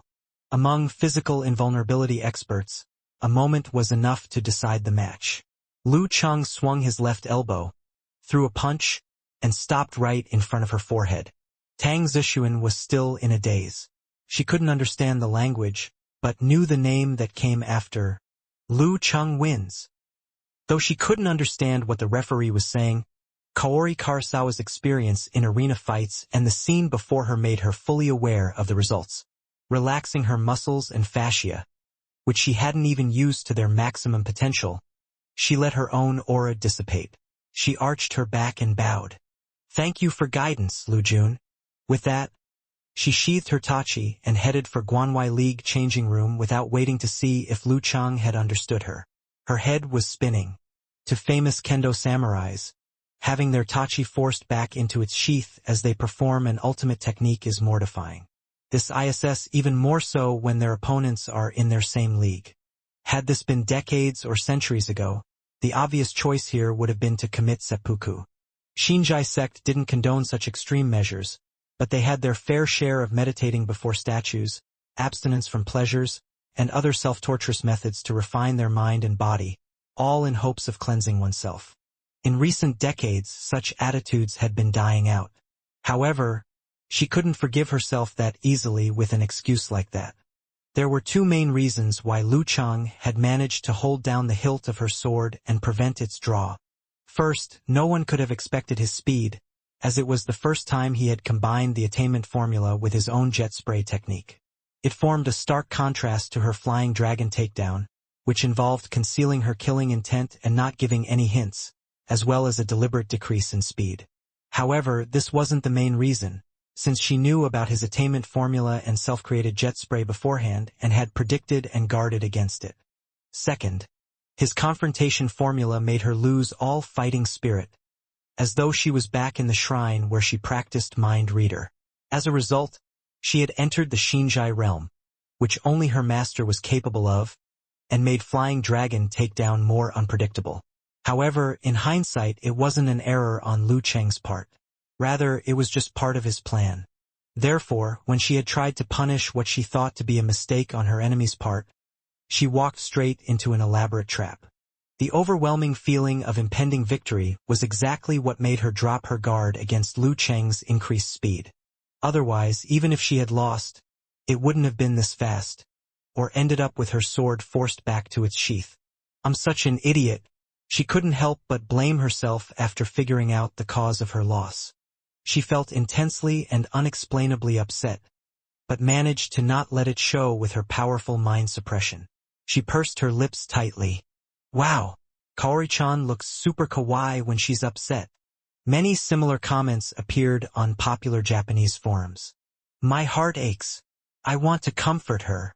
It's a shame that Kaori-chan isn't like before. I remember back when she was 10. Whenever she lost, she would try to stifle her tears but always ends up bawling her eyes out. After all, she's a deity realm expert now. I remember seeing Kaori-chan's tears at the auctions. Her opponent is very impressive. To be able to force Kaori-chan's tachi back into its sheath, it's as though he's on another level. Like I said, Lu Kuan's growth surpasses your imagination by miles. His strength is absurd, and there are more martial artists like him in China. We are already so far behind them. Yet those stubborn, conservative old farts can't see it. May the heavens slay the old farts." There were similar discussion threads on Chinese websites, but they used more direct words to express their adoration. Phrases like hugs, kisses, lifts into the air were seen everywhere. Behind the glass windows of the Longhu Club changing room, Ning Zitong inhaled softly as she listened to the awe and admiration of the audience. "He truly is amazing in combat. And it's only been 6 or 7 months since he made the great leap. I'm afraid the only one who outshines him in the recent 30 years is the warrior sage. Even the Dragon King was, at best, on par with him," said Lu Yen placidly, despite his high praises. Ning Zidong turned away slowly and chuckled. "Good thing that the Dragon King is away recuperating. If he heard what you just said, we'd see Lu Chang get beaten up every week again. I've been wondering whether the day will come when he throws the gauntlet at the Dragon King, like what Long Jin did, Lu Yen said, smiling slightly. It was rare for him to crack to a joke. Rubbing her temples, Ning Zitong sighed. Why did we name ourselves Long Hu back then? Now, whenever something like this happens, I start thinking about the saying, a mountain has no place for two tigers. Beside her, Guojie was gazing outside with a complicated expression. There was motivation in her eyes. Lu Chang defeating Kaori Karasawa was expected, but no one could have foreseen him to win in such a fashion. In the guest team changing room, Zhu Xiaoyun, Li Pingao, Zhang Shiduo fell silent. Lu Yongyuan, frowning slightly, stood with the god-slaying saber in his hand, the saber that had once turned the tides against the legendary twins. His expression was placid and somewhat amused, no different than when he saw the first spring rain the night before. At Kaori Karasawa's defeat, he didn't show the slightest shock, tenseness, or disappointment. At a moderate pace, Lu Yongyuan went out of the door and saw the gloomy Japanese girl with her lips tightly pursed. He smiled and nodded, then walked past her without reprimanding her at all. He walked towards the center of the infernal hell. Kaori Karasawa's eyes followed his figure stiffly. For a moment, she had the illusion that she was the victor of the match. Lu Senpai's mentality has improved even more. Lu Chang stood still as the scarlet lava gradually flowed in the crevices below and flame geysers erupted around him. His eyes locked onto the casually advancing Lu Yongyuan. Compared to the year before, the god-slaying saber had a completely different air to him. He no longer absorbed light, speeding up the entrance of dusk, or had the threatening feeling that his heavenly saber's edge was at his enemy's forehead. Now he seemed more like a lumberjack returning with a loaded cart, or an elderly deep in thought in the middle of fishing. There was an unspeakable harmony between him and nature, as though he was the crucial piece of a scroll painting. The more reserved and natural he was, the scarier it would be when his saber was drawn from its sheath. Lu Yongyuan had washed away his dust and found his inner self. These thoughts flashed across Lu Cheng's mind as he realized his opponent had gotten stronger. At the time the master battle took place, Lu Yongyuan had blazed his own path and was eager to put his skills to test, which made him appear hostile and impatient. Now he had settled down and returned to simplicity. Only by doing so could he begin to refine his mind. Lu Yongyuan stopped where Kaori Karasawa had first stood. He looked at Lu Chang, his chiseled features curving into a smile. This time, I won't stop at 9 strokes. Hearing Lu Yongyuan's declaration, Lu Chang was as calm as the surface of a peaceful lake. He answered politely, I'm looking forward to it. As he talked, he continued his previous preparation of compressing ice spirit force to release fire force. Outside his body, he formed the last faint blue fireball as it revolved around him to join the dazzling white, golden, scorching red, and faint purple fireballs. Facing the god-slaying saber, no amount of preparation was too much. Lu Yongyuan wasn't ruffled by Lu Cheng's answer either. With his back facing the referee, his right palm grabbed his saber's hilt the moment the referee raised his arm. In this whole process, there wasn't any change in speed. The previous second was just like the next, and the audience felt an unexpected chill down their spines. When his seemingly fat and stubby fingers gripped onto the hilt that was turning hot from the surrounding temperature, the atmosphere around him changed. He was like a loaded gun, a missile with its target locked, or a treasured weapon with dust cleaned from it. The fire on the ground instantly turned weaker and the lava flowed more slowly. The world seemed to have been split in half. Between each half of darkness, there was a long ray of bright light. Lu Cheng's hair stood up as he heard the thunderous voice of the referee. Begin! Lu Yongyuan took a casual step forward and the god-slaying saber silently unsheathed his saber. With just a slash, Lu Chang felt that the two of them were cut out from the world into a new and independent realm. This world was so small that the distance between them was just a few meters wide. Lu Yongyuan had taken a casual step forward and yet he was already in his attack range. When his heavy, black long saber slashed down, Invisible air currents seemed to boil and turn into layers that restricted Lu Chang, while also disrupting the rotations of his fireballs. 9 Godly Saber Techniques. Boundary. Nothing could be accomplished without proper boundaries set. Using the uniqueness of this strike, Lu Yongyuan easily imitated the Shikuchi technique of Tang Zishuan.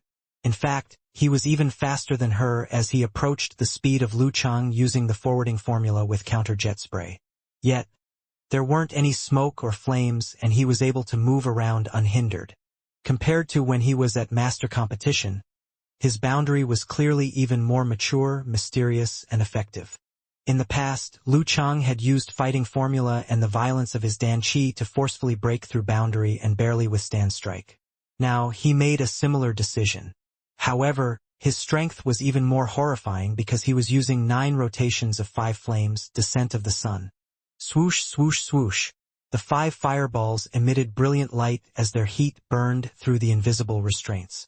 After which, following Lu Chang's stride, they combined into one as Lu Chang swung his arm down.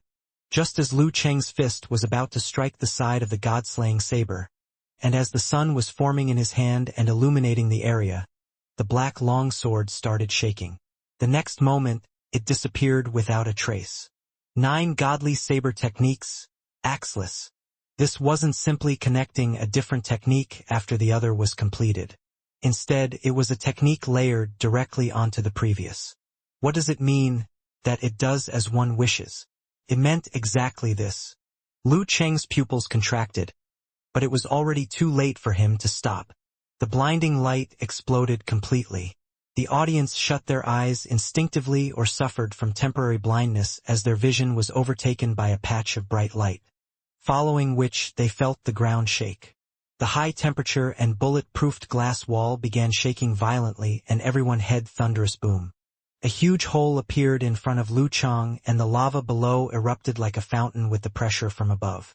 As for Lu Yongyuan, he had already disappeared, slipping past enemy heart-freezing move by using the thick smoke and violent wind.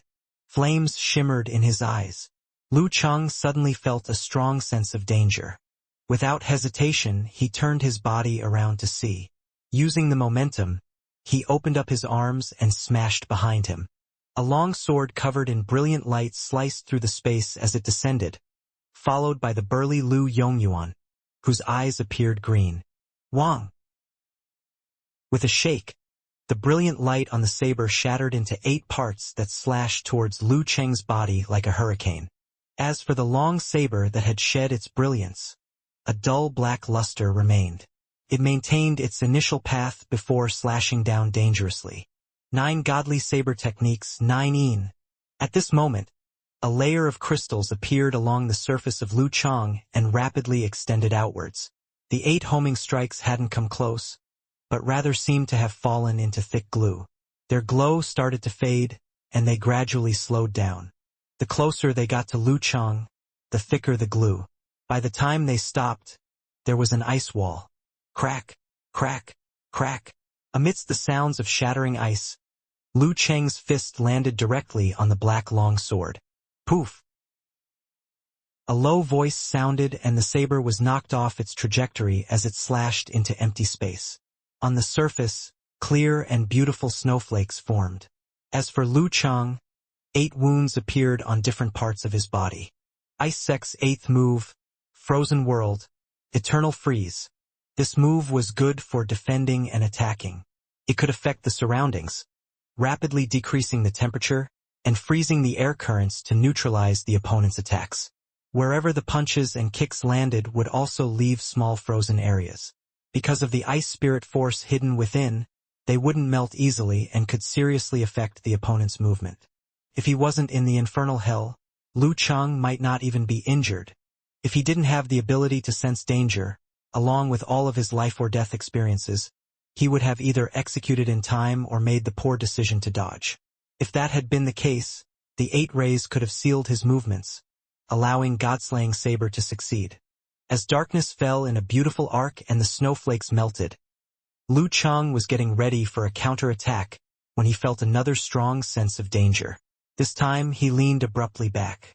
A bolt of lightning flashed across as the air current behind him took shape and expanded into clouds. Its speed was even faster than Tang Zeshuan's flying dragon takedown. 9 godly saber techniques. Extreme shock. Rumble. In the explosion, Lu Cheng's ears closed up with the natural laws of physics as he shut himself off, blocking the majority of the sound waves. At the same time, he took advantage of the strong wind and rolled away, before rising to open up the distance between them. However, Lu Yongyuan didn't stop to introduce his moves like he had during the master competition.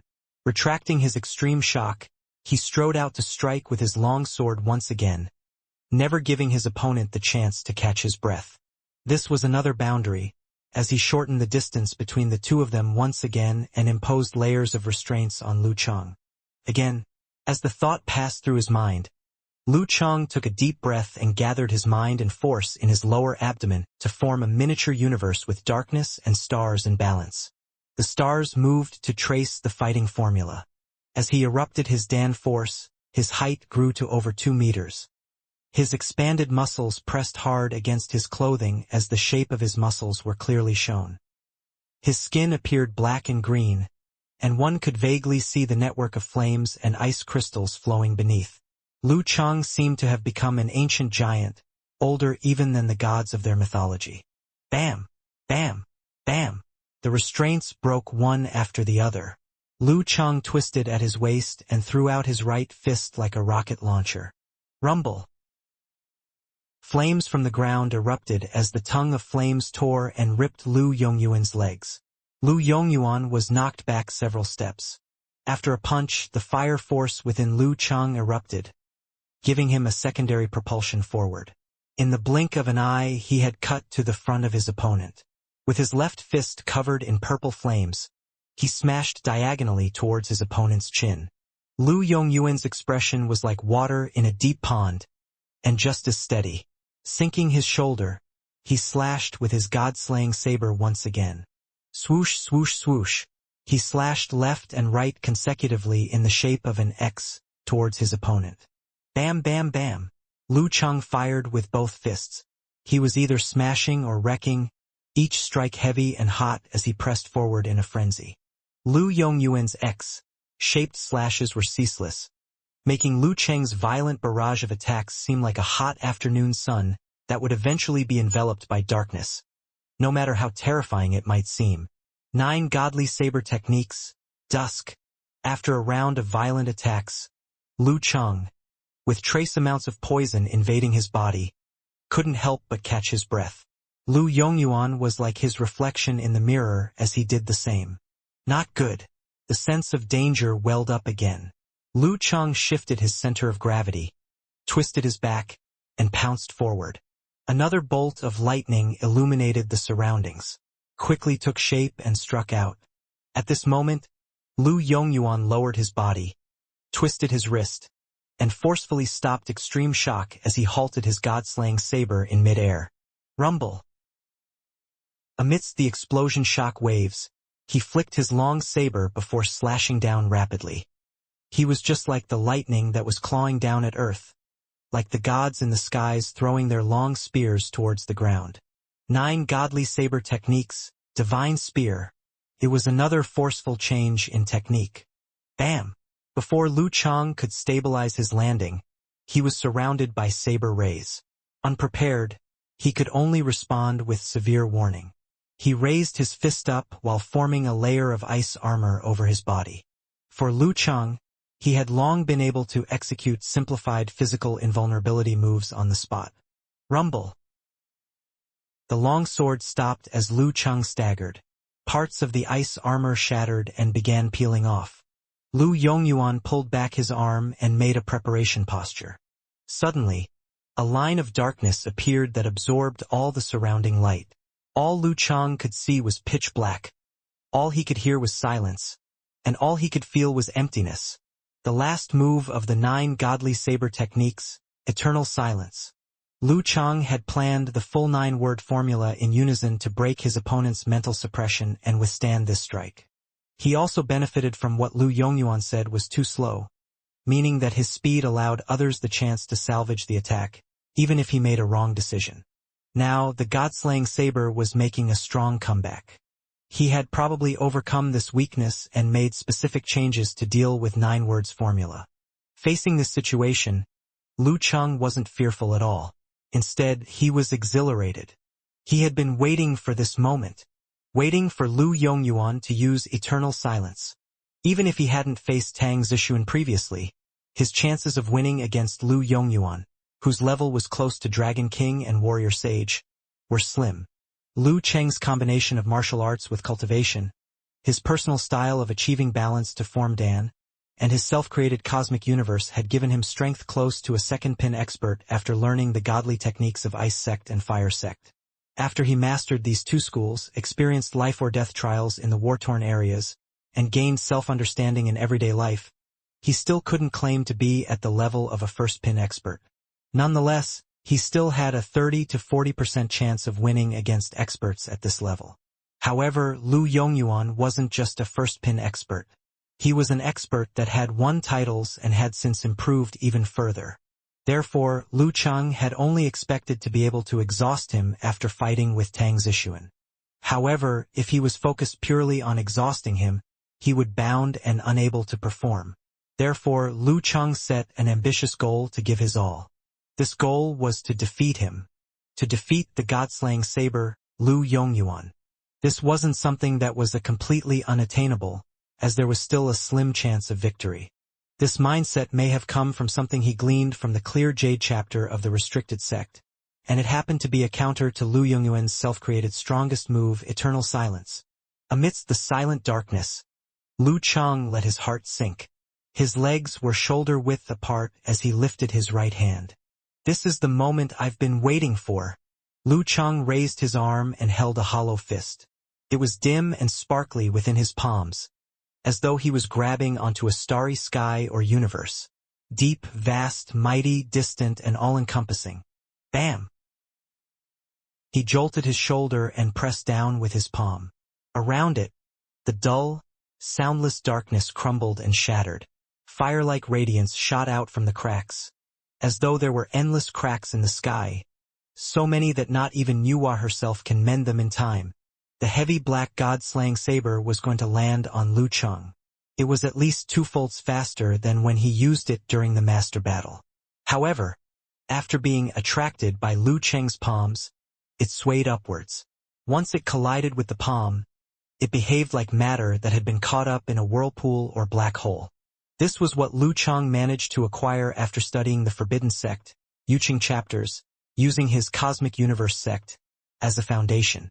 Self-created secret art, tilting northwestern skies, sinking southeastern earth. An exceptional fusion between mind power and physical strength, containing the intent of great destruction. It happened to be the counter to world-creating type moves like Lu Yongyuan's Boundary and Eternal Silence. Boom! Lu Cheng's palms crashed onto the saber. There weren't metallic clatters as airwaves tumbled outward in a loud and noisy fashion, completely destroying the darkness. Buzz! At first, the god-slaying saber was soft and flexible. Then with a sudden flick, it vibrated fast and uncontrollably, like a hurt beast wailing in pain. This intense reaction affected the mind. Lu Yongyuan felt dizzy, almost losing his grip on the hilt of the saber. With a burst of black sky force, he channeled strength to his fingers and barely managed to maintain his grip. However, his perlicue had already been cracked apart, staining the hilt with fresh blood. Plus, the bones, fascias, and muscles at his wrist, forearm, and biceps felt sore and painful, temporarily affecting his movement. This was his first injury since the start of the round. There was no way that Lu Cheng would let this chance go. Instinctively, he used the follow-up move that he had rehearsed countless times both physically and mentally. His left leg went forward irregularly, reaching a parallel level to the god-slaying saber. His muscles, fascias, and form were all like a winded-up clockwork. Bam! Turning in the opposite direction, the clockwork spun uncontrollably. With a jolt of the left arm, Lu Cheng raised his palms. Internally, he connected a burst of strength and mind power. Externally, he connected heaven and earth. Boom!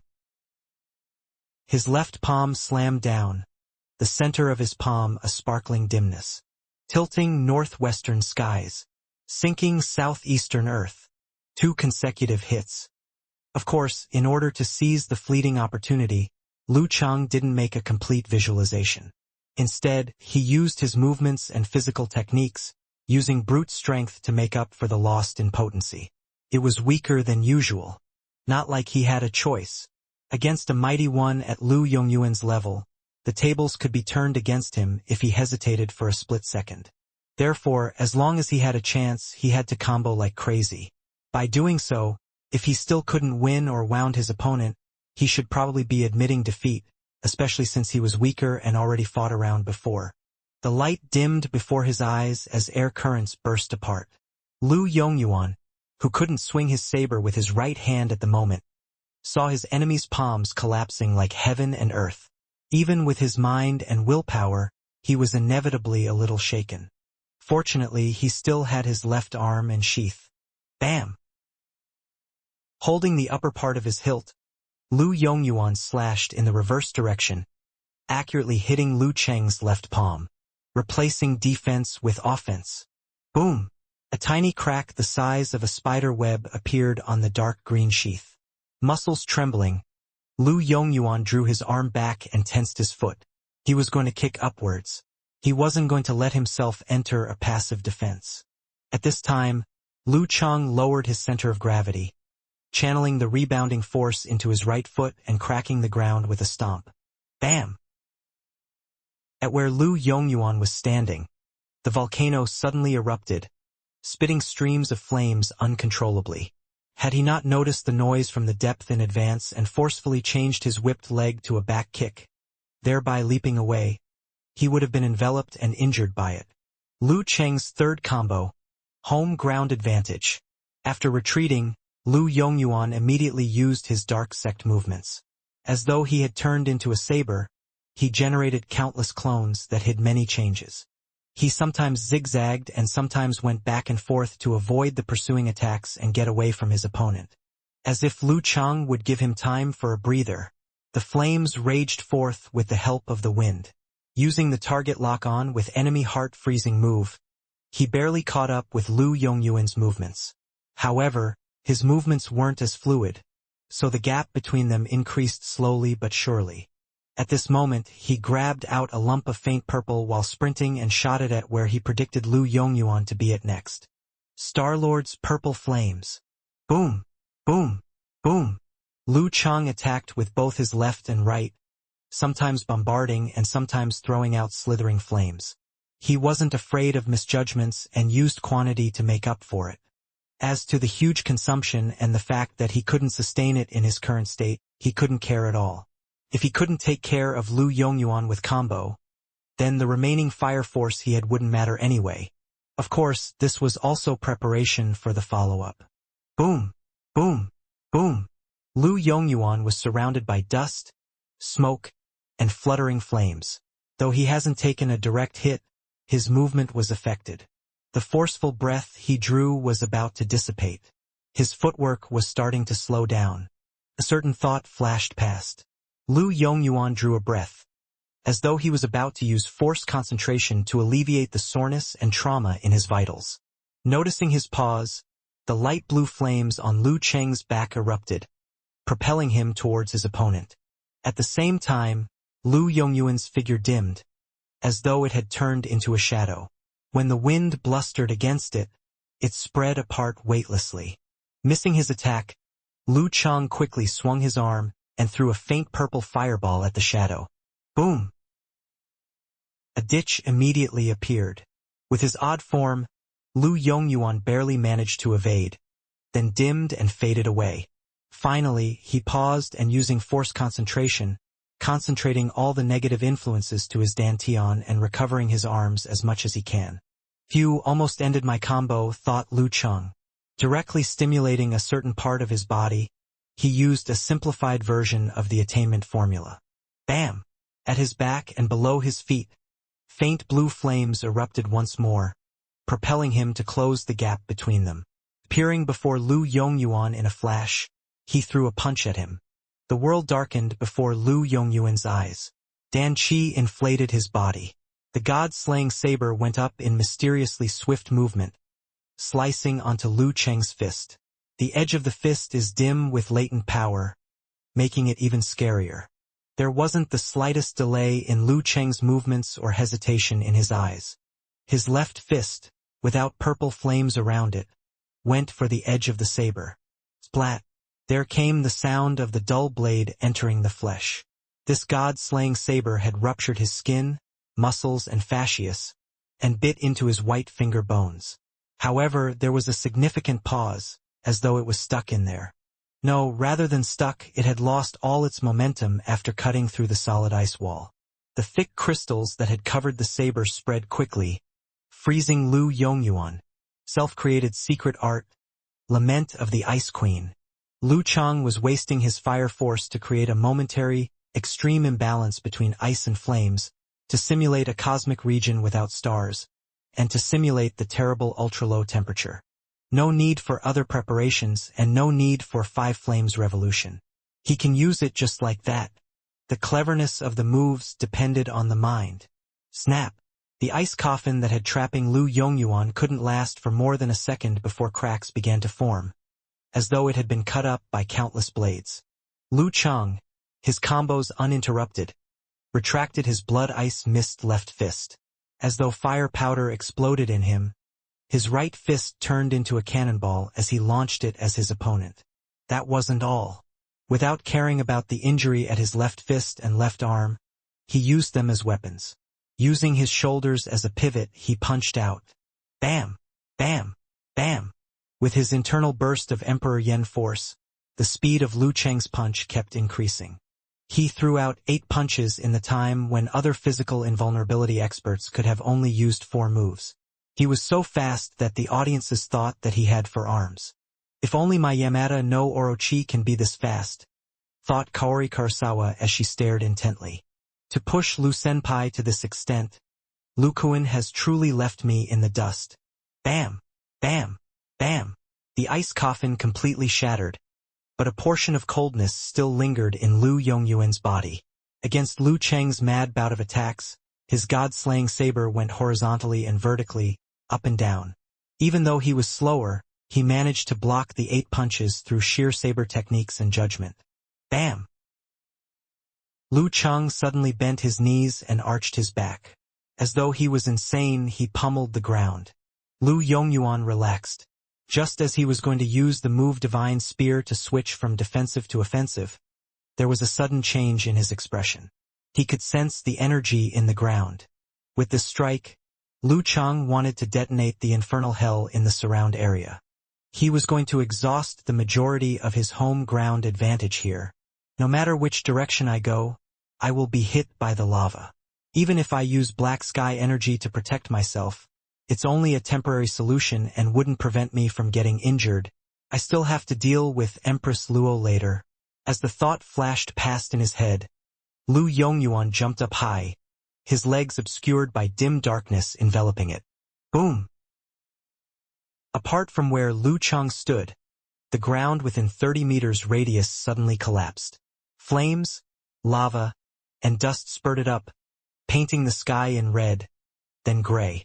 After going up for a few meters, the geyser lost its momentum and sprinkled down.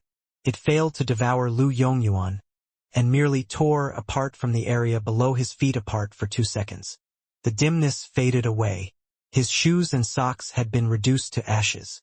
Just as Lu Yongyuan was about to cross the volcano using air slashes on the lava, the area around him turned dark like the deepest part of space. Extreme coldness. In the distance, stars were moving while maintaining balance. Lu Cheng's previous attack was both to erupt the energy stored underground and to prepare for his follow-up attack.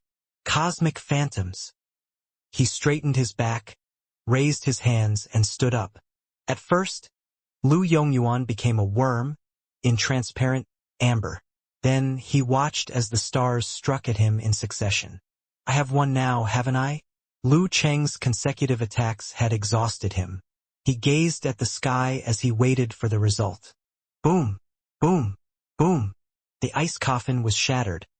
as more stars came crashing from every direction at Lu Yongyuan. Seeing the successive explosions, a ray of dim glow slashed forth, as darkness gushed to completely envelop the stars. There was no sound or light.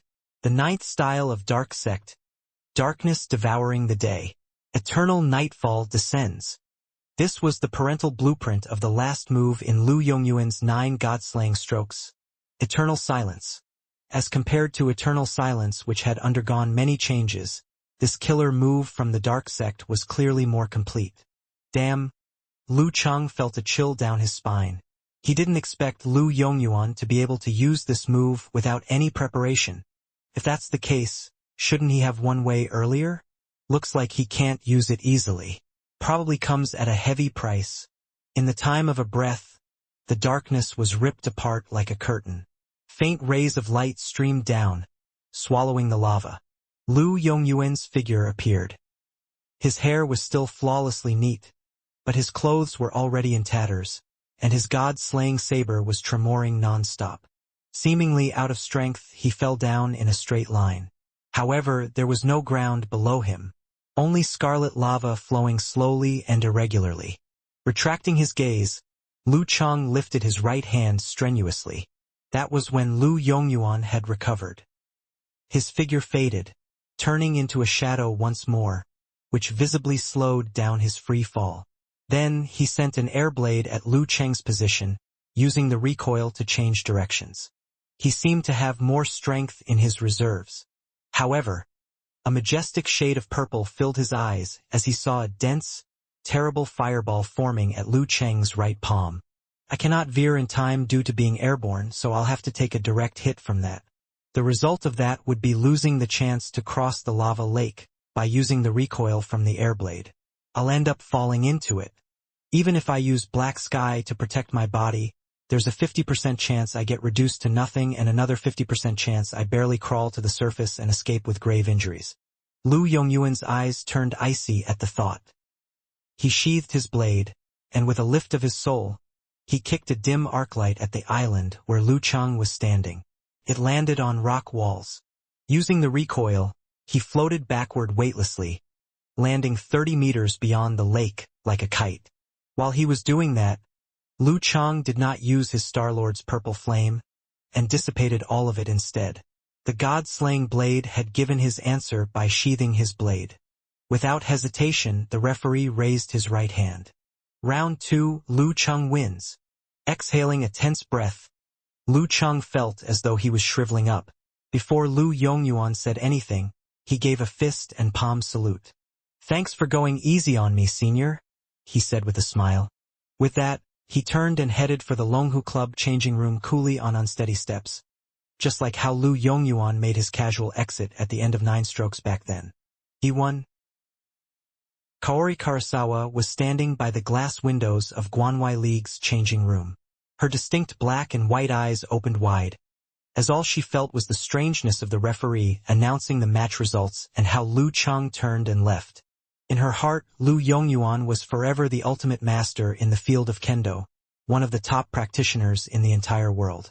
She would probably take 10 to 20 years to reach his current level, if ever.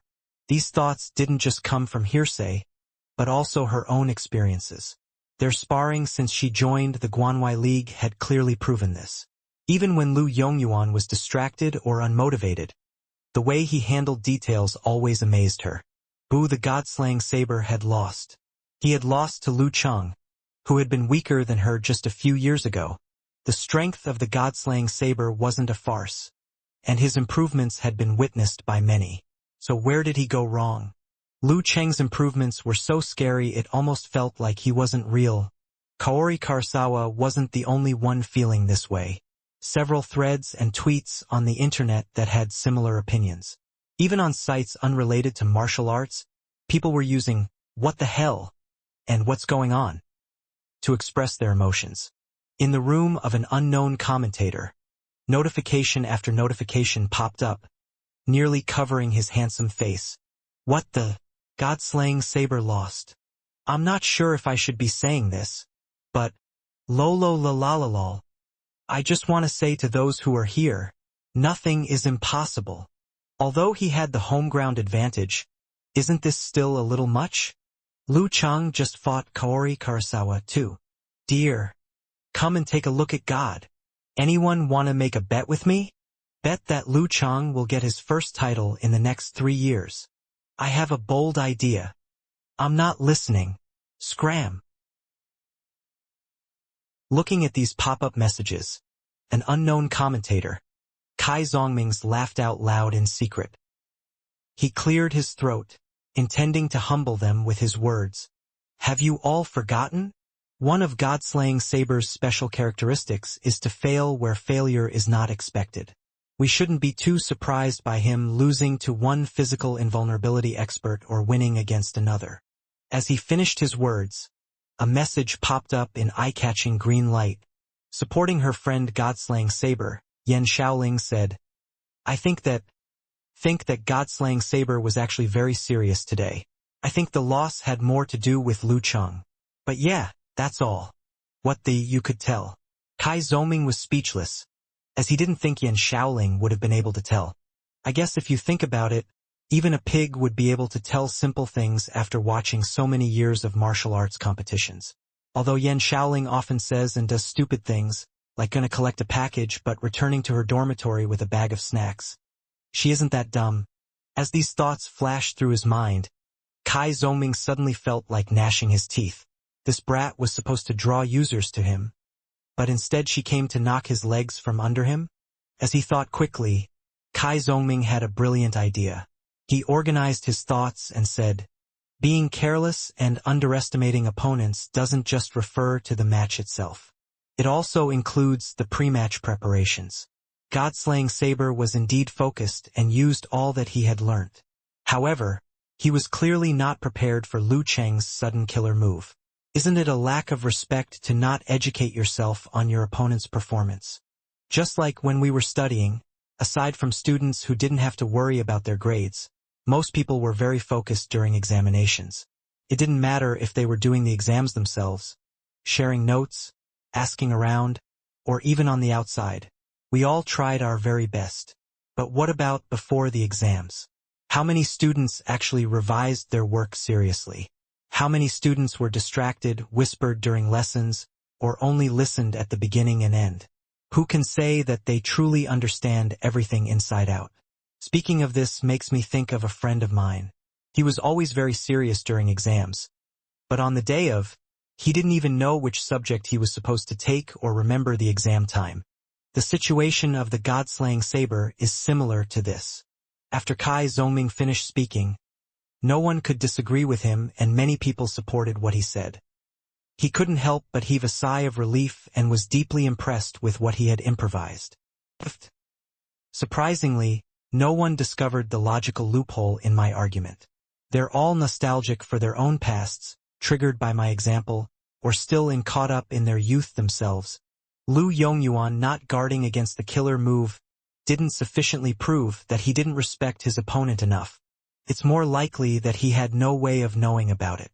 With my understanding, this move was self-created by Chung, and he hasn't used it before. I'm a little afraid of how good I am with words.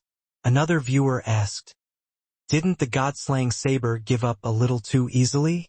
Shouldn't he have still been able to make a comeback? That question is a little harder, but not too difficult for me. Kai Zongming laughed heartily. He quickly switched to another interface to scan through the answers by professional commentators to corroborate his personal views. Because he'd already had them pulled up, his answer was only delayed a few seconds. The situation was kind of a gamble, a variant of prisoner's dilemma. Some viewers might disagree, but in my opinion, everything can be brought back to its basic foundation, regardless of differences in details. What happened was that if Liu Yongyuan were to have sent out his Saber's aura and used the reaction force to get away from the sea of lava, Liu Chang would have been able to take advantage of that interval before Liu Yongyuan recovered and shot him down with Lord Emperor's purple flame. With this, he would have stopped Liu Yongyuan from striking again and gained an opportunity to strike himself. If Liu Yongyuan had continued to wait for Liu Chang to strike first before using his Saber's aura to split the purple flames and get away from the sea of lava, he would have been eliminated just by waiting. Liu Chang could wait, but Liu Yongyuan couldn't. If he did, he would have fallen into the lava. The only way to get out of the situation at that moment was to change direction while he was in the air. Lu Yongyuan had made 2 directional changes before, but after releasing darkness devouring the day, eternal nightfall descends, he was probably unable to use it at that moment. After such a gamble, admitting defeat was a natural choice. Wow, you are really professional. What a good analysis. You're my idol. So handsome too. And funny. As message after message popped up, Kai Zoming couldn't help but cover his face. Yan Shaoling, what kind of people did you find? They're too flattering. I was mistaken. I didn't actually think you could do this well. As this was happening, Poison Milk Hierarch, who was in a daze after the match ended, finally recovered from his shock. He noticed that the cup he had lifted never reached his mouth, and his chin and shirt were wet. I wondered why I felt cold. He Xiaowei put down the cup and used tissues to pat himself dry. After cleaning up, shock and excitement lingered in his eyes. He started brainstorming the Weibo tweet he would send out. I was still a kid when the legendary twins entered this stage. An 18-year-old kid. I wasn't even mature enough to notice. And I'm about to witness the arrival of a new era? Wisdom King, who already had 2 titles. The terrifying improvement of Lu Chang, followed closely by Peng Liyun and Ren Li. King of Swords and his group, who are slowly fading from the professional circle. Dong Baxian and Lu Yongyuan, who are still in their prime years. Dragon King and Warrior Sage, who are going to make a breakthrough in a few years. After a moment of silence, He Xiaowei began typing in the rectangular box. We can look forward to Lu Chang getting a title next year. I have just witnessed the beginning of a new era. Lu Yongyuan stood at the edge of the lava pool looking at Lu Cheng's back as he left. He squinted his eyes and suppressed his emotions. What he just used has to be what he gained from the Clear Jade chapter from the Restriction sect. If I was serious about getting my friend in the military to find out more about him, regardless of how much he could dig up, I would at least know that Lu Chang obtained permission to view the Clear Jade chapter and could have been on guard. No matter what, he had already paid enough respect to this opponent. After some time, Lu Yongyuan smoothed his neatly combed hair as he turned to head back to the changing room for the visiting team. Under the lights, his back seemed a little chilly. The closer Lu Chang got to the changing room of Longhu, the weaker he felt. If he hadn't won against Kaori Karasawa that quickly, he probably would have lost. Amidst the raucous cheers, he saw martial arts fanatic Guojie walk over quickly. She was still shocked by the outcome. In the changing room, Empress Luo shook her head helplessly as she said to Coach Lu Yen, "Your plans are dashed." "What?" Lu Yen didn't react.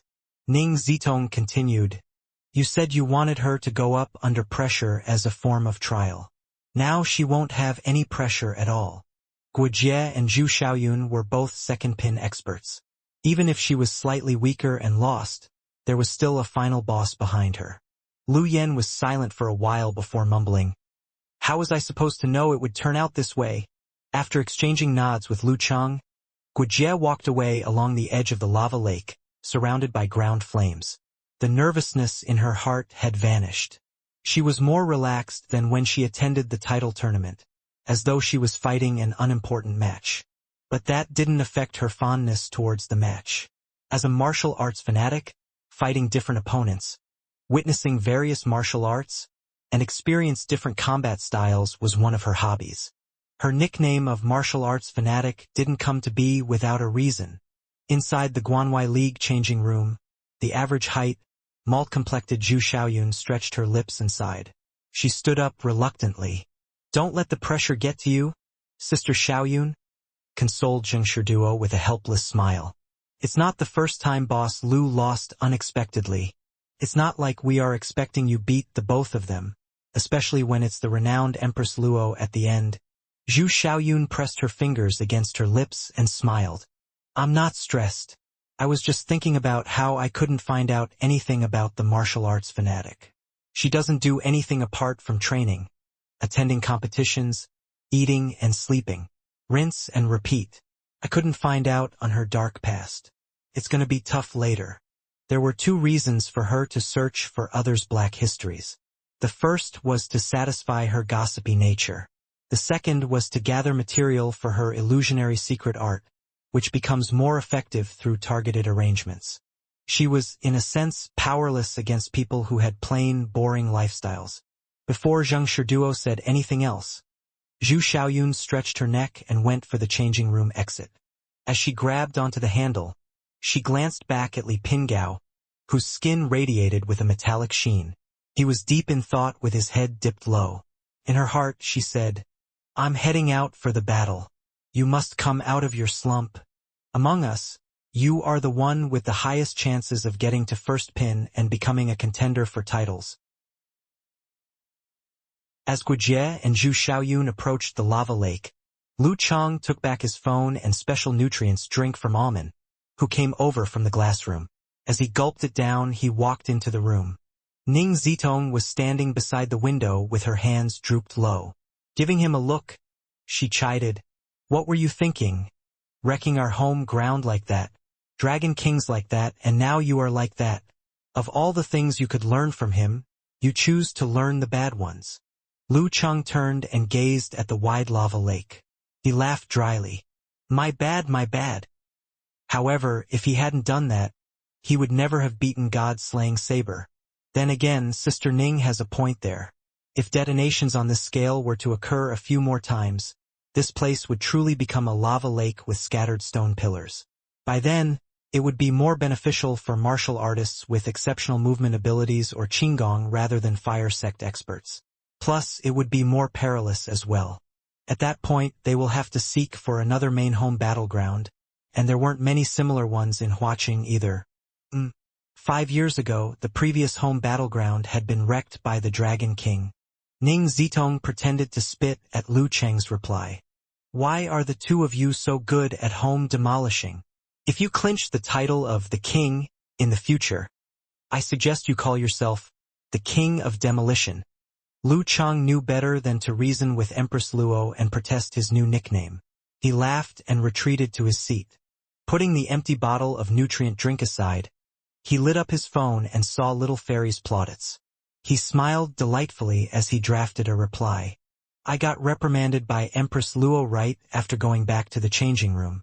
She called me a demolition expert. Covers face and size." Due to the severe injuries on his left fist, he placed his phone on his knees and typed with one hand. Drowned in the excitement of his husband beating God-slaying saber in his peak form, Yen Zheka was a little stunned when she saw the reply. Then it hit her. Pursing her lips tightly, a dimpled smile formed on her face. "She's right." Laughs while pummeling the ground. And was it actually funny? Lu Chang felt slightly puzzled but soon forgot about it. He began discussing the battle with Cuckoo, using the time in between to repair his wounds on a microscopic level to escalate recovery. At the same time, Guijie and Zhu Xiaoyun had taken their respective positions at each end of the lava lake. However, they weren't exactly separated by a lake, and merely took one side of the lake. The referee did not send any staffs to clean up the battlefield. Not like it's possible to in the first place. Therefore, without further ado, he raised his right hand. "Begin!" Just as Guijie was about to pounce forward and unleash a fierce flurry of attacks, a strong light dazzled her eyes. Suddenly, she saw a beautiful, lithe woman before her with mysterious, spectacular movements. Master? The fleeting thought puzzled her. It was her master, Ning Zitong. After a brief moment of bewilderment, Guijie quickly realized what was going on. Despite it being her first fight against Zhu Xiaoyun, this was an illusion created by her opponent. By disguising as her master, she was trying to affect her performance. Calming down, the ground flames around Guijie flared. A strong gale blew forth, speeding up her movements. She threw out a fist enveloped in flames, catching the fake Ning Zitong's claw attack. Bam! Air burst outwards. The figure rippled and disintegrated, as though a rock had been thrown at the reflection of the moon in the lake. Was that a fake? It was. is a two-stage trap. Feeling a chill at her side, Guijie elbowed outwards, colliding into a malt-complected fist that was sneakily coming at her. This was what absolute reaction looked like on the physical invulnerability level. Throughout the fight, Guijie felt moments where her senses and mind were playing tricks on her. She put on a solid defense with occasional AoE attacks, and somehow managed to stall for more than 10 minutes. She even got Zhu Xiaoyun good for a few times. However, Zhu Xiaoyun lived up to her name as a genius in illusionary techniques. After a drawn-out fight, she found an opening to deceive Guijie's senses and followed up with a close-ranged attack. By the time Guijie could react, it was too late for her to do anything. A sad defeat.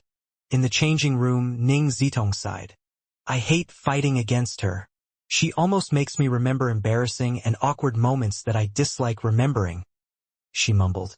In the olden days, her style of peeling old wounds would have courted death, assented Lu Yen, darkening. Her only redeeming trait is that she keeps what she knows to herself. So, what kind of dark history does Sister Ning have?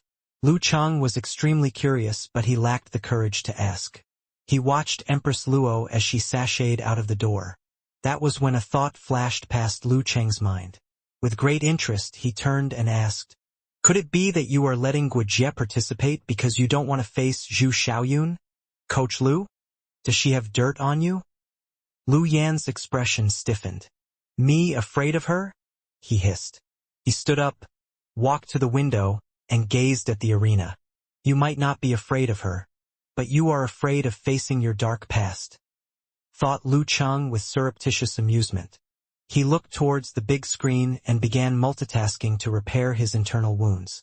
The last battle ended as expected. The exhausted Zhu Xiaoyun didn't put up much of a fight before getting taken down by the phantom-like Empress Luo. And so, Longhu Club gained its first victory in the new round of top-tier professional tournament. It's worth mentioning that Ning Zitong had a sick look on her face when she returned to the changing room. After a night of recuperation, Lu Chang returned to the club at morning despite his wounds to carry out recovery exercises. At around 8, he entered the physical invulnerability restaurant. As he instructed Amen to bring him his breakfast, he glanced at a relevant segment in the web portal and read the online news and comments. As he scanned it, he saw the headline of the day. The younger generation replaces the older one. The next king of Longhu has been decided. The younger generation surpasses the older one. Longhu Club's general for the next 10 years emerges.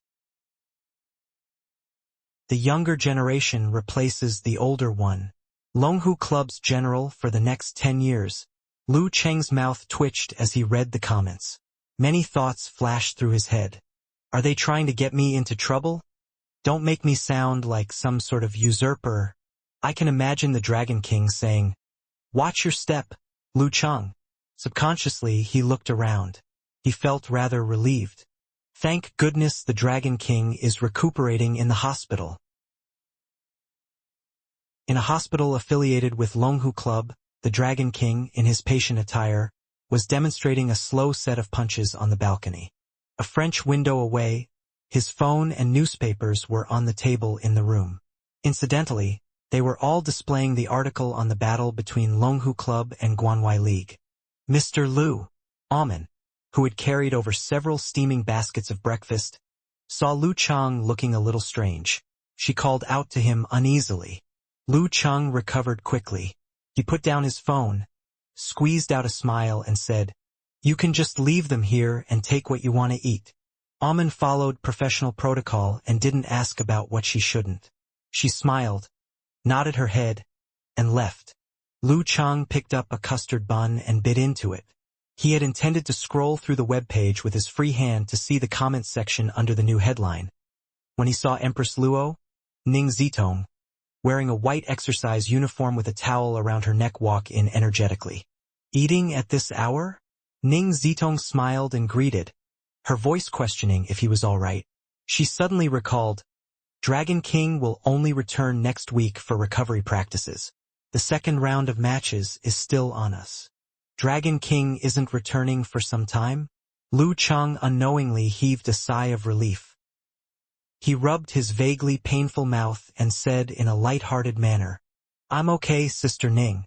No stress." "Really? We're going to challenge Daxing Temple up north at Zhaofeng." Ning Zitong returned the question with a giggle as she casually pulled a chair over. "Oh damn. I forgot that our next opponent was Daxing Temple. And it would be at their home ground." Lu Chang was shocked for a few seconds before he said plainly, "I've been looking forward to it for a long time." Daxing Temple was one of the few strong powers with the ability to fight for the title of world number 1. Although they were regarded as slightly inferior to the Longhu Club and the Shangqing sect by outsiders, they couldn't be underestimated.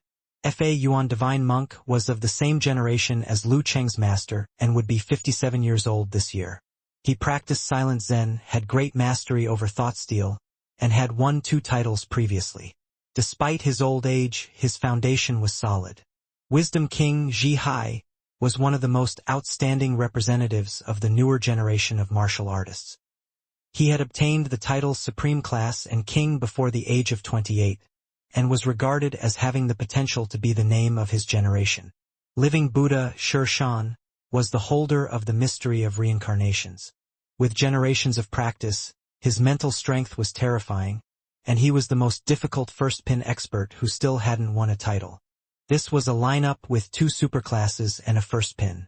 In the past, the team of Dragon King, Empress Luo, and Optimus Prime were still a notch above them.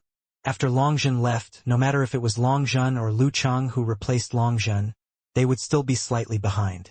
Though the 2 sides were on roughly the same level, with Dragon King recuperating from his injuries, coupled with the fact that Daxing Temple had the home ground advantage, a victory would be difficult.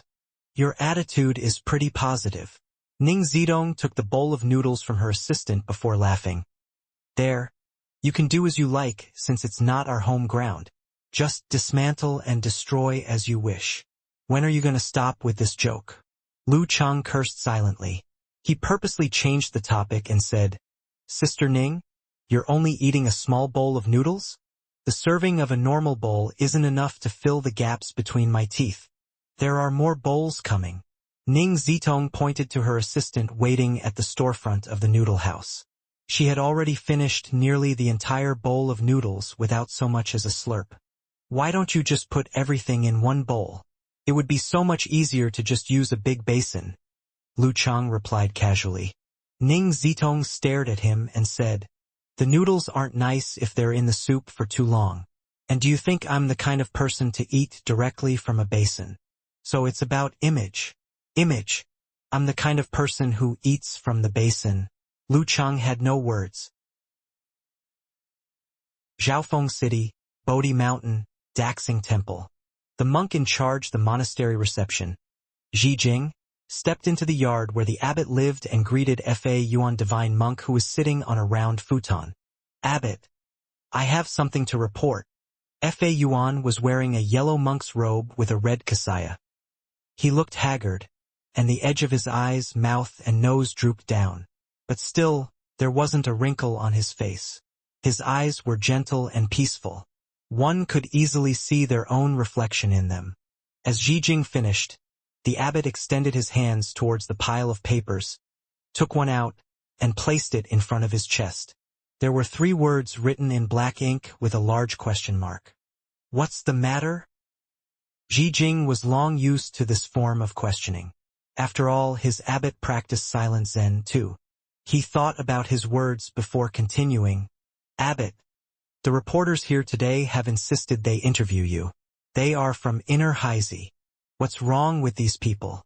Don't they know what silent Zen is?" Fa Yuan didn't react, as if he had known about it beforehand.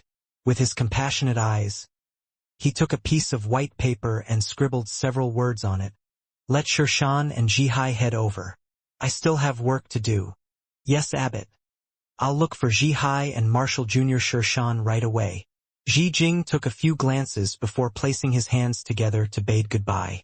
A small curve appeared at the edge of Fa Yuan's mouth. He drew a piece of paper from that stack with the words, "I want supper. I want supper. I want supper." Zhi Jing stood there confused. Fa Yuan frowned and seemed to understand. He quickly threw the paper away and took a new one. I have already asked Shirshan to help me sort this out. The abbot wrote that in advance as a joke because he knows Marshal Jr. Shirshan so well. Ji Jing was struck with the sudden realization.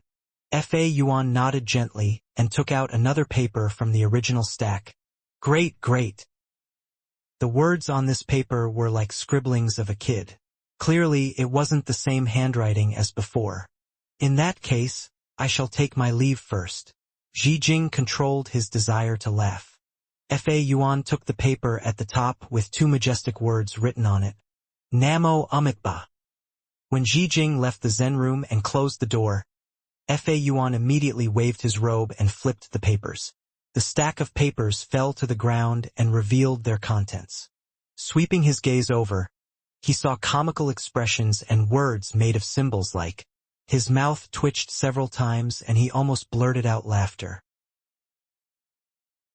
After exiting the Zen room, Ji Jing glanced at the skies.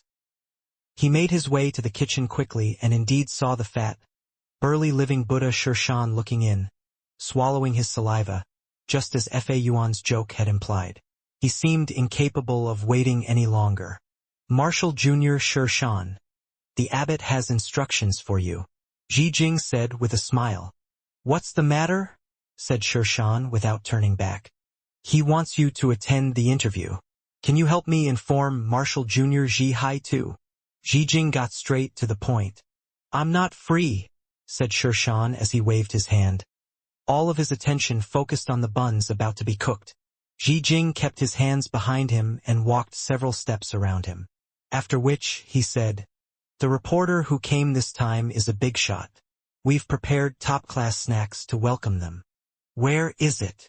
Shirshan turned around abruptly. Clear Heart Hall. Ji Jing held back his desire to laugh and asked, they wanted to interview the abbot. Where are these people from? Don't they know that our abbot practiced the silent Zen? Marshal Jr. Shirshan, why does Master have to practice silent Zen if he practiced thought steal? Haha, naturally you don't count. You are my senior. Shirshan's plump face showed signs of emotion as he sighed. You lose something if you gain something. If you gain great mastery in thought steal, it is best if you practice silent Zen too. Why? Ji Jing was truly curious. Whether it was the abbot or Shirshan, they had never used thought steal in front of the other sect members. You really want to know? Shirshan asked with a strange look on his face. Yes. Ji Jing nodded his head quickly. Shirshan lowered his voice and said, obviously I'm interested in this. What is there to be afraid of? Why is this glutton trying to make it sound so mysterious? Ji Jing's expression changed as he hurriedly waved his hand to deny. That's not what I'm thinking. The edge of Shirshan's mouth twitched a little before continuing. Amitba. He really could hear the words in my heart. Oh my gosh. I have called him the glutton so many times in secret, and said that he looks like a living Buddha.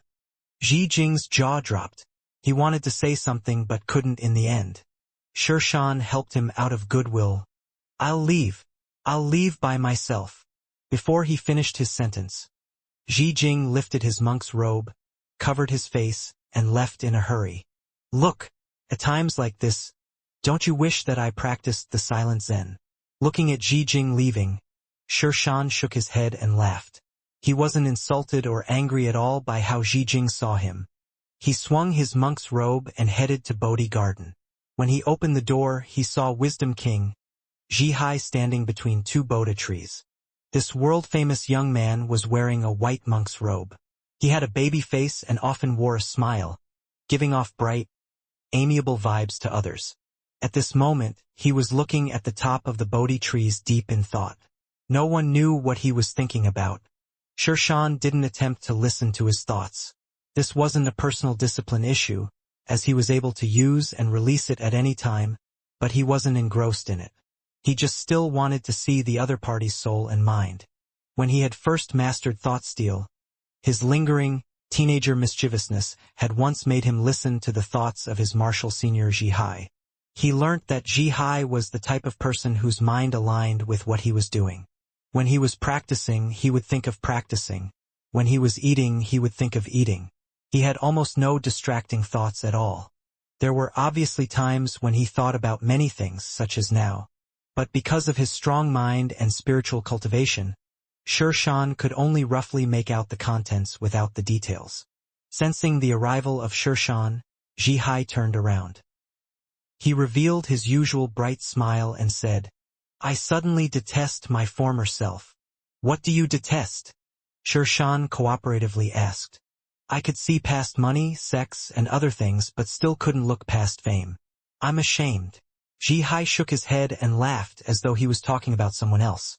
"Since you are already immersed in fame, why don't you just enjoy the experience?" Shan replied, hidden meaning in his words. "Why?" Zhihai frowned slightly. See past.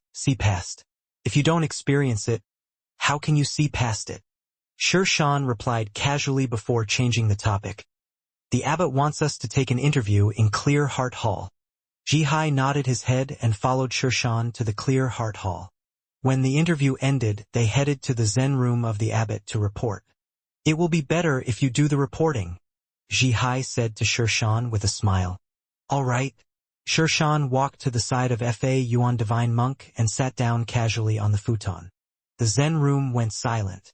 After staring at each other for a few minutes, Shan cleaned the dust off his monk's robe, stood up, and broke the silence as he said to Zhihai, "I'm done with reporting. And I got a scolding." Friday night, at Zhaofeng Street. Having worn black-framed glasses and made slight adjustments to his facial muscles, Lu Cheng looked entirely like someone else. Walking through the milling crowd, not a single person saw through his disguise. This was a disguise technique made possible by his mastery in all-seeing God. However, due to limitations of bone structures, he couldn't disguise himself as someone else. Still, it was ample to make himself look starkly different from himself. "It's lively here, even though it isn't a provincial capital or big city," mumbled Lu Cheng. As he looked around, he often took out his phone to snap photos and send them to his wife, who just arrived at her lecture room. Their opponent this time was overwhelmingly strong. To give themselves ample time for preparations, Longhu Club arrived at Zhaofeng City 2 days in advance. After dinner, Lu Cheng studied on some relevant videos for a while. Then, he went out for a stroll to relax. Needless to say, it was rather unprofessional of him. After all, I'm not a martial arts fanatic like Guijie. Everyone needs a break sometimes, he reasoned internally. To his surprise, he realized that the street of Zhaofeng was choked with martial arts dojos. They were essentially everywhere. There were even dojos pasted all over the utility poles, making it a worthy opponent for the Chinese clinics. Zoning out for a few seconds, Lu Cheng recalled interview program he saw in the past. In that program, they jested that Zhaofeng City was the city of dojos. Daxing Temple was famous in China, so there were always mountains of people lining up in the hope of enrollment. However, only a small portion of that gets selected. As for the ones that got rejected, some proceed to try their luck at martial arts schools affiliated with the likes of Shangqing Sect, Shushan Study, and Longhu Club. Others choose to stay and look for another way out. There was also an exodus of outer disciples from Daxing Temple every year. Some return to their hometowns, some venture to the big cities, and some stay at Zhaofeng after seeing a business opportunity. Martial arts schools and dojos were opened up by people who advertised themselves to be authentic Daxing Temple disciples. Business flourished. The trailblazers struck gold, and so the dojos kept growing in scale. At the same time, the number of imitators increased. Daxing Temple silently consented such behavior to rival against the government-funded martial arts schools. When promising late bloomers emerge from these dojos, they will indubitably be recommended to the Daxing Temple, given the dojo master's connection to it. Even if they weren't accepted in the end, Daxing Temple would remember it as an act of goodwill. In the Jianghu, favors beget favors, and more connections mean more insurance.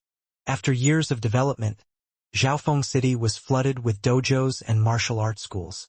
Students arrived from all over the country, bringing their elders along with them.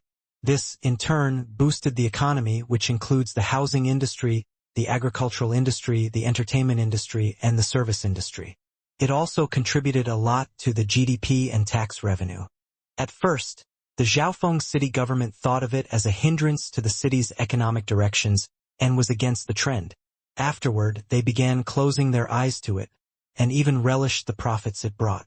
There were also many dojos in Huahai, Huaqing, Gaofen, and Moshang, but they were considered small businesses at the end of the day. On the other hand, in Zhaofeng City it was a pivotal industry. It's rather interesting, thought Lu Cheng, how every city has its own unique features. Peering ahead, he saw signs that said Dabi Dojo, Daisai Dojo, Dayuan Dojo, and Daxing Sister Temple. As far as what he could see, business was good. They trained students in the day and operated as a gym in the night. Snap, snap, snap. He took a few pictures. Just as he was about to send them to Yenjeka, he suddenly saw a few urban management officers walking towards him. With stern expressions, they held up warning hands. Delete the photos you have just taken. What's going on? Puzzled, Lu Cheng gave them a quizzical look. He dipped his head and browsed through the pictures he had just taken. In the corner of one of them, he spotted an officer disciplining a street vendor. I guess this is what you call collateral damage. They are afraid that I would post it on Weibo and make it into something big. Lu Cheng laughed at the realization. Why do I always get into trouble with red armband grannies and urban management officers? They either want to delete my photos or fine me. His mouth twitched slightly. Before the officers could say anything else, he suddenly stepped back and disappeared into the crowd. The officers were briefly stunned. Then they gave chase. Back when I was in the dojo, they called me the man who flies on grass, said one of them excitedly. A few steps later, he suddenly stopped. He had completely lost track of Lu Cheng in the vast crowd. Forget it. It's not like we did anything wrong, said one of his colleagues, turning back and shaking his hand. That fella's clearly an outstanding disciple from one of these dojos. His movements, damn. I almost thought he vanished into thin air. In Zhaofeng, even a vendor selling skewered meat could be a martial artist. Who knows, they might even be practitioners of iron sanpalm or metal head kung fu. They were used to it by now. In an avenue a distance away, Lu Cheng sensed that they had stopped chasing him and smiled smugly. Good thing I'm faster than the reporters from the West, he thought. The episode didn't really dampen his mood. It would be his own loss if he were to take these trivial things to heart. Almost got fined again, wrote Lu Cheng exaggeratingly in a message to Yen Zhika. Why did I say again? Kuka's class had just ended. What foul deed did you do this time? Did you crush others' floorings by stepping on them? Did you break the poor trees on the walkway? Or did you rip apart someone's bicycle chain? Holds back laughter. Don't make it sound like I'm obsessed with destroying things. I merely took a few pictures, see? Shrugs. He told the story to Yen Zhika. They laughed about it for a while. When her attention was back on her studies, he continued wandering aimlessly. Suddenly, he saw a boisterous noodle restaurant with a line that almost choked the pedestrian walkway. There was even a considerable number of people eating their noodles while squatting by the road. That ought to be good. He walked towards the store enthusiastically. Meanwhile, he checked the ratings of the restaurant on the internet. It was indeed a renowned store with reviewers singing their praises. Just as he was going to squeeze inside to order, he suddenly saw a familiar face squatting by the road. Looking closer, it nearly startled him.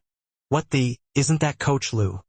Despite also putting on a disguise by distorting his facial muscles, his stern air and detestable arrogance still stood out in the crowd.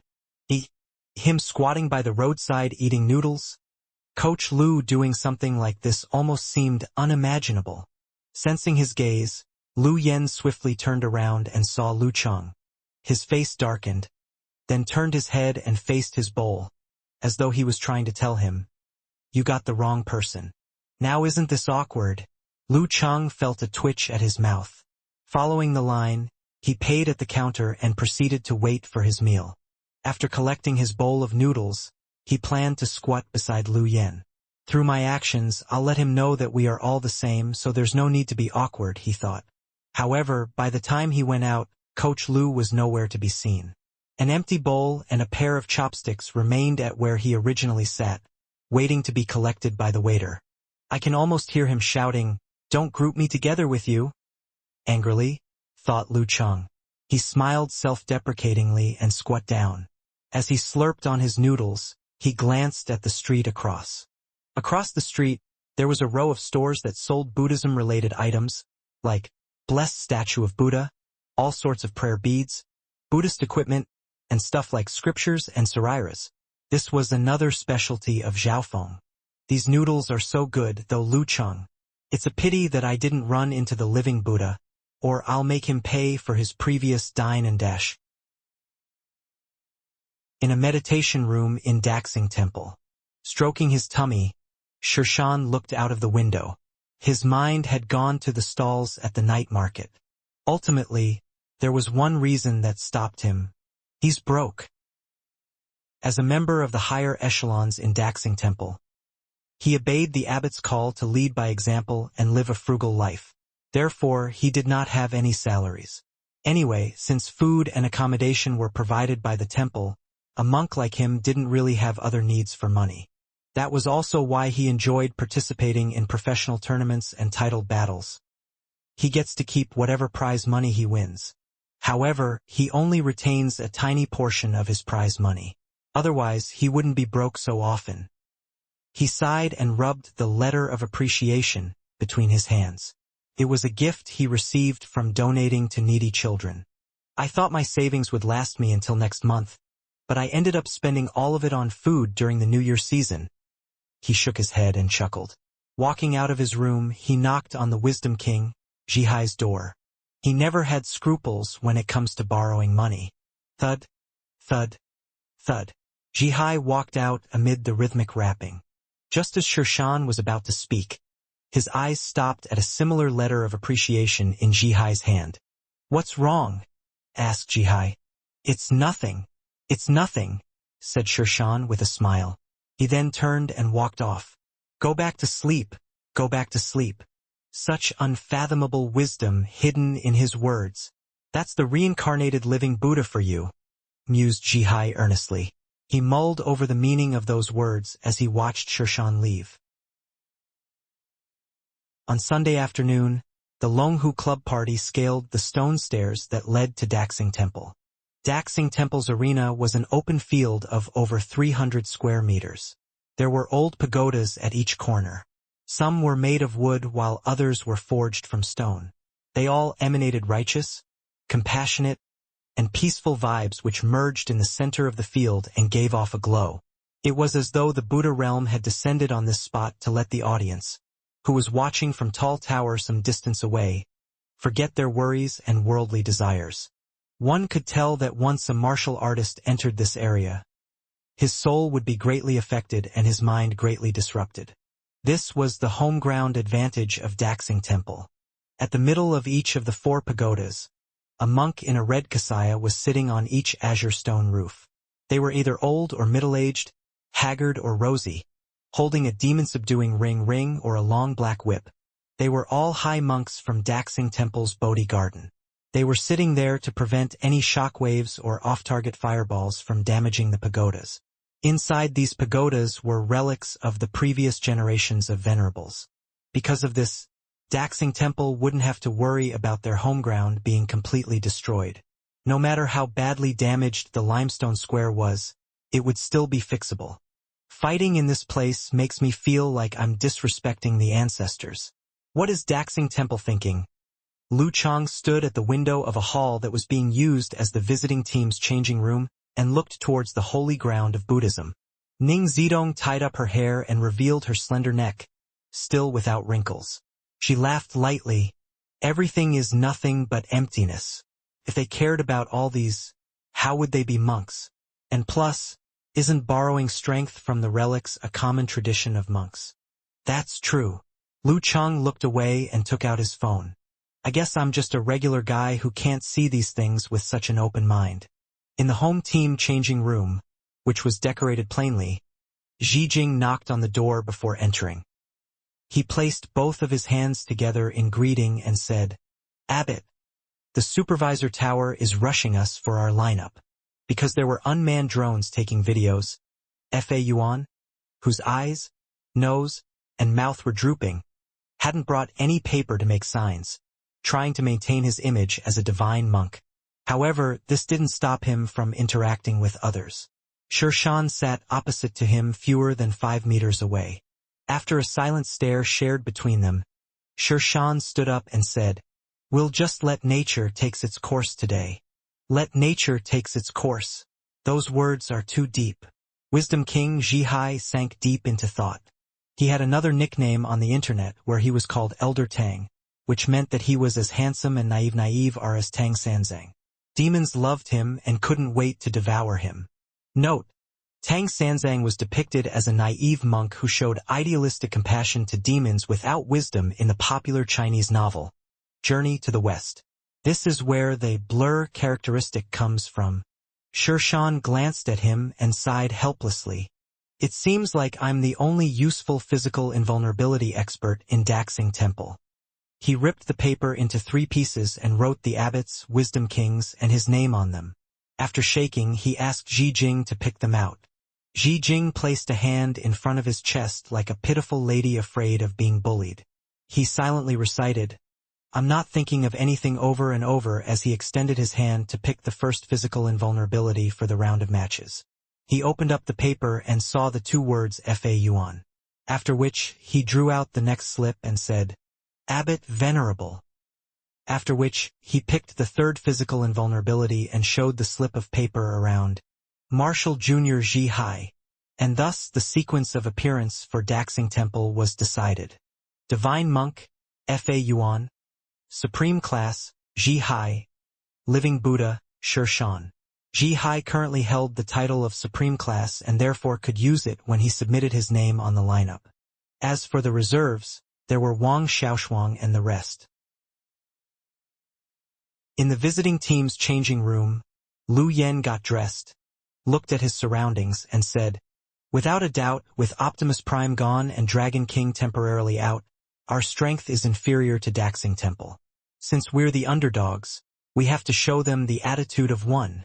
His words were based on a reasonable analysis, but he also seemed to be taunting Lu Cheng. Before Lu Cheng could reply, he stared at Lu Cheng and asked, "In a one-on-one match against a stronger opponent, how would you choose to fight?" Lu Cheng thought for several seconds before replying, "I'd analyze the situation. If I didn't understand my opponent well enough, I'd choose a guerrilla strategy to exhaust them so I could observe. Once the opportunity arose, I'd grab onto it and aim for consecutive strikes. If that didn't work, I'd open up distance and repeat. That's basically the plan. We're going to use it for the entire round of matches." Lu Yen nodded his head slightly before continuing. "The 3 physical invulnerability experts of Daxing Temple are similar in strength. Any sequence of appearance is possible. We will line up based on our lack of understanding of the opponents. We will adopt a guerrilla strategy and try to exhaust them as it goes. In this aspect, no one is better than you, Empress Luo." "No problem," answered Ning Zitong with a smile. "After dragging them into a prolonged battle, it will be about explosiveness. In this aspect, I'm not as good as you." Lu Yen looked at Lu Cheng and admitted honestly, "As for reacting to variations in timing, momentum, and finishing developments, I have at least 20 or 30 years on you and am a little more experienced." "Coach, you are saying you're still strong despite your age?" Lu Cheng laughed in secret as he cursed. However, he maintained a serious look, nodded his head and answered, "All right."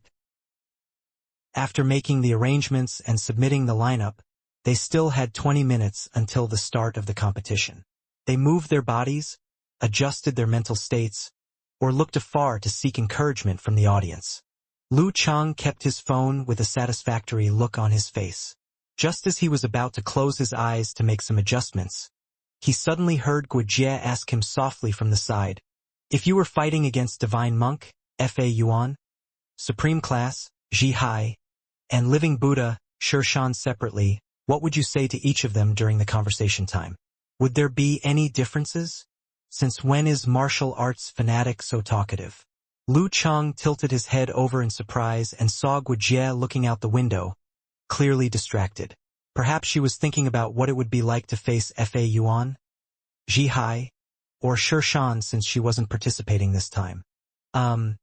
After a moment of silence, he replied, I haven't encountered Divine Monk, Fa Yuan or Wisdom King yet, so I don't know much about them. It's hard to say. However, if I saw the living Buddha, I'd tell him about all kinds of food during the conversation time. Like steamed lamb, steamed bear's paw, steamed deer meat, roasted duck, roasted chicken, roasted goose. That guy is clearly a glutton, the kind that was forced to become a vegetarian. Telling him about different kinds of food attack his weakness directly.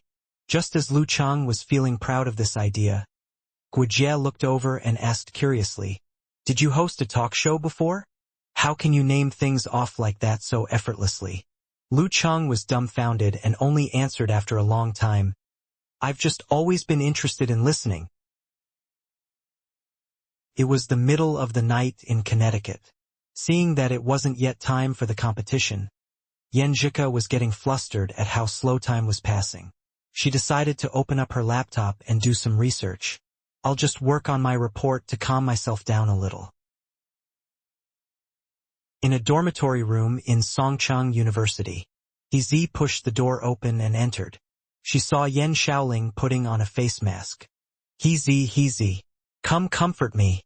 I told them that I use up my facial cream really quickly nowadays because I'm so diligent with my routine. But they mocked me for having a big face. Yen Shaoling cried and used her baby voice as she exaggerated the matter. He took a look at her and said, It isn't that your face is big, it's just that your face got fatter. You've gained a lot of weight recently. Heartless. You break my heart. Yen Shaoling said, her jaw dropped. That's not the main issue. The real question is why are you putting on a face mask at 3 p.m. in the afternoon? He asked. Yen Shaoling heaved a long sigh and said, I was too nervous last night and couldn't sleep until 6 a.m. Then I was dragged out for lunch by Jin in the afternoon. My skin isn't good and I need sleep. So I was thinking of putting on a face mask and getting something to eat, so I can sleep straight through until tomorrow morning. What are you nervous for? Asked He curiously. Maybe it's because Senior is finally going to face the most outstanding martial artist of this generation, Wisdom King Zhihai? I can't help but feel a little nervous. Yen Shaoling suddenly jumped up. Competition, afternoon competition.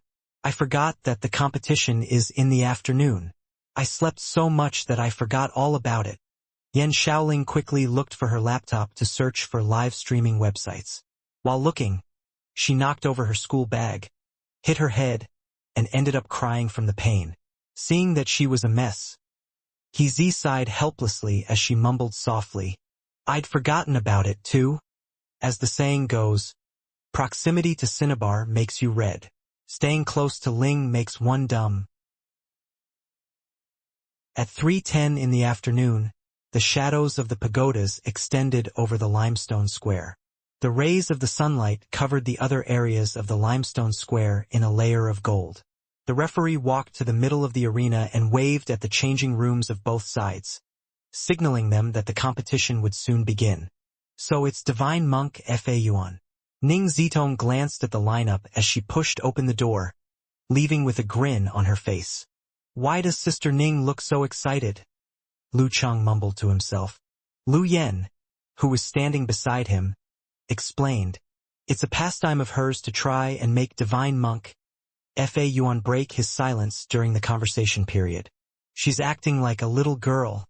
Lu Chang found it rather hilarious. Speaking of which, after gaining full mastery of thought steal, Divine Monk Fa Yuan Silent Zen should have reached full mastery too. Did something happen in between? The vast square was surrounded by statues of Buddha. Ning Zitong stood at one side of the referee. She regarded the red-clad holy monk, Faiyuan, with amusement and sentimentality as he slowly walked towards her. A fight like this always took her back to the days when she just attained physical invulnerability. At that time, Faiyuan wasn't the abbot of Daxing Temple yet. Even so, he had been upholding his record for his silent Zen in years. She, who was still young at heart back then, desperately tried to provoke him into talking. Right as she was about to succeed, the referee announced the start of the competition. She was bitter about it. And thus she tried again and again and again. Time flew by, and they had aged before they realized.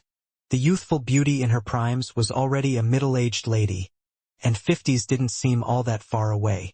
Perhaps this hobby, which she has persevered throughout these years, was the only thing that could give her moments when she could feel like a young girl again, even though she never succeeded once. I'm no longer saying these provoking words to agitate him. I'm saying them to cling on to the last of my youth. Ning Zitong sighed secretly. She saw the gaunt Faiyuan stopping at his designated position 30 meters away. At this distance, she wasn't afraid of him reading her thoughts.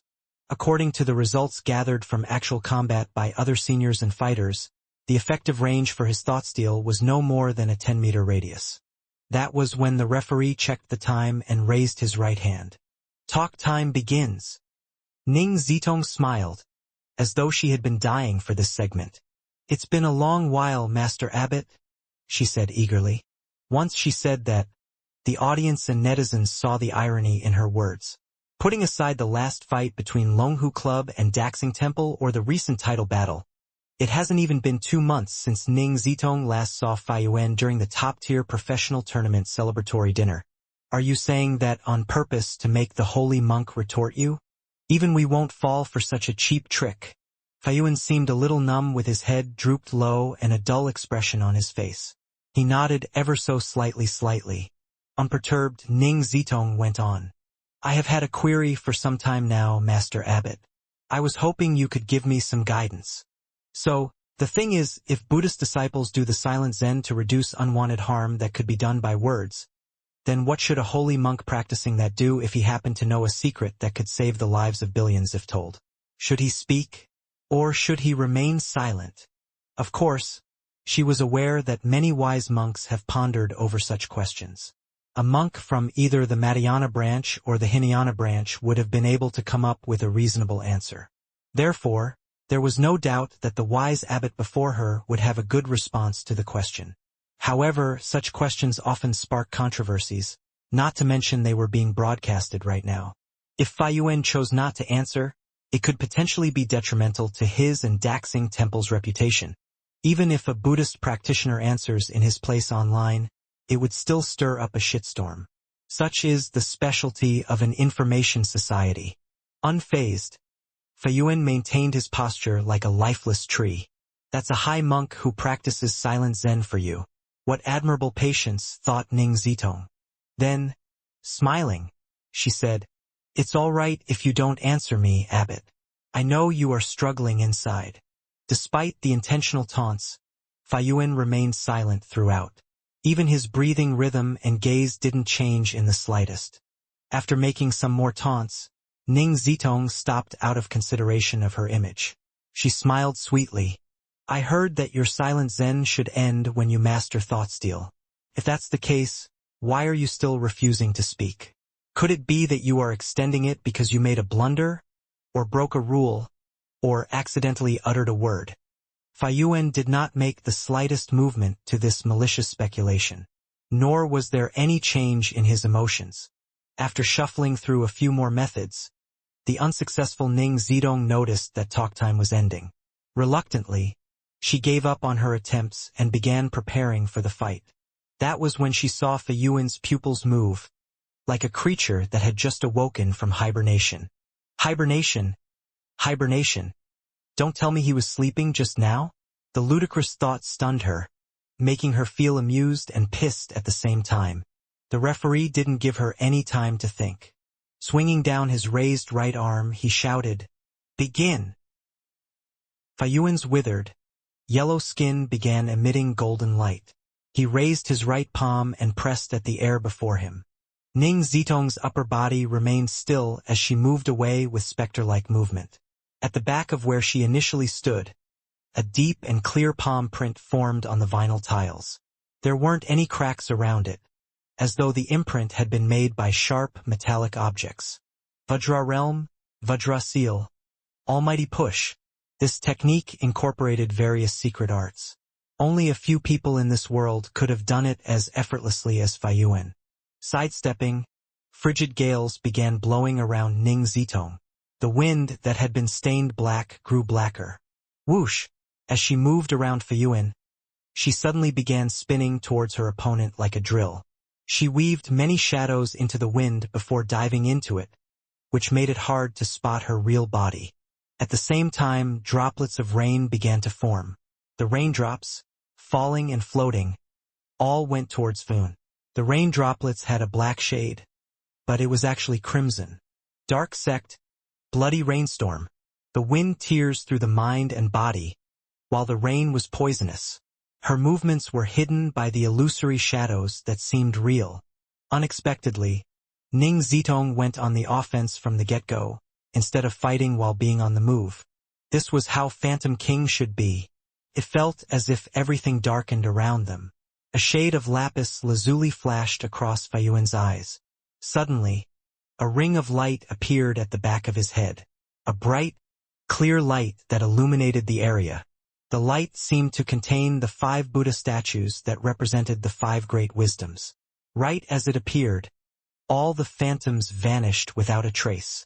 The poisonous rain disintegrated, losing its original color. Vajra Wing, Wisdom Seal. A combination of Prajna Bodhisattva body and thought steel. The drill that spun at a great speed showed itself right before hitting her opponent. Fayuan's large golden palm landed a direct hit. Bam! The pale golden glow scattered as Ning Zitong flew back. Midair, she veered and zigzagged like a real specter, avoiding Fayuan's follow-up attack and putting some distance between them. Lu Chang was awestruck by her incredible movements. Even his mesmerizing steps and wheels of wind and flames was nothing compared to her evanescent shadows. As for Yanzhao Li's Xuanpa, it was too direct and predictable despite its speed. Only a practitioner of the Wind sect, which specializes in movements, can achieve something like this. Actually, Chihuahua might be able to do this someday, thought Lu Chang. With equal beauty, talent, and specialization in movements, it is no wonder that Chihuahua's master had often been compared with Sister Ning. Seeing Ning Zitong use evanescent shadows to escape, Fa Yuan didn't give up.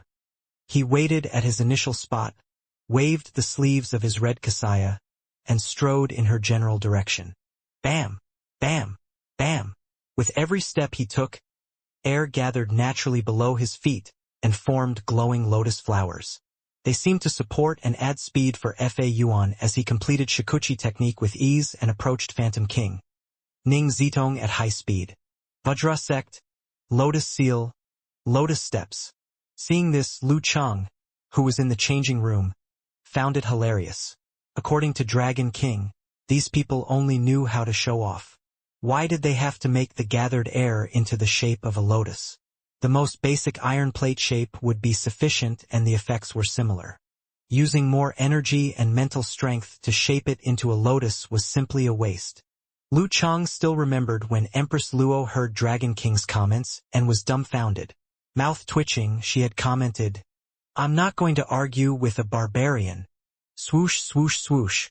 Fa Yuan was quick, but Ning Zitong was quicker. Her directional change was more fluid, more agile and creepier, like a shadow moving at high speed. Although the distance between them varied from time to time, it was largely dependent on if Empress Luo tried to attack. After failing in his pursuit, Fa Yuan stopped and remained calmly in one spot, his condition the same as when practiced silent Zen. He wasn't flustered at all. The 5 illusory Buddha statues behind his head entered his body and appeared in his eyes. His eyes were the color of glass, reflecting everything he saw. If anyone had looked loosely, they would have been surprised to see that the reflection in Fa Yuan's eyes wasn't just what was in front of him, but also behind him. In fact, it covered 360 degrees without any blind spots. Vajra sect, wisdom seal. Whatever one sensed, one saw. The Buddha's light that was formed when wisdom seal, prajna bodhisattva body, and thought steel were used in conjunction took a huge toll on its user. Although Fa Yuan was a high-level divine monk, it was the same for him, too. He couldn't maintain it for long, at most 10 seconds at a time. After which, he had to wait a while before using it again. Thud, thud, thud. The illusory, yet real, footsteps signaled that Ning Zitong was approaching and intended to attack. She kept her eyes steady without blinking as she focused on keeping her thoughts in check to prevent Fa Yuan from hearing them.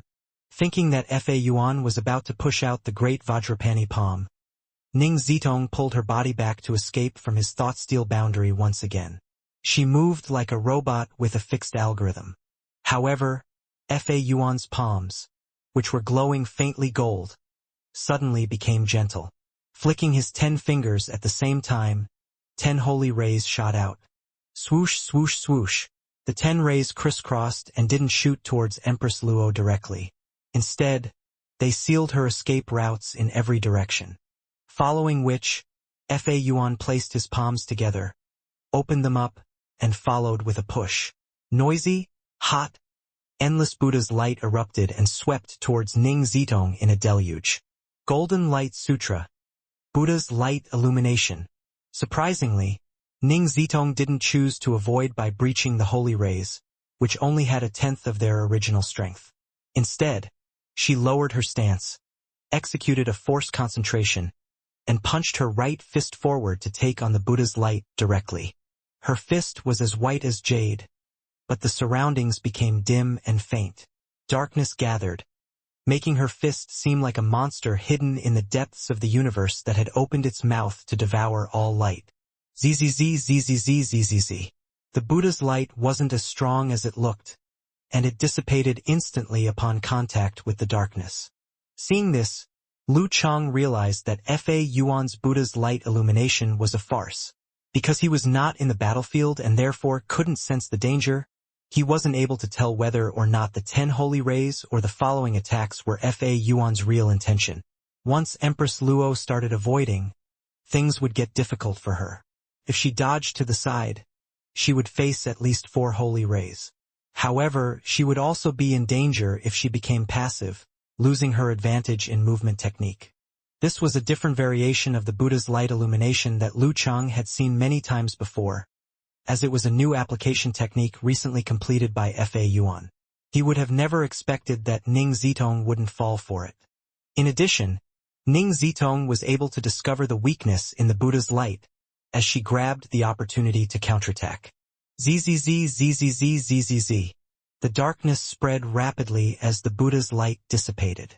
Ning Zitong's figure split and attacked towards Fa Yuan like countless bats awakened in a dark mountain cave. Her figures were illusory but felt real, making their verity hard to judge. Dark Sect's 8th move, Disintegrate, Darkness Reunion. This was both a big defensive move and an attack move. Every shadow had a portion of Empress Luo's hidden strength. They were all partially real, and not just illusions. The Dark Sect's techniques of Longhu Club and Guanwai League originated from the same place, which was known as the Dark Infinite Sutra. However, after generations of perfecting and modifying by physical invulnerability experts of both powers, the style, characteristics, details, and techniques were substantially different. Most significantly, Longhu Club lacked the 9th move, Darkness Devouring the Day, Eternal Nightfall Descends. The distance between both parties closed rapidly. Fa Yuan was no longer able to gather Wisdom Buddha's light in time. The muscles on his skinny, dried-up body suddenly expanded little by little, a faint golden light flowing on the surface. His face was tinted in dull gold as he looked serious and stern. In his eyes, the light became clearer and clearer. Then Fa Yuan executed his core technique, Prajna Bodhisattva body, and used it to accelerate Wisdom Seal to its maximum. When Lu Chang saw this, he felt like laughing. It wasn't because he cared about how Fa Yuan dealt with the situation, but purely because his appearance made Lu Chang recall the muscular Tang Sanzang meme that was popular online for some time. Yukong, get away. Let the master do it. Silently, a layer of faint gold flames ignited around Fa Yuan. The flames encircled his body and made him look sacred and stern. As Ning Zitong's power shadows contacted Fa Yuan, they were ignited and disappeared without a trace. Womb Realm Sect, Protecting Flames. Zzz. After burning through countless bats, Fa Yuan's flaming eyes seemed to have discovered something. He extended both of his arms and aimed towards the illusory black shadows in front of him. Bam! A loud explosion erupted. Phantom King, Ning Zitong's figure gradually formed. She was floating in midair with both of her legs spinning rapidly as they shot towards Fa Yuan, only to be neutralized by Fa Yuan's Prajna punch. Now the remaining shadows rejoined Ning Zitong. Using the momentum, she straightened her back as she sat upright from her supine position. Darkness appeared on her palms as she slapped rapidly towards the temples of Fa Yuan. At the same time, he moved downwards to avoid her, ducking and bending his knees. Everything before was just preparation for this. This was the real killer move that she had been preparing all along. Fa Yuan formed protecting flames circle around him. He used both of his fists to stop the legs of his opponent. However, the momentum wasn't with him as he seemed unable to defend against or dodge the palm strike. At this critical moment, veins bulged on his neck as it expanded like a balloon. He looked like a giant golden python had just swallowed a huge prey. Pa!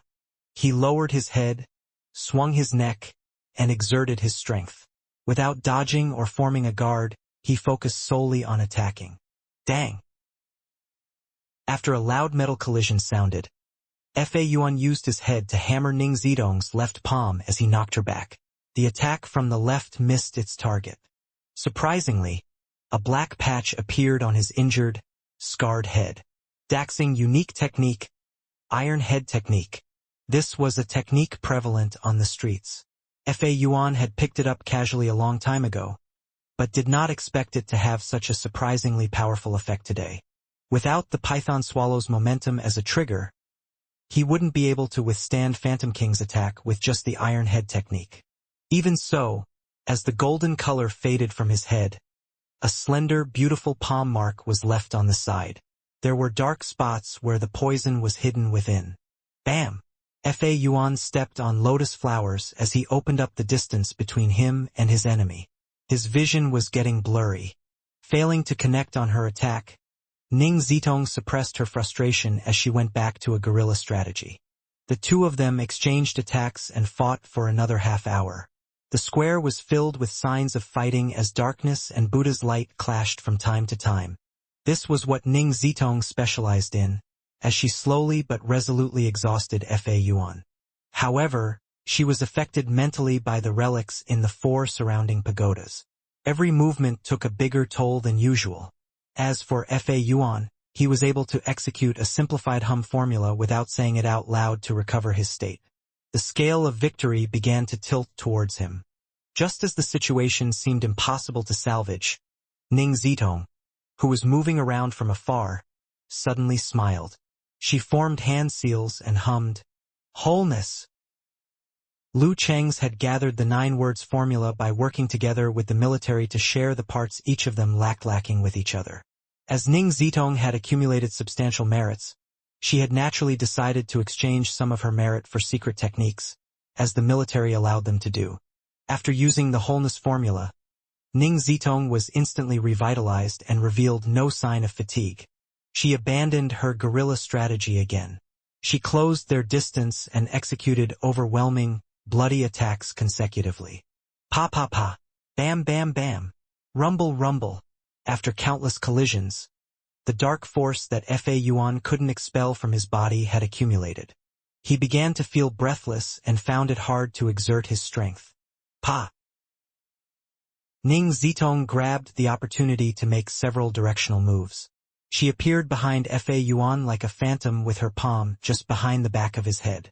Feeling dizzy, Fa Yuan heard the clear, mature voice of his opponent. "Big monk, you have lost." Ning Zitong seemed to have returned to the past, no longer calling him old monk. The referee raised his right hand to announce the results. Ning Zitong wins the first match. As he finished his sentence, Wisdom King Ji Hai stood up and exited the home team changing room. The core technique of Daxing Temple's restricted region experts was Vairocana flesh. Fa Yuan practiced a derivation of it, the Prajna Bodhisattva body. As for Ji Hai, he practiced the decretal reincarnation body, demon subduing body, and the unshaken body of the Wisdom King, which were all components of the Vairocana flesh. The Akala, known as the King of Wisdom Kings, was adept at slaying demon subjugation. It was also known as the enraged mode of Vairocana. A technique named after him was, of course, exceptional. It had the weakened effects of unbreakable, refined the user's force, and granted the ability to gather Buddha's light. It had no notable shortcomings. It was such a powerful kung fu move that only a few had mastered it since the Daxing Temple came into existence. Wisdom King Zhihai was one of them. Zhihai was draped in a loose yellow monk robe, without his usual red kasaya. As he walked to the center of the arena, his handsome countenance and sunny disposition made the audience go wild. Some claimed to be licking their screens. When he ran into Abbot Fayuan halfway, he placidly put his palms together and bowed in a display of discipline and manners. Fayuan, who had returned to his shriveled self, bowed silently with a slight nod. Lu Cheng's thoughts were on the previous match. Even before Sister Ning entered his thought-steal range, she had planned out her next moves. Afterwards, she converted those thoughts into instinct to avoid his eavesdropping. He mused. Lu Yen tilted his head and shot him a look. Sternly, he said, "That's why we always say the hand is faster than the brain." According to the books I've read, this is an example of, "Nothing can stop the one who is lawless." Thoughtless, thought Lu Cheng. Ugh, if Coach ever learned thought steal, I'd be dead meat. He sighed, but if he was talker, I could have said what was on my mind freely. He'd shoot back. Then we'd laugh it off. Lu Cheng missed Xiao Ming. When Zhihai had taken his designated spot, the referee announced the start of round 2. The eyes of Lu Yen and the others were back on the arena. Although Ning Zitong had endured until the final moment before using the wholeness formula, energy acquired from the secret arts depletes one easily. The flurry of bloody rainstorm had taken quite a toll on her. And with the accumulated injuries and the debuffs from the stupas, she was not even at half of her peak form. Therefore, she couldn't go on offense like she did against Fayuan. Instead, she used her movements to fight guerrilla style, which was her forte. In the previous round, there was a logic to why she fought Fayuan for half an hour. First, physical invulnerability experts have increased battery life compared to inhumans. Second, she was on the move for the most part, avoiding direct combat and conserving her energy. Known for her agility, Empress Luo didn't use much energy unless she was all-out sprinting. The battle that ensued gave the audience the illusion that they were still watching Empress Luo fight the abbot. Like phone, Zhihai put up a solid defense, patient and focused as he waited for his opponent to make the first move. As long as she didn't make any, he just stood still and watched her. That didn't mean that Zhihai was completely passive. At times, he gathered the Buddha's light and fired laser-like beams. At other times, he formed a colorful ball of energy in his hand and projected it forward. The timing of his attacks was always immaculate, as though he had the gift of analyzing situations. Ning Zitong was caught off guard by the terrifying speed of his sunshooter's flare, dodging clumsily at the last second. Soon, she began to reach her limit. She only had enough strength for a last-ditch attempt at victory. It was do or die, and the Phantom King would never choose the latter. She moved swiftly and silently, cutting towards her opponent from an unthinkable angle. The sky grew dark as though a black curtain had fallen. It was a windy, terrible night, devoid of the moon or starlight. In such an environment, Ning Zitong's speed and power increased further. The seventh style of the dark sect, Murderous Night. A night where the moon hid and the winds were at full blast. A night of murder and chaos. This secret art was capable of empowering its user and weakening their enemies. In game jargon, it was a skill that could buff the user and debuff the enemy at the same time. Bam, bam, bam. Zhihai took the assault head-on. His body emitted a pure golden glow, protecting him from the corrosive environment. The impact from his great Vajrapani punches pushed his opponent back steadily. He was like an immovable mountain. After an intense exchange of blows, Ning Zitong was completely out of fuel. Hit by a powerful Vajra punch, she flew back. When she got up, she could hardly maintain her balance. Instead of further attacking, Zhihai retracted his fists and glanced at her peacefully. Swinging her sore arms, Ning Zitong gesticulated to the referee. Second round, Supreme Class Zhihai wins, announced the referee, making sure to include Zhihai's title. a supreme-class mighty one above a first pin. Though Empress Luo had a tough fight before this, Ji Hai had proven his worth by defeating her without breaking a sweat. He was the real deal, standing in the line of title contenders with Dong Baxian and Lu Yongyuan. And he wasn't even 28. After giving a fist and palm salute, Ning Zidong turned and left breezily.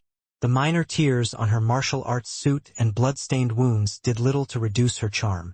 Rather, it gave her a bewitching quality that set her apart from other women. Lu Chang, who had already stood up, drew a breath, and opened the changing room door. He walked towards Empress Luo. When they met, he gave her a thumbs up to express his awe. "Enough with the flattery," said Ning Zitong peevishly. However, she couldn't smother the mesmerizing smile on her face. "I would be wasting my girl's guidance for all these years if I took your words at face value," thought Lu Chang with amusement. He shifted his gaze to the center of the bluestone. There stood Ji Hai. His handsome features looked as though he had applied rouge to his lips and cheeks, which gave him a sunny, natural look, instead of making him effeminate. Other than his bald head, there weren't any flaws in his image. A handsome guy remains handsome even if he shaves his head. Lu Chang chuckled at the thought. He shook his head and collected his thoughts before stepping onto the bluestone.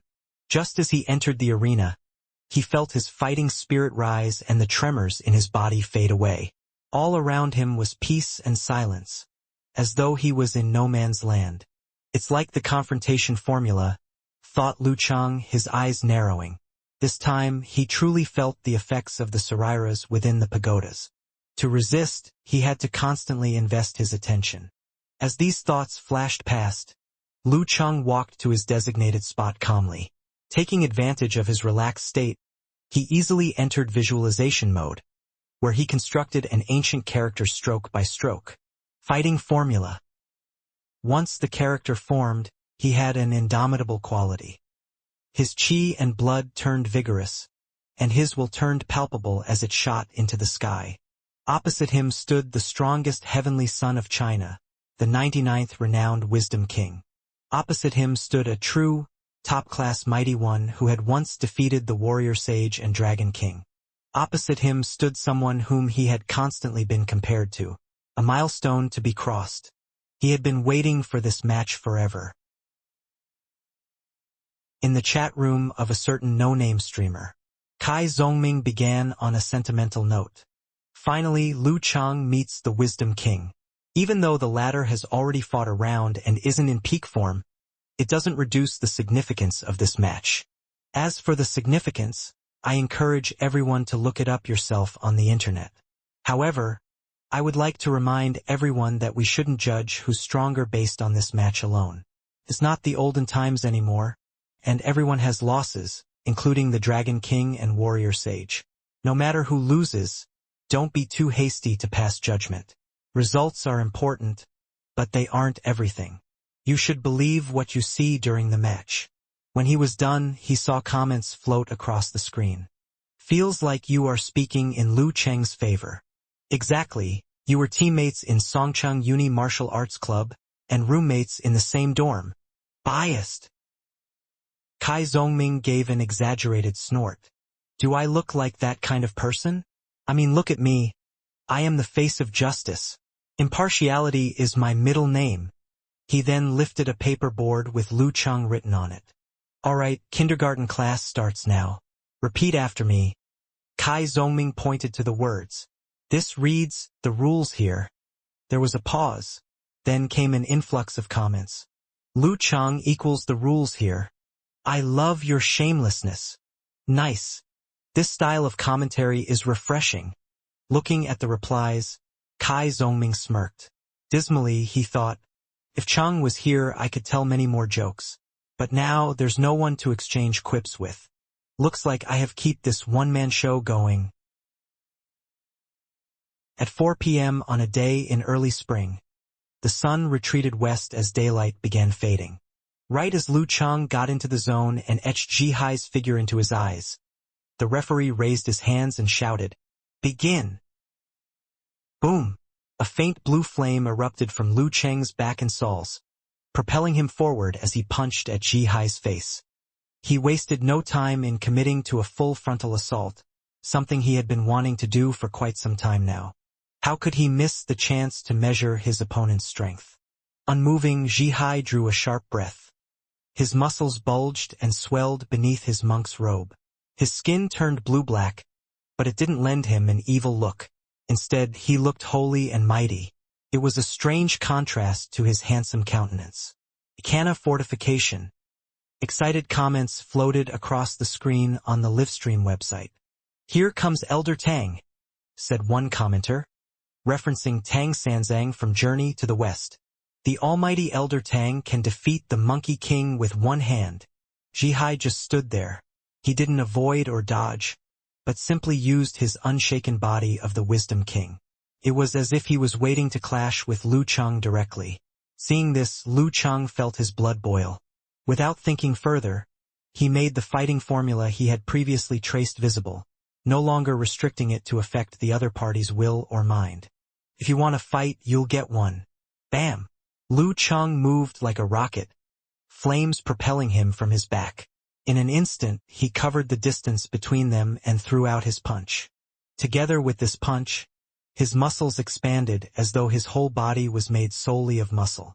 The thick veins on these muscles looked like hideous, savage snakes and made his skin dull. He grew substantially thicker and taller. Jihai's eyes were calm. He lifted his right arm, which was bursting out of his monk's robe, and punched forward at a normal speed. Bang! A crisp explosion filled the sky and invisible shockwaves spread around them. Lu Cheng felt only that his arm had gone numb as his body swayed. He almost lost his balance after being forcefully knocked back several steps by its tremendous strength. One of them had used fighting formula while the other had triggered his unshaken body of the Wisdom King. Based on pure strength, Lu Cheng was still slightly inferior. Wong wong wong. Jihai's right fist remained suspended but unmoving. From his finger joints to his biceps, his muscles and veins trembled slightly, like a metal plate just hit by a hammer. At the very end of fighting formula, Lu Cheng had added Thunder Zen into it. Pa! As he retreated, the fire force in his body gathered and ignited. This allowed him to forcefully change his direction as he slyly dodged to the right of Jihai. Tensing his leg muscles, he whipped his left leg out. Just as Jihai was about to kick to the side, where he had aimed to strike before, Lu Cheng's fire force exploded once again. It became an invisible hand that shoved Lu Cheng violently and allowed him to drift behind his enemy, using his left leg as the pivot. Secondary directional change. Jihai leaned back slightly. Dull blue Buddha's light emanated from his left elbow as he aimed calmly towards Lu Cheng. However, there was still lingering fire force. It exploded fully and turned into a violent propulsion. Though it injured Lu Cheng's muscles and tendons slightly, it allowed him to drift back to his original path as he appeared on the right side of his opponent once again. Third directional change. This was a top-tier application use of the fire sex force and originated from golden godly flames. Using Emperor Yen as replacement, Lu Cheng relied on his strong mental strength and body to control his directional change. At the moment, he could only complete 3 layers of jet spray. He could only hope to achieve the 4th when he reached the level of Dragon King. Jihai's unshaken body of the Wisdom King had strong defensive capabilities, was fast and powerful, and allowed him to use Buddha's light with his force. There was almost no weakness to it. Its only shortcoming was that it was rather clumsy, and he wasn't as agile while dodging and avoiding. However, this only mattered when he was up against physical invulnerability experts who were great with movement techniques. Before the referee had even announced the beginning of the match, Lu Cheng had already thought about using 3 directional changes to deal with Jihai. Therefore, he was able to use it naturally without thinking twice, making Jihai's thought steal useless. Jihai also practiced thought steal, though he had only managed to gain a small mastery over it. Unlike Abbot Fa Yuan and the living Buddha Shirshan, with such a small distance between them, Lu Cheng was still afraid of letting him catch on to even minute signs. Therefore, he had thought through the changes before the match began. Pa! Amidst the short, crisp explosion, Lu Cheng appeared rapidly to the right of his opponent. Lowering his left fist, he punched out in a straight line. Zhi, who had missed his left elbow strike, took a deep breath. He clenched his right hand, which was still trembling a little, and suddenly hammered down. Although he was half a beat slower, he executed just in time, as his straight punch shot directly towards him. Seeing that the fists of both parties were about to collide, Lu Chang shifted his center of gravity. As if he was holding a long spear, he forcefully shifted his left arm and changed his position to behind his enemy once again. Fourth directional change. For this one, he didn't rely on the force from the fire sect, as he wasn't at that level yet. Instead, he used his own carefully honed body and dance stage technique. In the realm of physical invulnerability, this was something that had been eliminated over time, because the signs before using it were too obvious and the directional change was too slow. One would have been digging his own grave. However, Zhi was completely absorbed in the tempo of Lu Chang. In addition, he had not expected Lu Chang to use such a simple technique and wasn't mentally prepared for it. When he noticed the issue, it was already too late. When it came to technique, whether it was too ordinary or not was never the issue. More important was whether or not it was suitable for the situation. After 3 directional changes, using it was perfectly appropriate. Lu Chang's eyes reflected the yellow monk's robe, chunks of muscles, and the skeletal framework in the middle. Having prepared for this in advance, he lowered his center of gravity, shifted his shoulders, and threw his right punch forward like a cannonball towards Zhi's spine. After using 4 consecutive directional changes, he was out of breath and couldn't use any strong or powerful moves. However, he wasn't willing to give up on this opportunity, and therefore chose to use a simplified physical invulnerability move. However, this simplified physical invulnerability move might prove even more effective than a real physical invulnerability move. The strength of unshaken body of the Wisdom King was only slightly weaker than Unbreakable and other similar techniques. Taking an attack head-on was common for him. Therefore, it would be best if Lu Chang could avoid the strongest point and attack his weakness, using something like internal explosion. Specifically, Lu Chang was using an internal explosion punch. When it infiltrated the body, despite that it would be weakened by unshaken body of the Wisdom King, the lingering Emperor Yen force could still implode from within.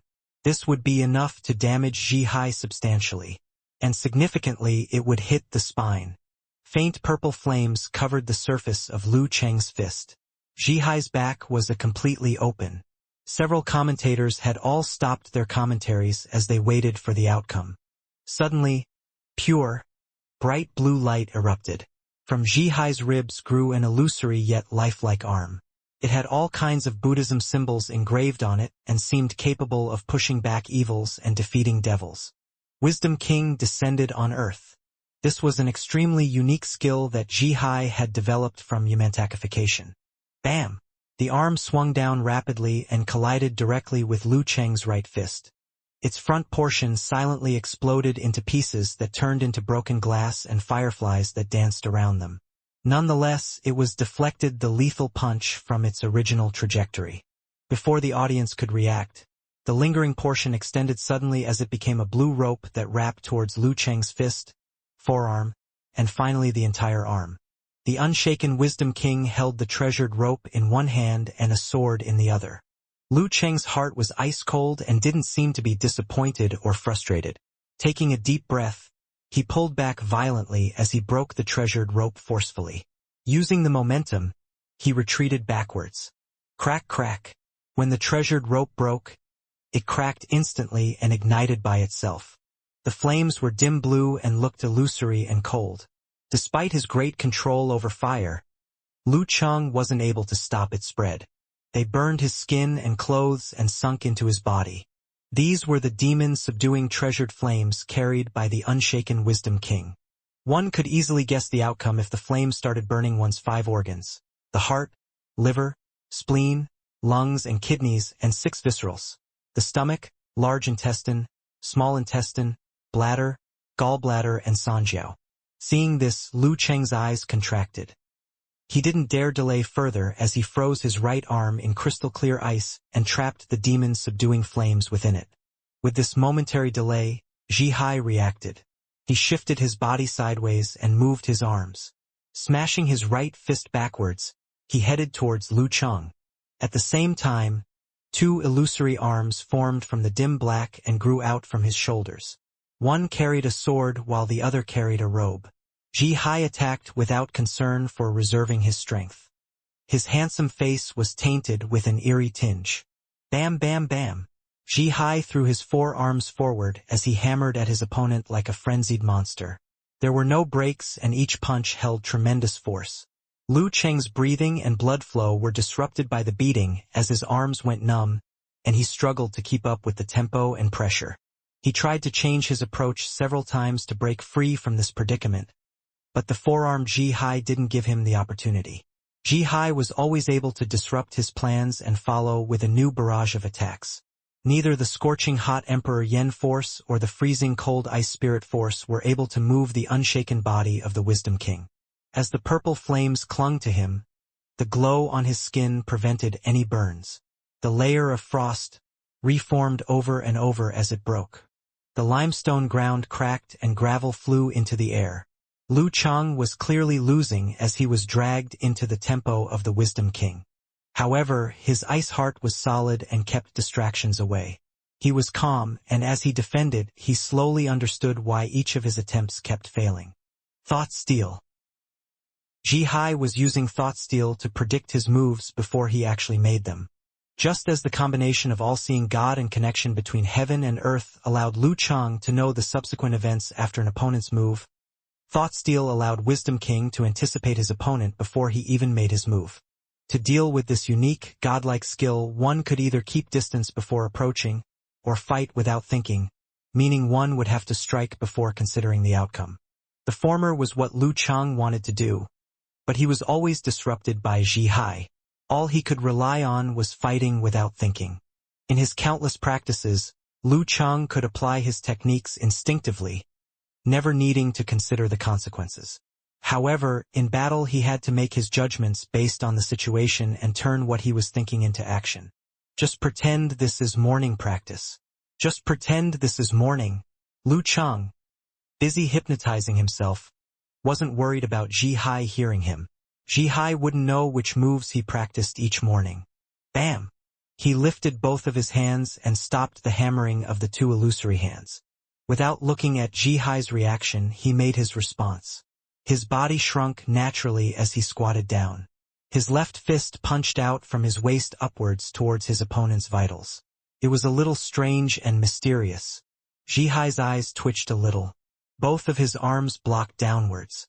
One blocked his crotch while the other hand smashed towards Lu Cheng's head. Lu Cheng squatted even lower. Just as his left punch collided with his opponent's palm, he exerted his strength and used the momentum to rebound like a cannon, moving parallel to the ground as he barely dodged the subsequent attacks of his opponent. Along the way, he extended his body, pressing against the floor with his palm. He shifted to the side and made multiple directional changes to open up the distance between them and gather his 5 flames. Ji Hai had completed his hand seals as he roared sternly, "And I!" As the voice entered his ears, a mysterious feeling engulfed Lu Cheng and his vision blurred. He saw that Ji Hai had reappeared in front of him. All of his dodging and avoiding seemed to actually be bringing them closer. An I-word formula? Mental disruption? Did he affect my sense of direction? Did I just make a big circle? Lu Cheng knew that an I-word formula was a secret move that affected one's mental state. However, he had never expected that such a unique application technique was in the hands of Wisdom King, Ji Hai. Felt like no one could escape from his hand. So far, yet so close, and so close, yet so far. If he wishes for you to come closer, you have to come closer and vice versa. As these thoughts appeared in his mind, Lu Cheng took a deep breath. He stopped his advance towards Ji Hai, retracting his breathing, blood flow, force, and mental strength to his lower abdomen. He traced out 9 ancient seals within his miniature universe. Confrontation, army, fighting, swordsman, wholeness, formation, decueing, forwarding, attainment. He was instantly reinvigorated.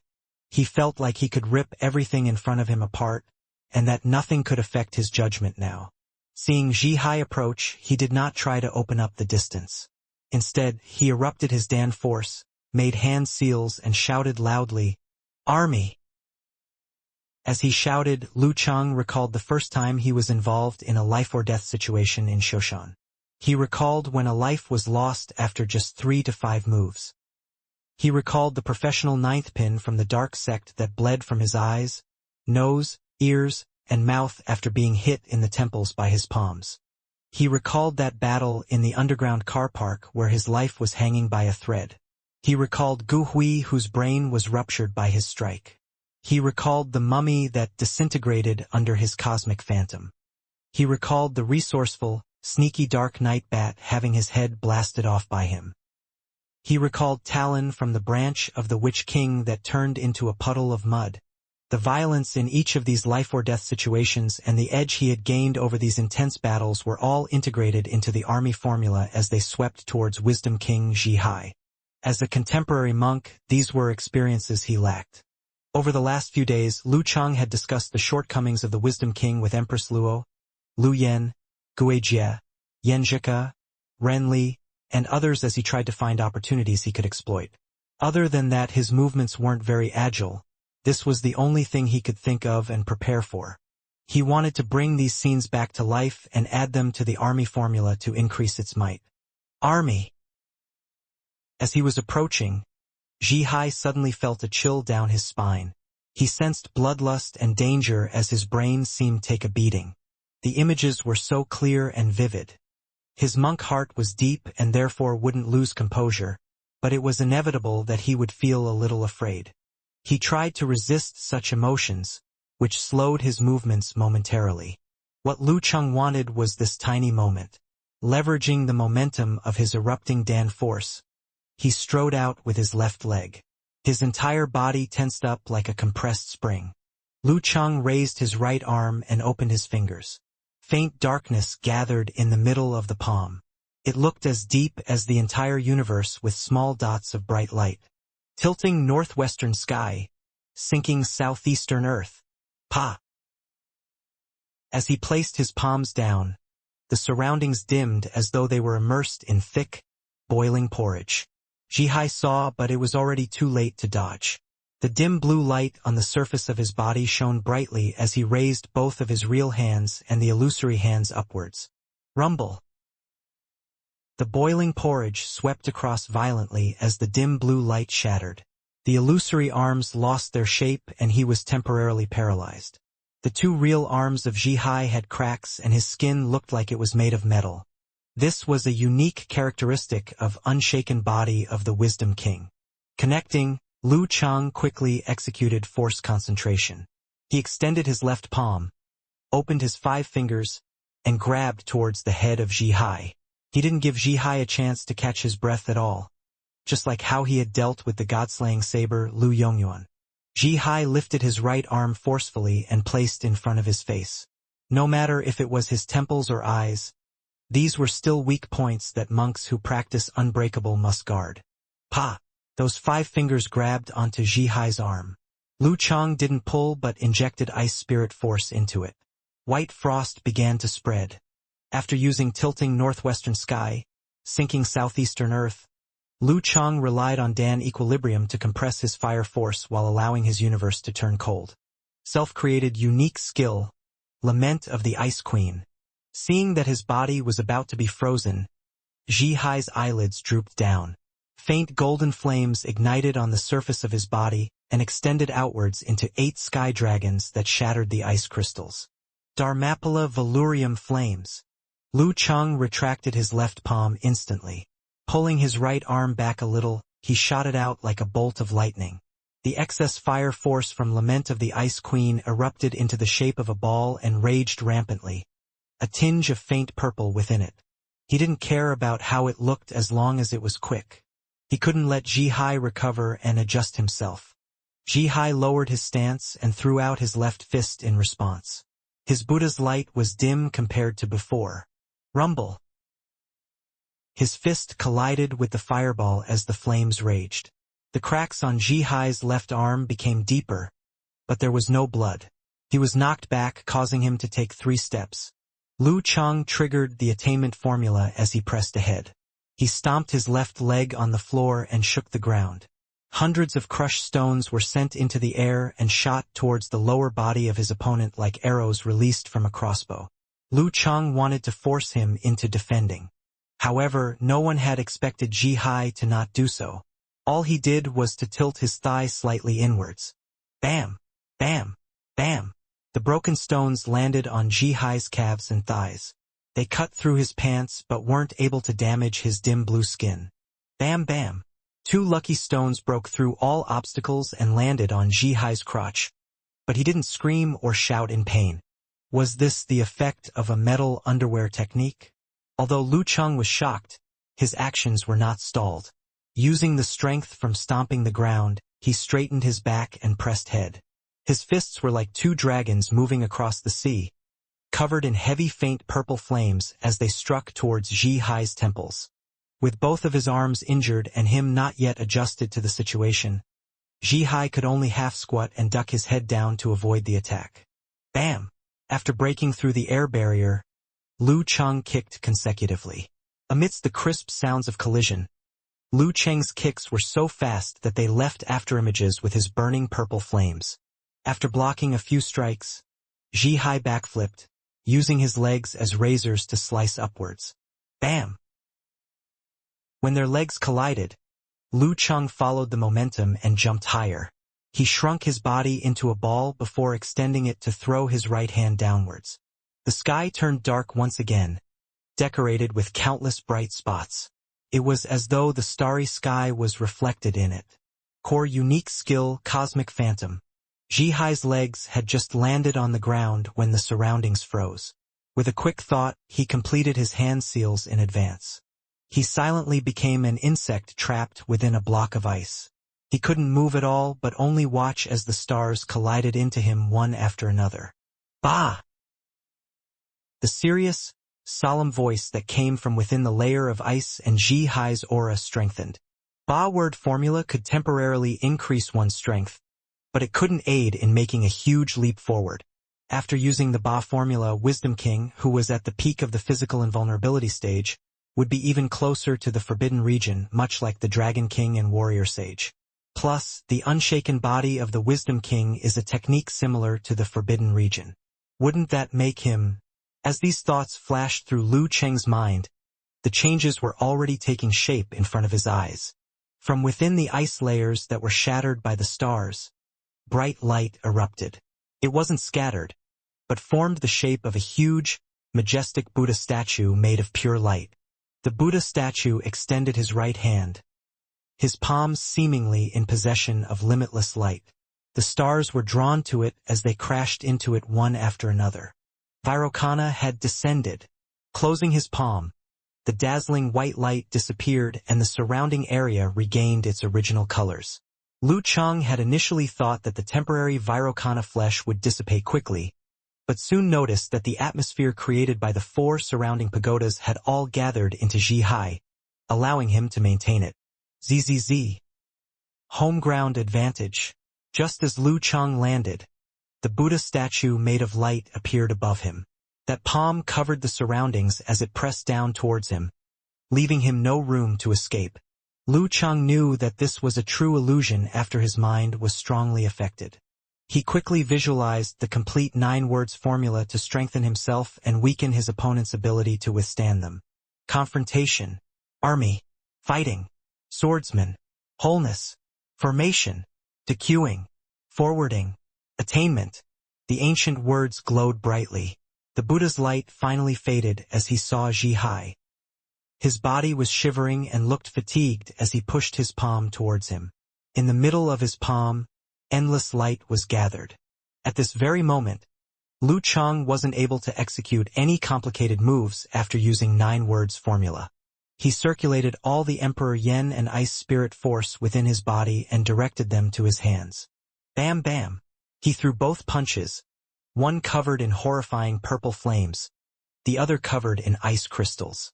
Just as they were about to collide with the palm of the Vairocana flesh, the 2 fists were suddenly attracted to each other and stuck together.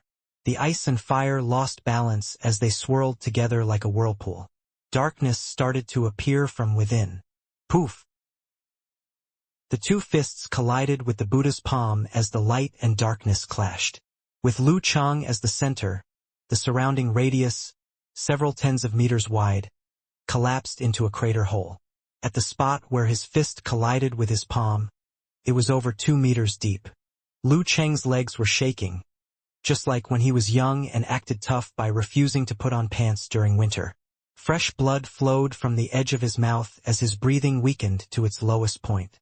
He only had a little force left in his body. Without thinking, his formed hand seals instinctively. Triggering the mysterious words, he solemnly said, "Wholeness." After completing his sentence, Lu Cheng's mental strength and stamina instantly recovered to its original state.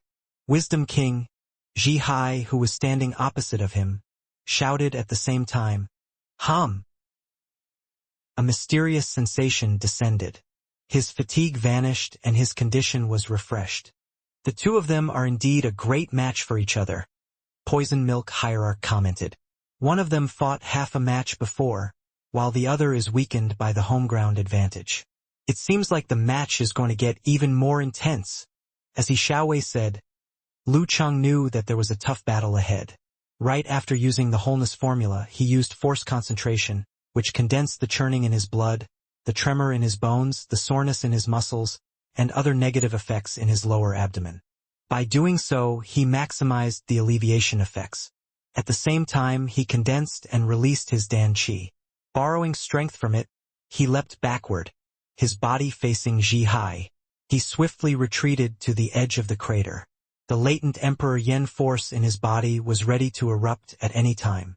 This allowed him to veer without giving any indication of his intent, preventing his opponent from reading his movements. When both of them had reset to a clean slate, Lu Chang quickly calculated the distance between them. Realizing that he couldn't stop Ji Hai from using the Ba syllable to evolve his Akala form into Vairocana form, he knew that attacking rashly would do him no good. Instead, he fought on the move, patiently chipping at Ji Hai's stamina.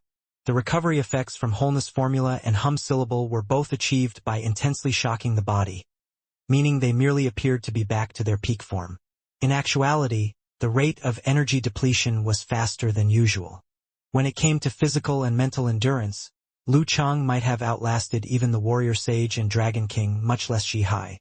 He had, after all, been actively improving his stamina ever since learning martial arts and constantly refining his mind with the 9-word formula. Seeing Lu Chang leave the crater, Ji Hai stopped his recovery state. He gave chase, as he had against Empress Luo, his monk robe fluttering as illusory lotuses bloomed beneath his feet. As he moved, the sound of rolling thunder hummed like Buddhist chants. Sometimes it was unworldly and enlightening. Sometimes it was a mighty, intimidating roar. Great cloud thunder roar. Great wisdom roar. Great lion roar. Ji Hai was already at the highest stage of his lotus seal movements, 8 accompanying roars. However, the unleaking roar, salvaging roar, lion roar, wisdom roar, and cloud thunder roar were drowned out by the first 3. Putting aside complex maneuvers, Ji Hai's movements were only weaker than mighty ones known for their agility in his league. The deafening Buddhist roars nearly made Lu Chang lose his mind and slow down. Thankfully, he had already formed his ice heart, which allowed him to calmly examine the cracks forming on the pellucid lake. His ears pointed forward and he used the forwarding formula to suppress the nervousness and lightheadedness. Meanwhile, he loosened his control over his reserved Emperor Yen force, allowing it to erupt by itself. With some guidance, it turned into a current, pushing his body to the left. Turning at his waist, he began zigzagging. Ji Hai created a lotus with every step, accompanied by the 8 roars as he tailed after Lu Chang, determined to prevent him from getting away. "It's better for me if this goes on. What is Ji Hai thinking?" thought Lu Chang, puzzled. However, moving at that kind of speed, he couldn't distract himself with such thoughts. Plus, he had yet to sense danger. That would halt any plans of his to come close and attack, making it hard to fight while on the move. Bang, bang, bang. Boom, boom, boom. Thunder roars, Buddhist roars, and lion roars echoed in the bluestone square, nearly forming their own clouds. Lu Chang and Ji Hai, one on the pursuit and one being pursued, maneuvered and zigzagged at high speed. It was a tutorial on movement for the martial artists watching. Given the fixed size of the arena, Liu Chang couldn't completely lose his pursuer. A few times he had to slip past his opponent to veer and the side to avoid leaving the range of the arena, which would be the equivalent of him forfeiting. Of course, he only carried out movements he had predetermined to be on the safe side. Just as he was about to do this again, he heard a solemn utterance. Ba! Ba syllable? Is he out of his mind? Liu Chang was startled. He knew that Zhihai's power level would temporarily be close to the forbidden territory once he used the Ba syllable. Once he got close to the forbidden territory, Akala fortification would be equivalent to Vairocana flesh. But I'm out of his reach at the moment. No matter how strong Vairocana flesh is, it's useless if he can't hit me. Isn't he afraid of me dragging out the match until the effects of Vairocana flesh end? Or does he think he'll catch up to me with the enhanced speed from Vairocana flesh? If that's the case, I can wear him out easily and finish him off with tilting northwestern skies, sinking southeastern earth when he is weakened and exhausted. Thoughts flashing, Liu Chang acted without a shred of hesitation. Visualizing the attainment formula, he was propelled by the faint blue flames as he fled far in an attempt to waste Zhihai's Vairocana flesh. After using the Ba syllable, Zhihai's breathing increased, his body glinting with a blue-black, almost colorless glow as though he was made of light. He didn't give chase when he saw Liu Chang's leaping silhouette. Instead, seizing the fleeting opportunity, with the aid of his Vairocana flesh, he used all 6 syllables of the Sanskrit mantra. Wang ma and I ba mi hum. The words didn't come in order. They came all at once. In Liu Chang's ears, the rumbling Buddha hymn from every direction trembled the air, weaving into a single sound, a sound that spoke 1,000 words. Wang ma and I ba mi hum. The Shelly Buddha's light from surrounding stupas turned viscous, like viscous syrup. Like a fly, Liu Chang was caught in it, slowed down and restricted. An open flesh palm with clear prints and spread-apart fingers, shining with infinite radiance, pressed down at him. Slow as it seemed, the surroundings was solidified. To think that the 6-syllable Sanskrit mantra would have that effect when used in conjunction with Shelly stupas is not something you can tell from watching videos. Liu Chang knew it was likely an illusion, so he quickly used forced concentration, arranging the stars into the word fighting. There's still time. He's still a good distance away. Don't get fooled what you see and respond rashly. Liu Chang wasn't using the complete 9 words formula, since that mainly empowered the mind, weakened the enemy, and shook off negative effects. Couldn't replace burst attacks or be used as a response. If he used it, he would have to escape the binding with the fighting formula afterward.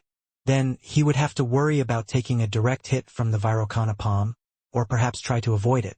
The amount of time he had wouldn't allow him to do so. Bang, bang, bang. Liu Chang's body expanded, bones cracking, muscles and fascia bulging hideously. He tore through the viscous, iridescent Buddha light with his brute strength, causing a sound like air exploding. When he had regained freedom, the Vairocana palm was close. Quickly stabilizing his emotions, he used his danger premonition and judgment to prepare methodically. After a short silence, his eyes turned deep, his arm raised, his right hand hollow and within it a vast starry sky, tilting northwestern skies, sinking southeastern earth. Silently, he flipped his palms and pushed diagonally at the falling Buddha's palm, where he sensed the most danger. Boom! Like hardened glass, the iridescent holy soil was reduced to dust. Near it, the illusions were torn into rays of darkness.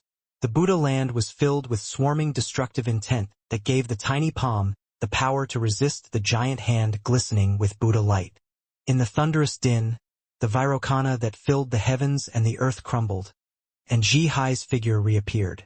Liu Chang reeled backward, leaving deep imprints and spitting fresh blood with every step.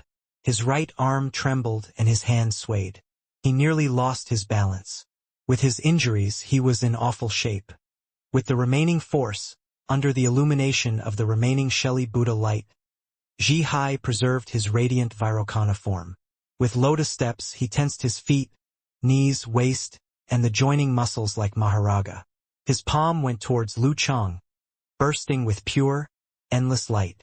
Lu Cheng's first thought was to detonate his Emperor Yen force and dodge. He was quick to quell the thought when he realized he didn't have time. Sinking his waist, stabilizing his body, and concentrating his qi and blood, he visualized the fighting character once more. Fighting formula plus force concentration. Bang! Heist's body expanded, muscles bulging like a blue-black dragon, and his fist blasted at Ji-Hai's palms. Boom! Light scattered, quickly dimming. Ji-Hai paused. Lu Chang flew back. Heaven and earth seemed to freeze in that frame. Just as Lu Chang breathed in midair, relieving the negative effects, suppressing his wounds, and recovering his balance, Ji-Hai didn't care about his decreased qi. His feet stepped on lotuses and he pretended to attack, compelling his opponent to burst his Dan qi and move away. Then he pounced forward, closing the gap between them. Bam! His fist, with a pale golden glow, slammed at Lu Cheng's skull. Lu Chang raised his right arm and barring the fist. Just as they made contact, his left fist shot out in an attempt to counterattack. He went straight for Ji-Hai's temples. He had to use this moment to force his opponent to a defensive position. However, Ji-Hai merely tilted his head a little to protect his vitals. His other fist that went at Lu Cheng's abdomen didn't pause at all. At this moment, the Emperor Yen force that had gathered at Lu Cheng's wrist exploded internally, adjusting the trajectory of his palm. His fingers reached out, grabbing at his enemy's eyes. He didn't pay the slightest attention to the attack on his abdomen. Ji-Hai, suddenly bulging his neck and stretching his spine, made his head grow a little taller. Lu Cheng's fingers landed on the sockets below his eyes. Ding! As though he had touched metal, Lu Chang left merely a few drag marks. However, using the veer of his palm, he slanted his body slightly. His right leg went up and caught Ji-Hai in the elbow, causing his punch to go up and miss his abdomen. Bam! Bam! Bam! Bang! Bang! Bang! Ji-Hai launched a flurry of powerful and manly attacks, deploying fist, palm, and feet to keep his opponent in place. That was when Lu Chang finally understood why he used the ba-syllable reused Vairocana flesh, and forced him to take fight head-on without worrying about the cost. If they got into an intense fistfight when both of them were at a low HP level, Ji-Hai's Akala fortification, which was like a weakened version of Unbreakable, clearly had the advantage. He didn't have to worry about his vitals like Lu Chang did. As for enemy heart-freezing move and all-seeing God, he can deal with them with thought steal. Lu Chang had been dragged into the territory where his opponent was most experienced and comfortable. He gradually fell into a passive, defensive position, making it hard to counterattack. Unwilling to be a sitting duck, Lu Chang secretly channeled his qi and blood to stimulate his body, using a simplified fighting formula. Bam! After blocking Ji-Hai's punch, he suddenly exerted his strength. With a flip and fling, he tried to push his enemy away and escape. That was when Ji-Hai's fingers shot out, clamping onto Lu Cheng's forearm, and then onto his hand, which elongated due to his body's backward momentum. His joints and fascia cracked, producing a bone-chilling sound that sounded like dislocated bones. He clamped down tightly, and, using that arm as a spring, pulled himself back. He raised his legs and did a 1-2 kick at his opponent's abdomen. With no time to dodge, Lu Chang could only tighten his other hand into a fist and slam it down like a sledgehammer. Bam! He slanted his body as he hammered down. When his fist touched Ji-Hai's right foot, his body was already facing Ji-Hai sideways. As a result, Ji-Hai's follow-up left kick missed. Lu Chang didn't even have a chance to breathe. Using his palm as support, Ji-Hai swung his waist forward, his bald head glowing in iridescent blue-black, and shot at Lu Cheng's face like a cannonball. Akala's metal head kung fu. It was like hitting an egg with a rock. Pupils shrinking, Lu Chang drew a sharp breath and shrunk his body to use force concentration and avoid the headbutt. It was his only way out. Bam! Ji-Hai's forehead crashed through the air. His other hand had gone out silently and stopped at the side of Lu Cheng's head. In this round of attack, he first used his right fist, then his legs, his head, and lastly his left hand. After using nearly all of his body parts, he finally succeeded. Lu Chang had a burst of Dan Qi, but it couldn't bulge his head to resist the palm strike. He could only stand up. In the distance, the referee raised his right hand. Round 3, Superclass Zhihai wins. This home ground advantage is overpowering. Hearing the referee's announcement, Lu Chang couldn't help but curse silently. Without it, Zhihai's Virokana flesh wouldn't be able to last so long. The effects of the complete 6-syllable Sanskrit mantra triggered by his Virokana flesh also wouldn't have such exaggerated effects. What was more important was that the relics in the pagodas were outside the arena and protected by high monks. Martial artists of the away team had no way to destroy them, but could only hope their opponent would become exhausted. As these thoughts surfaced, Lu Chang took a deep breath and swallowed this unhappiness. To blame it on the environment and other factors after losing instead of identifying the issue in myself isn't the attitude of a true martial artist. Plus, it's a tradition that the home team in a professional league has the home ground advantage. Didn't I benefit from this when I defeated Godslaying Saber, Lu Yongyuan in the last match?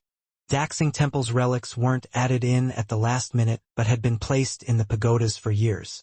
The fact that he couldn't tell their real impact just from watching videos or from his own experiences meant that the issue must lie within him.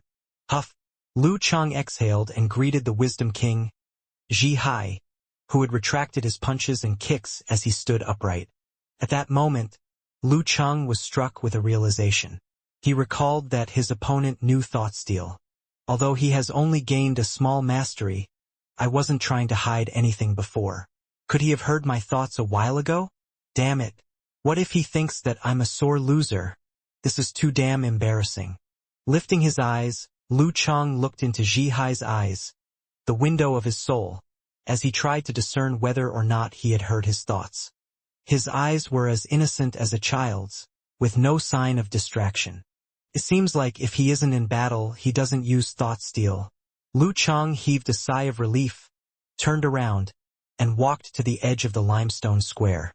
Zhihai was busy recovering the remaining light with the limited time he had. Step after step, Lu Chang couldn't stop himself from thinking about the match. He now had a deeper understanding of why Zhihai had clinched the King and Supreme class titles. Fighting him from a distance wouldn't work, and neither would close range. If he had created the 5 flames and used his advantage as a cannon tower to fire from long range, Zhihai wouldn't have had to dodge at all. All he had to do was to guard his weak spots and use unshaken body of the Wisdom King to withstand the attacks. Lu Chang would have to combine at least 3 flames in hopes of injuring him. However, Zhihai wasn't blind and had the ability to sense with his mind. There was no reason for him not to avoid. And even though Lu Chang was full of vitality and known for his insane stamina, he couldn't possibly keep combining 3 or 5 flames into one for a long period of time. In close combat, Thought Steal would counter his integrated move of enemy heart freezing move and all-seeing God. Other than his ability to sense danger, he had a slight disadvantage in prejudgment. His avoiding and dodging maneuvers would be easily seen through. As for the other aspects like power, speed, defense, and tolerance for negative influences, these were strengths of Zhihai. He could still fight head-on and exchange blow for blow while Lu Chang had to keep a constant lookout. The simplified physical invulnerability move Internal Explosion had to land on critical spots for it to have effects after penetrating the body. The effects of its improved version, Golden Godly Flames, were better, but the preparations for it were more complicated. Zhihai was a wooden log that would stand still waiting to be hit. With Thought Steal to sense the attack in advance, he could make the correct response. For example, he could hide the Buddha's light in his body to neutralize the invading fire. He's really close to unbeatable. Lu Chang heaved a secret sigh. He knew that there was an effective way to fight the Wisdom King. That would be combining close-range and long-range battle styles. One would have to open up the distance between them. While looking for an opportunity, one would have to think of the set moves in advance and turn it into part of one's instinct. After which, one could then press ahead and attack instinctively. If that didn't work, one would have to repeat the process and remain patient until the very end. This would be the best way to beat a normal physical invulnerability expert, but wasn't applicable to this insane expert. In the few matches where Dragon King defeated Ji-Hai, he had faced him head-on.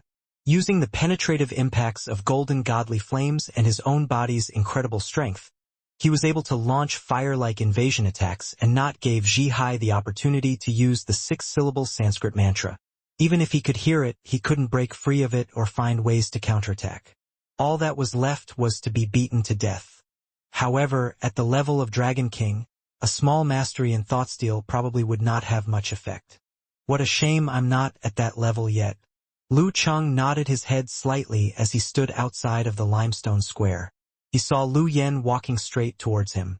At this moment, comments on the internet were spreading quickly as the match was widely discussed. There's still a gap. It seems pretty unlikely that Lu Cheng would get a title in the next 2 years. This is how far he is from a titled expert. I'm talking about those experts that have won titles in recent years and don't include a handicapped warrior sage or god-slaying saber, who frequently loses to weaker opponents. The Poison Milk Hierarch is bullish about Lu Cheng getting a title within 2 to 3 years. What a strong curse. Isn't Lu Cheng able to reflect curses? Who could be sure of such mystical things? I don't think that they're too far apart. Raise your hands if you agree. Yeah. Wisdom King's Virokana flesh wouldn't last that long under normal circumstances, and he would have been more easily exhausted. The home ground advantage is obvious. But he fought with Empress Luo before this, even if Empress Luo was feeling fatigued. It cancels out then. Even if Lu Cheng lost in such a manner, he can't be considered weak, right? He was so close to fully exhausting the Wisdom King. There's still a distance between them, but it isn't that big. That doesn't mean anything. You can't convince anyone by just typing on a keyboard. Let's wait for them to have an individual match. It will be the main round of the new Warrior Sage title in May. Yeah, I was still trying my best to come out with a new awesome nickname for Lu Cheng. It seems like I won't have to rush now. Amidst the commotion, the 4th match started. Taking advantage of the fact that Ji-Hai was at his limits, Lu Yen imitated Dragon King and adopted a strategy of attacking fiercely without reserve. However, Ji-Hai refreshed everyone's understanding of his unshaken body of the Wisdom King once again. Despite having been substantially weakened in various circumstances, he lasted over 3 minutes before falling to the ground. In this process, he took 5 shots of golden godly flames and 16 blows of internal explosion. He was even able to injure Lu Yen in the process, as the audience couldn't help but be impressed with how tough he was. He's indeed a supreme class expert. Lu Cheng held his phone as he sighed. For the 5th match, Lu Yen faced off against the living Buddha, Shirshan. Although their match looked ordinary from the outside, Lu Cheng knew that the contest of their minds was extremely exciting. It was a shame that less than 10% of this contest was visible, with only the special effects showing. Throughout this process, Lu Yen was at a disadvantage several times but also showed the potential to turn the tables. In the end, he was still defeated helplessly. If it came down to experience, the living Buddha, who had inherited countless generations of intelligence, wouldn't lose to anyone. The competition ended, and Longhu Club, who attempted to defend their title of world number 1, lost the 2nd round of matches. In front of the TV screen, Dragon King, Chun Chi-Tao, who had left the hospital and was on his way home, put down the screen with a grim face. When Lu Cheng was back in the club, Lu Cheng collected his emotions and devoted himself back to practice. The following morning, he arrived at the main meeting room after finishing breakfast. He intended to review the battles in Daxing Temple with Empress Luo, Coach Lu Yen, and Guijie to analyze their experiences and look for errors. Before he pushed the door opened, he could already feel the solemn atmosphere and a form of pressure that shook his soul. Creak. Lu Cheng took a deep breath as he pushed the door open and walked in. He saw Dragon King standing beside the main seat of the meeting room in navy blue clothes with a terrifying aura. At this moment, other than Dragon King, only Lu Cheng and Guijie had arrived. Chun Chi-Tao placed his hands behind his back, nodded his head and said plainly, "You guys still require more beatings and more training." "Yeah." Lu Cheng suddenly felt a tingling pain at the edge of his mouth. After Chun Chi-tao returned, Longhu Club clinched victory after victory. Lu Yen stepped down as a main member of the club gradually to allow Lu Chang to have more opportunities to participate. Towards the end of March and the beginning of April, the final battle of the kings was held as scheduled. This time, Dragon King was successful in his defense of the title. Other than that, there weren't many professional matches in April as the attention was given to the final round of the Inter-University Martial Arts Nationals. This year, it would be held in Songcheng. The organizing team wanted to invite quickly rising martial artists who had emerged from the bottom, secured a championship, and were also good representatives of Songcheng as guests for the opening ceremony. Because of this, Lu Chang received a call. So infuriating. Why can't it be during spring break? Yan Zhika said begrudgingly. Did I buy a poor quality gift for her during spring break? Chang. You are representing 3 people now. Ha! Lu Chang was lost. Why 3 people? You're representing yourself, me and my brother. Yan Zhika answered confidently. Your brother isn't going? Lu Chang felt instantly relieved. I haven't asked him about it, but he's not the kind to like such crowded events. Why don't you go verify yourself? Yan Zhika suddenly felt a little shaken with her words. I'm the one who has to do it? Lu Chang absently browsed his contact list for his cousin's number. His finger froze for a moment when he saw the cousin-in-law entry. We used to be brothers in arms, fighting our way to the championships. But that was before. Since then, I've attained physical invulnerability while he remains an inhuman. To receive an invitation from me to revisit old places and reminisce on the past? Heck, I wouldn't come if I was him. As the wise internet says, who wants to go to a 10-year reunion if they're doing bad in life? Not to mention pride. Lu Chang nodded slightly at his phone, feeling as though he had read his cousin-in-law's thoughts. Won't I just be rubbing it in if I call like this? I'll have to be brief with it. Switching to the Contacts tab, Lu Chang found Lin Kei's QQ and sent a message. Are you coming back to Songcheng to attend the opening ceremony? After clicking send, he didn't expect to get a reply right away. His cousin-in-law was the type to stay offline for days. But just as he was about to log out of the interface and report the progress to wife, there was a beep. Yes, replied Lin Kei. Lu Chang's jaw dropped at the simple word. An unusual answer, brother. He couldn't probe. After struggling for some time, he finally came up with an answer. Haha, see you there, he wrote. Lin Kei was quick to reply. Sure. How awkward, thought Lu Chang. He left the chat to text Yan Zhika. Your cousin's going. Wipes sweat nervously, he wrote. The girl replied with a jaw-dropped emoji. Well, I guess my cousin feels attached to Songcheng University and the martial arts club after all. He won't admit it, but it's not hard to tell. Eyes moving thoughtfully.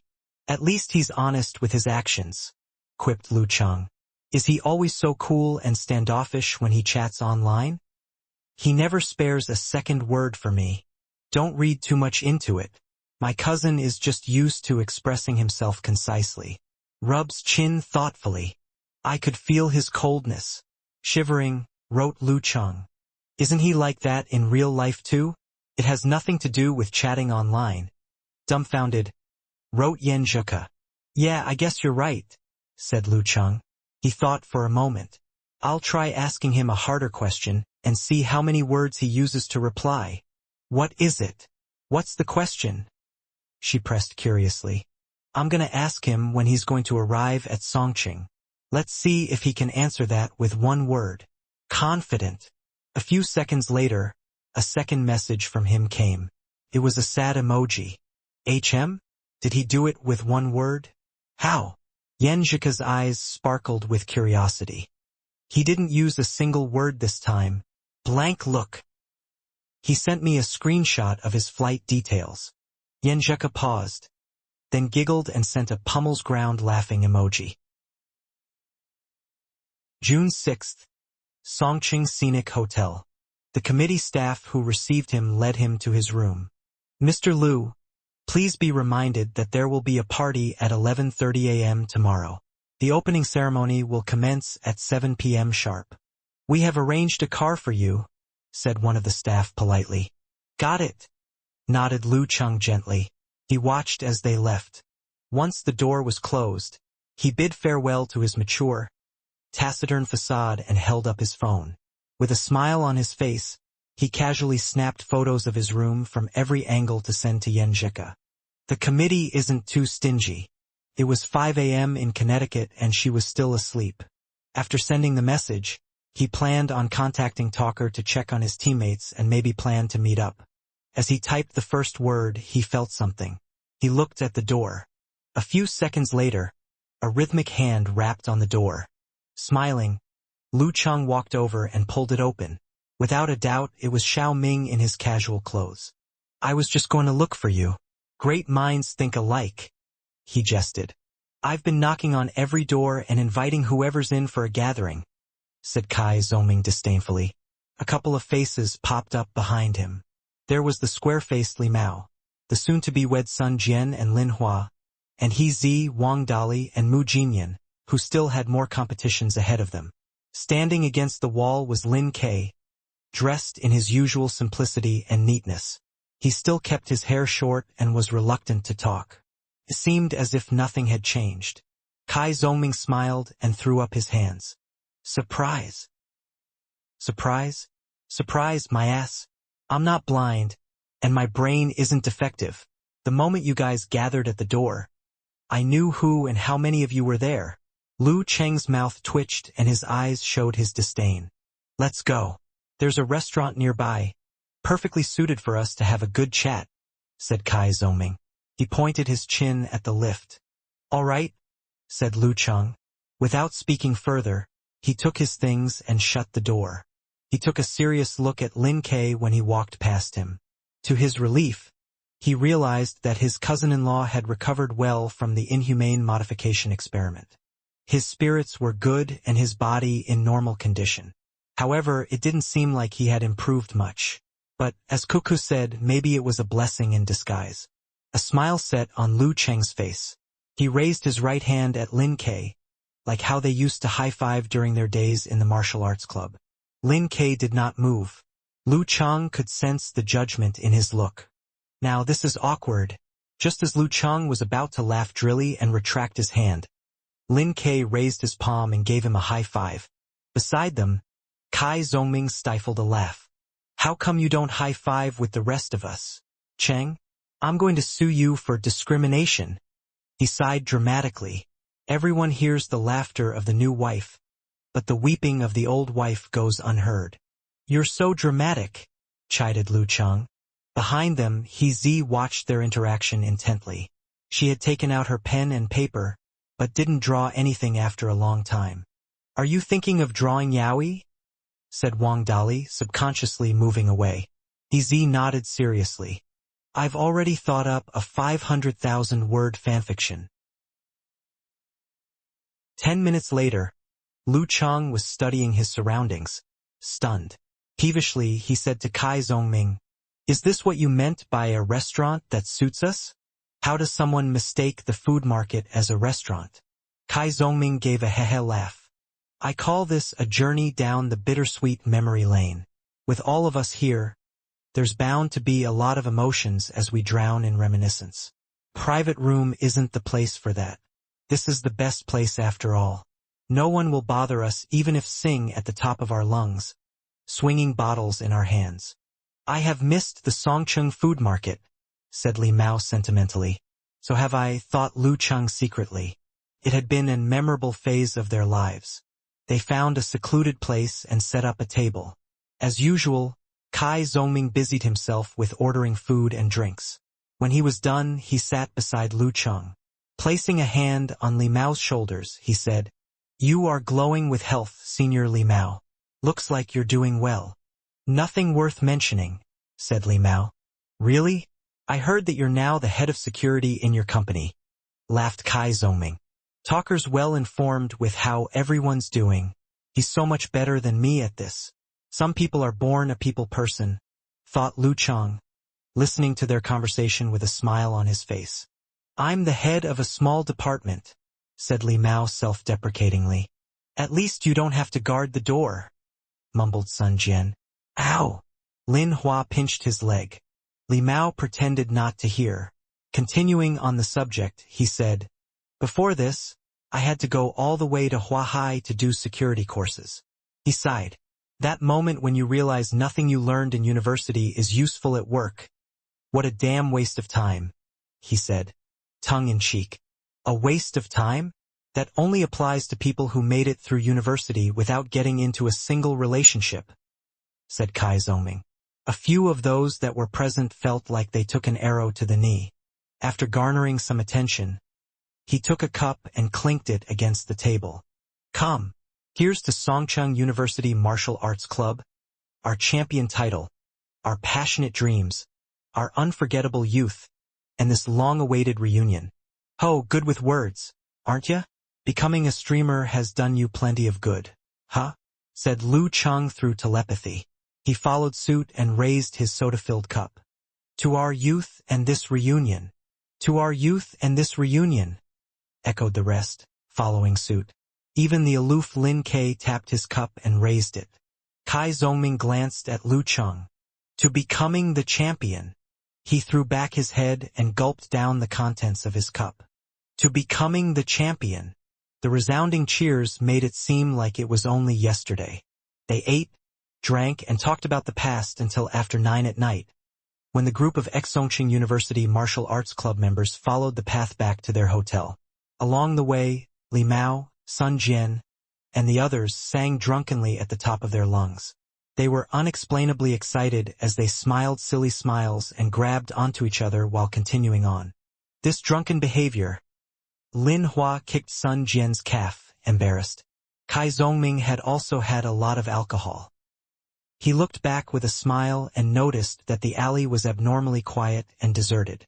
The few lingering people had already quickened their pace, alarmed by the drunkards. A thought popped into his mind and a tinge of excitement flashed across his eyes. He faced Lu Cheng and stammered, "Cheng, come, let's spar. Let me witness the strength of a physical invulnerability expert." Lu Cheng was silent for a minute before laughing. "Talker, don't you know that that's a death wish after drinking? Alcohol might embolden you, but it can't possibly elevate you to the sky, right? You brat, can't you wait for me to finish my sentence? It's such a rare opportunity to have a living, healthy physical invulnerability expert beside me. I'd like to see how much stronger is a physical invulnerability expert is than the rest of us." Kai Zongming explained. "Let's make the rules first. You can't use fire, can't use ice, and can't use force. You definitely, absolutely cannot use unique techniques. And most importantly, you can't hit me in the face. You care about your head but not your ass?" Lu Cheng couldn't help but tease him. Tomorrow I take part in the opening ceremony. The event will be broadcast live." Kai Zongming extended his hand and moved it through his hair. Lu Cheng nodded his head seriously and said, "That's true. If there are bruises on your face when you're broadcasted to millions of people, that won't be good. However, you can't just take care of your face. It also won't be great if you have to go up on stage in a wheelchair. Am I right? Have you been thinking about beating me up for a while now?" Kai Zongming gasped. "Yes, but it wasn't Lu Cheng who answered, but the others who were still sober or single. The long-lost stand-up comedian, Ez mumbled softly. After fooling around for a while, Lu Cheng stood reluctantly in the middle of the alley amidst the anticipation of Lin Hua and the rest. Kai Zongming took a deep breath and suppressed his drunk feelings to make his steps more solid. Ez took the role of the referee as she said, "Begin." Kai Zongming lowered his back and switched up his steps as he pressed ahead. This made it hard for others to tell where he was going to attack as his center of gravity was constantly changing. Just as he was about to strike with his punch, he noticed that Lu Cheng had raised his right leg diagonally across, waiting for him. "If I follow my plan, I'll be tripped." Xie Zongming's eyes turned cold as he halted his forward momentum. Lu Cheng retracted his right leg and placed his left fist at waist level. Kai Zongming forcefully changed his direction without catching his breath. Noticed that in the instant he hesitated, Lu Cheng was ready to strike with his punch. There was no way he could avoid or dodge. He didn't worry about maintaining his image as he rolled to the side. Lu Cheng smiled at him and didn't give chase. Bam! Kai Zongming rolled too fast and hit a bicycle. Are you crazy? The cyclist in the cycling lane almost couldn't keep his balance. His bicycle was wobbling as he scolded. How old are you to still be rolling on the floor? After scolding, he realized that they were pretty drunk. He quickly pedaled off in a hurry without further confrontation. I'm not going to quarrel with a bunch of drunkards. I guess you've lost? Lu Cheng placed his hands on his waist as he looked at Kai Zongming. After colliding with the bicycle, Kai Zongming, who was initially a little drunk, instantly recovered his ability to speak fluently. Without losing in a battle of words, he said, "You can't point to a goat, call it a horse, and change the facts. Who made the rules that I've lost just because I collided with a bicycle? As a martial artist, being observant of your surroundings is a basic skill," answered Lu Cheng confidently. Kai Zongming got up and said suddenly, "You haven't moved from that spot since we started. He won against me just by standing there? What do you mean by, since we started? You made 2 or 3 movements." Lu Cheng snorted with disdain. Kai Zongming didn't pay attention to his attitude and asked curiously, "Is that the premonition ability you get by integrating enemy heart-freezing move and all-seeing God? You know your stuff." Lu Cheng nodded his head, a little surprised. "Of course. As the future king of commentators for martial arts competitions, I've done my homework." "This is what others call being interested in your work," Kai Zongming replied. Wang Dali asked from the side, "Whose work?" The group burst into laughter with the exception of Lin Kei, who didn't react much. Perhaps the joke was too cold or he didn't understand. After laughing, the clearly drunk Li Mao stood and said with ecstasy, I'll give it a try too. Me too, me too. He Z, Wang Dali, and the rest of the group raised their hands. In that case, just start a rotation. Lu Cheng shook his head, smiling. With the goal of making him step out of his original position, Li Mao, Sun Jian, Lin Hua, and the group took turns but all failed miserably. Bam! He Z dodged to the side, executed a forced concentration, and threw a punch towards Lu Cheng's head. She saw nothing but space. Lu Cheng had ducked perfectly and his fist had unknowingly extended and stopped right in front of her stomach area.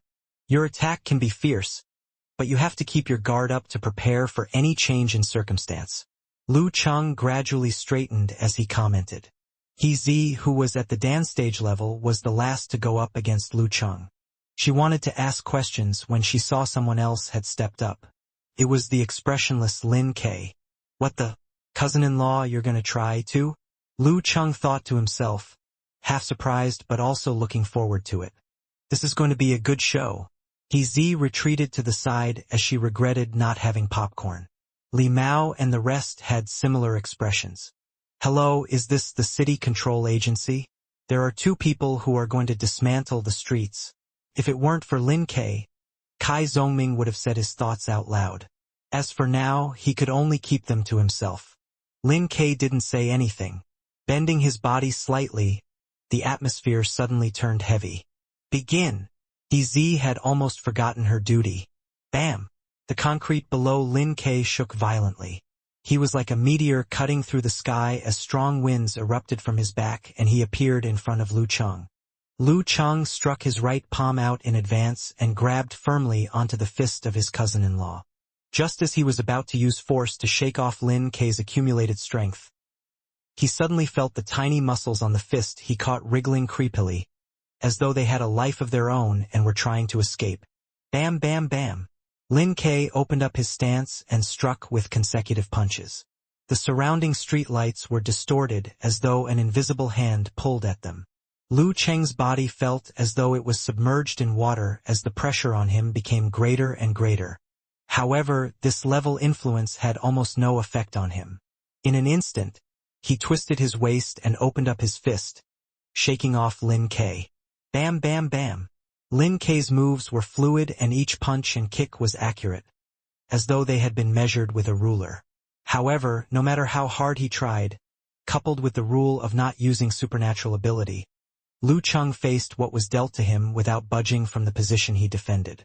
After a minute, Lin Ke retracted his fist and retreated. There weren't many cracks on the floor as both parties had shown restraint. Encountering gods in the void? Self-reflection? Lu Cheng asked excitedly as the thought popped into his head. Cousin-in-law has reached this stage already? Is this a blessing in disguise? Lin Ke nodded his head slightly as an affirmative answer. Looking at your current condition, you are already at the peak of an inhuman. Next is to look for your path physical invulnerability. Lu Cheng said excitedly to his cousin-in-law. Lin Ke's eyes didn't waver and said confidently, I'll be returning to the war-torn zones in the next month. Using life and death situations as training? Lu Cheng nodded his head and asked to verify his thoughts.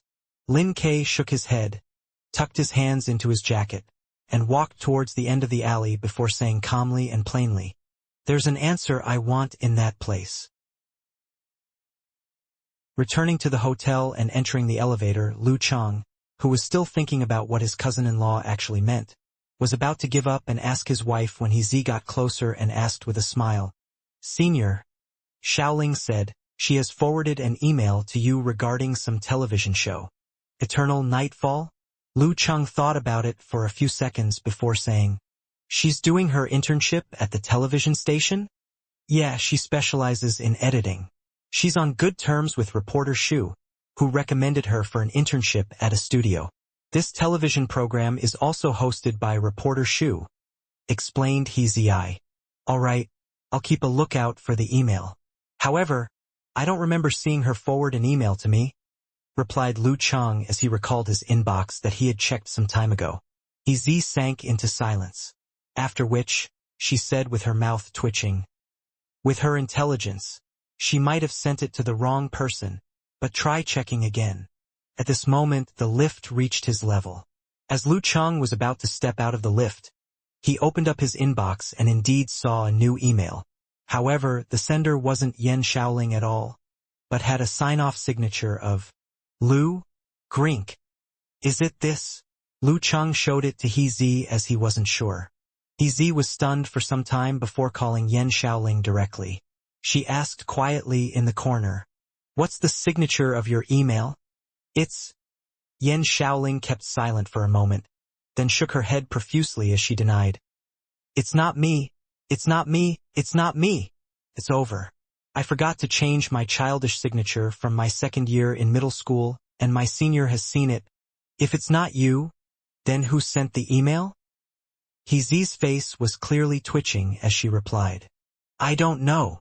Yan Xiaoling answered decisively. With Lu Cheng's insane hearing ability, it didn't take him any extra effort to hear He Zi and Yan Xiaoling's conversation clearly. He almost let out a laugh. Some people are walking jokers and some are walking jokes. He nodded, his face not giving anything away. I'll review the email and think of a proper reply. Thanks, Senior, smiled He Zi. When he got back to his room, Lu Cheng put the email matter aside and sent a text to Yan Zheka. What did you make of your brother's words? Her reply came quickly, with a chin resting on hands emoji. He's probably found a new goal. Back then, he used to train in martial arts like crazy. He was intent on realizing Uncle's unfulfilled dream of leading Songqing Uni Martial Arts Club to the championship. For that, he was willing to go to any length. After achieving that goal, he might have lacked motivation. At least, that's what I think. After all, no one throws themselves into practicing martial arts for the sole purpose of getting stronger. Even if such people existed, they would need some sort of stimulus. She sent a block of text, so it was only wise for Lu Cheng to agree. You're right. The Dragon King's objective is pure, but he too needed a stimulus. That was for the warrior sage to reach his current level. My cousin has probably found a new life purpose in the war-torn zones. Or at least that's what I think. Nod slowly, said Yan Zheka. That's good news, said Lu Cheng, heaving a sigh of relief as his mind went to the past. If your cousin uses this opportunity to make the great leap, then he won't be in too much danger, even in the war-torn zones. As someone known as the god of disaster and calamity, You aren't really qualified to say that. Blank stare, said Yenjika. To this, Lu Chang could only sigh. At 11 a.m. the next day, the rides arranged by the committee punctually arrived at the hotel entrance. Lu Chang had the privilege of having an entire car to himself, which may or may not have been intentional. The party was to be held at the historic Twilight Hotel and included a buffet. The moment he stepped into the hall, Lu Chang saw the president of University Martial Arts Union, the elderly Mr. Fong Jinyu. He also saw the principal of Songchang University, his master's friend Mr. Dong, a man whose full name remained unknown to him. Apart from them were the mayor and a few other important figures. "Ha! Here comes the model student of your university," said the mayor to Principal Dong, pointing at Lu Chang. Lu Chang and his lot went forward and greeted them in unison. "Good morning, Principal Dong." After that, they greeted Mr. Fong and the others. No matter what, politeness was essential. After exchanging platitudes, Principal Dong looked at Lu Chang and laughed. "Your master often told me he was going to educate you by giving you setbacks and putting you through hell. Seems to me like his plans never succeeded. To think my master had such sinister intents," thought Lu Chang, surprised and amused. However, he didn't let these emotions override his smile. "That's not entirely true, Principal Dong. My crucial turning point did stem from a setback," said Lu Chang, defending his master's image. Principal Dong nodded, smiling. "Jiang Wo has gotten himself a good disciple." Somewhere in Moshang City, Geezer Sher was enjoying his wine as he listened to a play. Suddenly, he heard a line that went, "The worst in life, to keep bad company, to have an unfilial disciple." TSK, Geezer Sher clicked his tongue. "Couldn't have put it better myself," he thought. Lu Chang chatted idly with Principal Dong and the other seniors on the subject of his master. Without realizing, they had formed a circle, occasionally taking drinks and snacks proffered by passing waiters. "I'm going to go get something to eat," said Lu Chang, hearing the soft growl of his tummy. Smiling, he retreated from the circle. He then realized that his friends were all occupied. Some stuffed their faces, some chatted with their acquaintances who were association managers, coaches, and teachers from other universities, and some chit-chat with other guests and contestants. Everyone had their own circle. Everyone but Lin Quebec plate in hand. He stood at the edge of the balcony, the door shut behind him. In this boisterous place, he had segregated a spot of quiet serenity. As expected from a man who stays true to himself, regardless of his environment, laughed Lu Chang. He carelessly added food to his plate, planning to join his cousin-in-law for a chat about the war-torn zones on the balcony after he filled his plate. Just as he was going to add more, he saw a familiar silhouette. It was Xu Rue, the reporter, dressed in a nightgown that offered a view of her milky shoulders. "What a coincidence," said Lu Chang casually. "I wouldn't call it a coincidence, since I rushed here all the way from Huahai. In fact, I had Shaoling forward an email to you beforehand." "You aren't based in Songcheng anymore?" said Lu Chang, surprised. From what she said, that seemed to be the case. Xu Rue wrinkled her nose. "Yeah, I ended up going there on a whim. Huahai TV is nationally acclaimed. After all, their acquaintanceship wasn't at the level of a heart-to-heart talk." So Lu Chang didn't probe further. "I read your proposal for the new show. It's pretty interesting. But are you sure I'm the right person for this?" he said. The show Xu Rue had proposed was a day with a physical invulnerability expert, which wasn't going to be limited to fights and interviews, but would also explore the daily lives of mighty ones. To most people, this was an interesting and curiosity-piquing subject. Just like how farmers in olden times wondered about the life of an emperor, snack-munching audiences would be able to embellish their physical invulnerability daydreams with the details from this show. "Why would you say that? I think you're great. You had the air of a general even during our first interview," said Xu Rue uncomprehendingly, furrowing her brows slightly. What I mean is, my daily life is rather boring," said Lu Chang. It was an honest, if self-deprecating, answer. "Nah, trust me. Nowadays, people's lives are so hollow they would watch others eat and sleep." Imagine how they'll respond to the life of a physical invulnerability expert. No matter how boring, people will still watch it, said Shu Rue confidently, shaking her hand. Then, with a sincere expression, she said, "For the first season, I'm planning on inviting 10 physical invulnerability experts. Even though our TV station has some resources, I'm afraid that the other mighty ones might not find me trustworthy and will turn down the offer. If you could start the ball rolling, then they'll think, oh, so Lu Cheng's in on this too. Then they won't be so against the idea anymore." Lu Cheng pondered for a moment. "Fine, but don't say I didn't warn you. You can contact the Longhu External Affairs team and ask for my assistant." "Okay," nodded Shu Rue excitedly. She then gave a mesmerizing smile. "Emicham, ask for my assistant, huh? Aren't you the big fish now?" Lu Cheng let out a chuckle. Pointing to the balcony, he said, "I have something to attend to, do excuse me." Looking in the direction he pointed in, Shu Rue smiled faintly. "Sure." When Lu Cheng had turned around, she peered at the balcony on her tiptoes.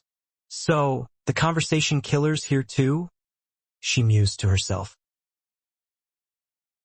7 p.m. Opening ceremony, Inter-University Martial Arts Nationals. When President Fong and Principal Dong had given their speeches, the host drew a breath and raised her voice. "And now, let us put our hands together for a group of heavyweight VIPs. I present to you." Her words were drowned out by the thunderous volume of the audience. "Lu Cheng." Following which people chanted, "Lin K." The audience shouted their names one after the other, exactly how the host had introduced the roster. "Song Cheng Uni, Song Cheng Uni," they shouted at last. "Champions, champions." Backstage, Lu Cheng and the others were overcome with emotion, as though they had returned to the days when their blood boiled with passion. Even their bodies were shaking slightly. "Looks like they haven't forgotten about us," said Xiao Ming, pretending to be unaffected. "Happy? Touched?" asked Lu Cheng, amused. Kai Zongming was silent for a few seconds. Forfeiting his calm facade, he took a deep breath. "Very." When he said that, the others' eyes reddened. Softly, they chanted along. "Song Cheng Uni, Song Cheng Uni, champions, champions." Keeping his emotions contained, Lu Cheng glanced at his cousin-in-law, who had already turned his face away. They marched out in a file, welcomed by even louder cheers when they were on the stage. When the audience calmed down, the host smiled brightly. "They are the legends of the Inter-University Martial Arts Nationals, the team which took only 2 years to go from rock bottom to renowned champions. And now, the legacy continues among them, with one of them now a physical invulnerability expert, and perhaps more to come in the future. They were the champions 3 years ago. They are the pride of Songcheng University, and the pride of Songcheng. I hereby present to you the full roster of Songcheng University Martial Arts Club, in the residual chants of champions. Champions!" The host walked to Lu Cheng and smiled. "I'm going to interview everyone, one at a time. Lu Cheng, you are one of the most successful ones to grace the inter-university martial arts scene, the idol and role model of many. Is there anything you would like to say to your lovely juniors?" Taking the microphone, Lu Cheng reminisced for a moment. "On the path of martial arts, luck is as important as hard work. First off, I'm not trying to pour cold water on all of you. What I'm about to tell you are just facts of the martial arts industry. On the path of martial arts, without good guidance, consistent hard work, and a decent set of techniques, only 1 or 2 out of 10 have a chance at getting to professional ninth pin. Even then, many don't make it in the end. With an amateur pin certificate, they might have better chances of getting jobs and having stable lives, but there isn't much more to it.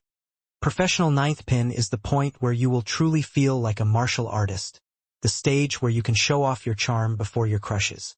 Your income will reach middle-class level.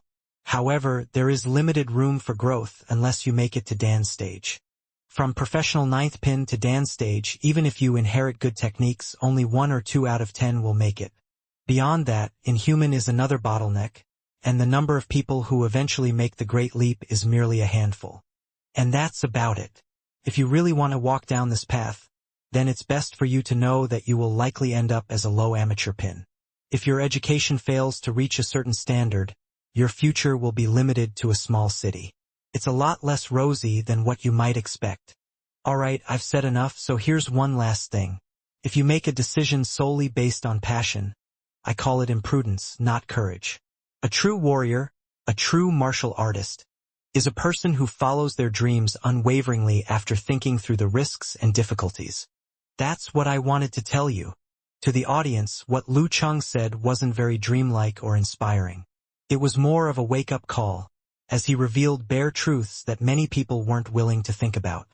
In most circumstances, the path of martial arts was cruel and hopeless. Because of this illustration, the title of a real martial artist and warrior was even more alluring and impressive. Although not everyone could do it, one would still have high respect for those who achieved it. Pa pa pa. The applause was initially weak and scattered but soon turned loud, raucous, and uniform. To the real warriors, to the real martial artists. The host heard the response and felt a little emotional, too. When the applause simmered down, she smiled, looked at Lu Chang and said, "An honest and sincere answer. I believe that was a genuine account of your experience. Thank you, and thank you for your comments." Stopping here, she made efficient use of time as she looked towards Lin Kei standing next to him and said, "Lin Kei, what about you? Do you have anything you would like to tell everyone?" Lin Kei's expression didn't change. His gaze was deep and nonchalant. After pausing for a few seconds, he said in a low voice, "Work hard." And? What else could he say to follow those two words? The host waited for some time before she realized he had nothing left to say. Surprised, she found it hilarious. After a short pause, she said, "Thank you. Thank you, Lin Kei, for your advice to everyone. What the hell is work hard?" He is indeed a conversation killer. Xu Rue, who had gotten a seat as a reporter, was hammering her thigh softly, trying not to break into laughter. She realized that when she wasn't interviewing Lin Kei herself, it was actually pretty funny. The host steeled herself and turned to Kai Zhongming. "As the ex-club chairman, what would you like to say to the juniors?" Kai Zhongming took over the microphone, smiled, and said, "Good afternoon, everyone. I'm one of those professional ninth pins with limited room for improvement and no future." His humorous, self-deprecating comment drew laughter from the crowd as the atmosphere became lively. Kai Zhongming was quick-witted. Recalling what was said previously, he continued without hesitation. "Luckily, I didn't give up on lessons and additional training in the martial arts club. Although my results weren't outstanding, I almost didn't fail in any. Yeah, almost. To keep it simple, I got my graduation certificate. Naturally, what I'm doing now has no relation to what I studied." "Talker, are you going to make this your own personal talk show?" Lu Chang, who found the sudden change in tone hilarious, cursed silently. With a smile on his face, Kai Zhongming continued, "But that wasn't what I really wanted to do. To be able to do what I wanted most in the last stage of my youth, to give it my all, endure the torture, and give up on leading a safe and peaceful life, was something that I will remember for life. Those are experiences that touched my heart, and I can truly say I do not regret them. While you are still young with dreams, free from the pressures of everyday life, why don't you take a risk and give your dreams a try? If you don't try, how will you know you can't do it?" Finally, a normal speech. The host gave a sigh of relief, truly grateful for Kai Zhongming. After which, she continued to interview Li Mao, Sun Jian, and the rest. When this whole process ended, Lu Chang and the group returned backstage amidst chants of Songchang University and champions. "Talker, I thought you would continue your talk show till the very end." Lu Chang teased Kai Zhongming as he took out his phone. Kai Zhongming smirked and said, "Do I look like someone who can't read the situation? Who can't resist playing with words?" "Yes." He Wang Dali, and the rest answered in unison. "I look down on your lying souls." Kai Zhongming made the hand sign of a gun and pretended to fire at each member. Before waiting for others to reply, he changed the topic. Chang, since when did you become so good with words? You could almost give a lecture now. As the saying goes, preparation is the key to success. Lu Chang answered with a faint smile. Lu Chang took out a square-shaped paper from his pocket. From the time I received a call from the organizing committee, I've been thinking of what to say and how to say it. I even made a draft and went through several edits. And practiced in front of my girl. After speaking, he waited for Talker to show his amazement. But Kai Zhongming just said with disdain, "You prepared your own script?" A real boss would leave it to his secretary or assistant. At the very most, the boss would just skim it beforehand.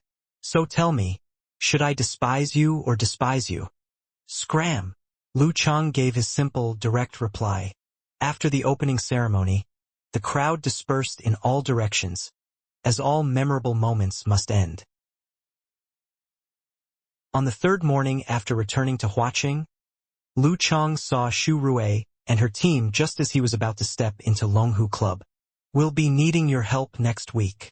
Xu Rui, who was no longer limited to formal dress, extended her hand. Lu Chang shook her hand, smiled and answered, "All right, let's get it started then. Let's go to where I usually go for my morning practice. As for the details, you can contact my personal assistant."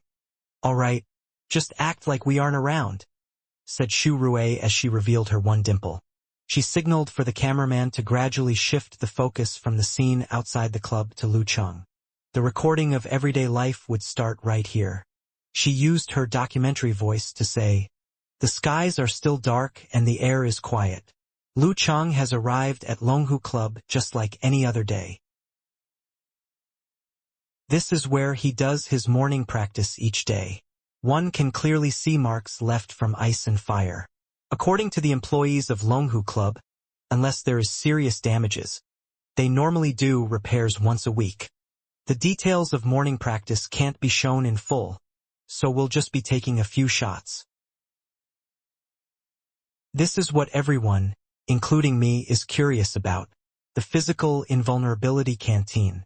My first impression of it is that it's clean, tidy, and quiet. One can see that it serves delicacies from various regions. Here are steamed vermicelli rolls from Guangnan. Here are the dry noodles from Jiuqiu City. Here are the steamed dumplings from Huahai. This is the soy milk from the capital. Who likes to drink this? Did you all see this? This is how much a physical invulnerability expert eats. I really can't understand how one's stomach can fit so much food.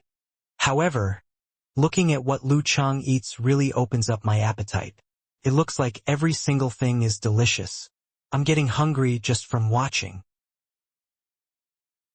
This is the world-renowned Volcano Experiment Lab. Alright, we can only film up to this point, as the remaining areas concern classified information. The room where Lu Chang practices isn't a place an ordinary person could survive. Even if I could, the camera wouldn't be able to take it. By 11 a.m., Lu Chang returns to his personal resting room. It's pretty spacious. In fact, it's more spacious than where I live. After filming the room, Xu Rui sat in the seat diagonal to Lu Chang. Using a light-hearted tone, she asked, "Why do you choose to rest in this place?" Lu Chang took a glance at her before answering plainly, "Secret." "Did Lin K possess you?" Xu Rui was almost speechless. Lu Chang smiled and answered honestly, "I'm joking. This is actually the time I scheduled to chat with my girlfriend. We were supposed to video chat, but Ko feels too embarrassed to flirt in front of the camera. So that part had to be changed.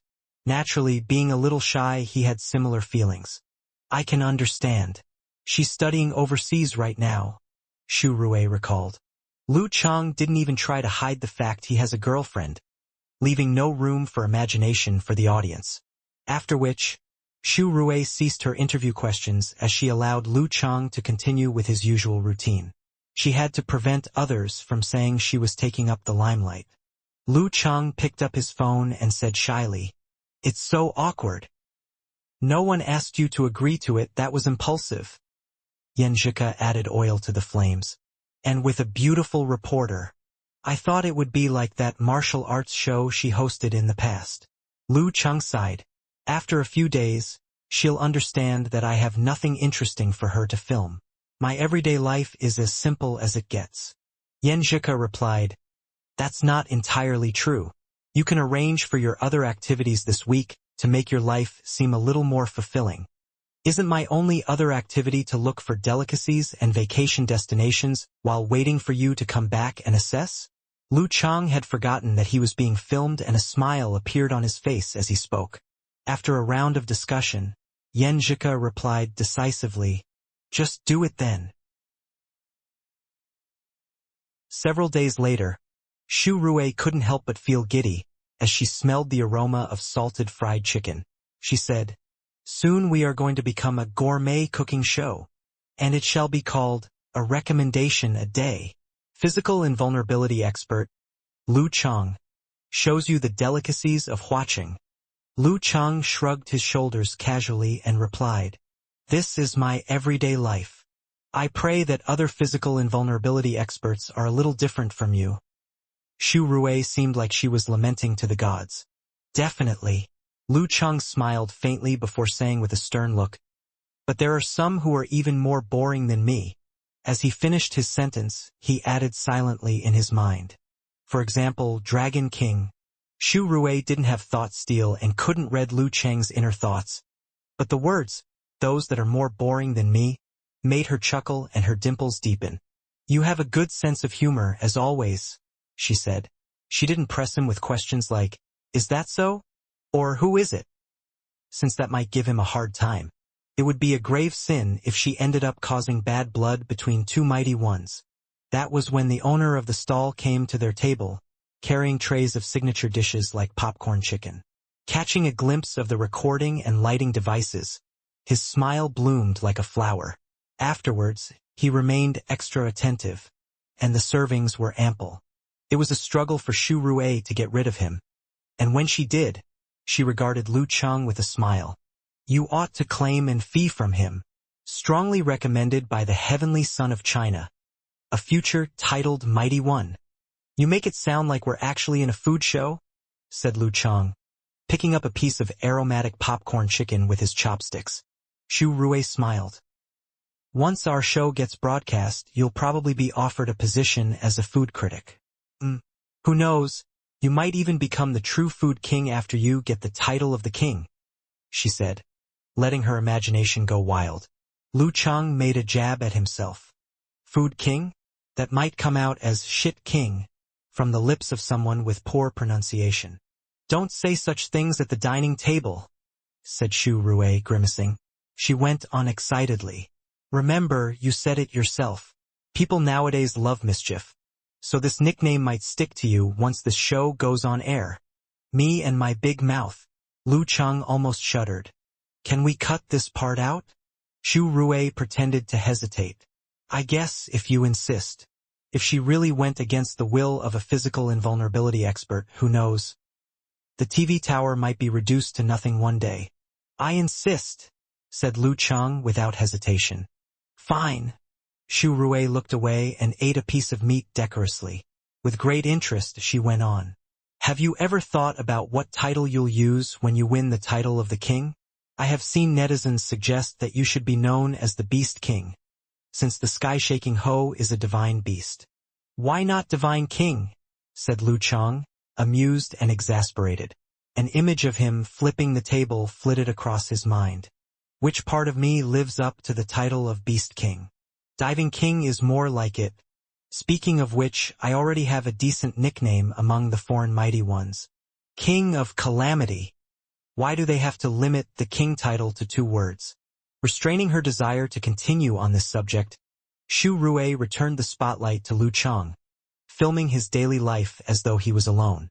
When she saw him look regularly at his phone while eating, she made a jab at him in her head. We should add a disclaimer saying, this is a dangerous habit that's bad for digestion. Please do not try this at home. The production went on without a hitch for the following days. In the blink of an eye, it was time for the farewell scene. Before the camera, Xu Rui extended her hand, which Lu Cheng shook. With a flower-like smile, she said, "We are extremely grateful for your cooperation this past week. Thank you for your time." "It was nothing," said Lu Cheng politely. Lastly, I've been wanting to ask this. Lu Cheng, have you ever felt like your daily life is robotic? You follow your plans with such precision and discipline, and at the same time are so abstemious with your needs. Xu Rui couldn't help but ask. Lu Cheng pondered for a bit. The path of physical invulnerability isn't suited for someone who can't observe restraint. No. What I mean is, apart from daily training, the other physical invulnerability experts I've talked to have all sorts of interesting hobbies outside of work. But, for you, I'm not saying that surfing the internet isn't interesting, but it feels like you restrain yourself and your desires even doing that. Something's lacking, like the expression of feeling, or the lack of interaction between you and your social circle, she said, fumbling with her words. In short, don't you feel lonely? Compared to when he was in university, he was even more restrained and introverted now. It's not that bad. I normally interact with my teammates. As for friends, they're all over the continent, far from my side, replied Lu Cheng, smiling. I seem to smell faint melancholy, she thought. Then again, when one is at the level of physical invulnerability, the friends they make will be more or less at a similar level, which makes their numbers very, very limited. Too limited to have two based in the same city. She nodded thoughtfully. A dimpled smile formed. Well, as one grows up, the number of friends around them only decreases. But enough about that. This will be the end of this show. Once again, thank you so much for your cooperation. Oh right, will we be seeing you at the Battle of Warrior Sage in early May? Since the Master Battle, you haven't entered any title tournaments, missing out on both Battle of Kings and Superclass consecutively. Smiling, Lu Cheng nodded gently. Yes. He had been training and preparing for the Battle of Warrior Sage for the longest time. The curtains fell for the inter-university martial arts competition. Songqing Uni once again made it to semi-finals, maintaining their status in the circle. May 3rd. Shoppy Lake Mansion. Lu Cheng sat on the sofa, a large backpack beside him and a remote in his hand. He seemed bored and somewhat expectant as he watched the TV. Thank you for tuning in to the Battle of Warrior Sage predictions. In the commentary room on the screen, the host and guest commentator, He Xiaowei, began talking as the highlight reel flashed in the background. It's May once again, and that means the start of a new round of Battle of Warrior Sage. Xiaowei, I recently heard that the Martial Arts Association has plans underway to make the 5 titles tournament a biannual event instead of annual, so that they won't clash. Oh yes, I caught wind of that too. There's simply too many competitions lately, and it's getting hard to arrange them.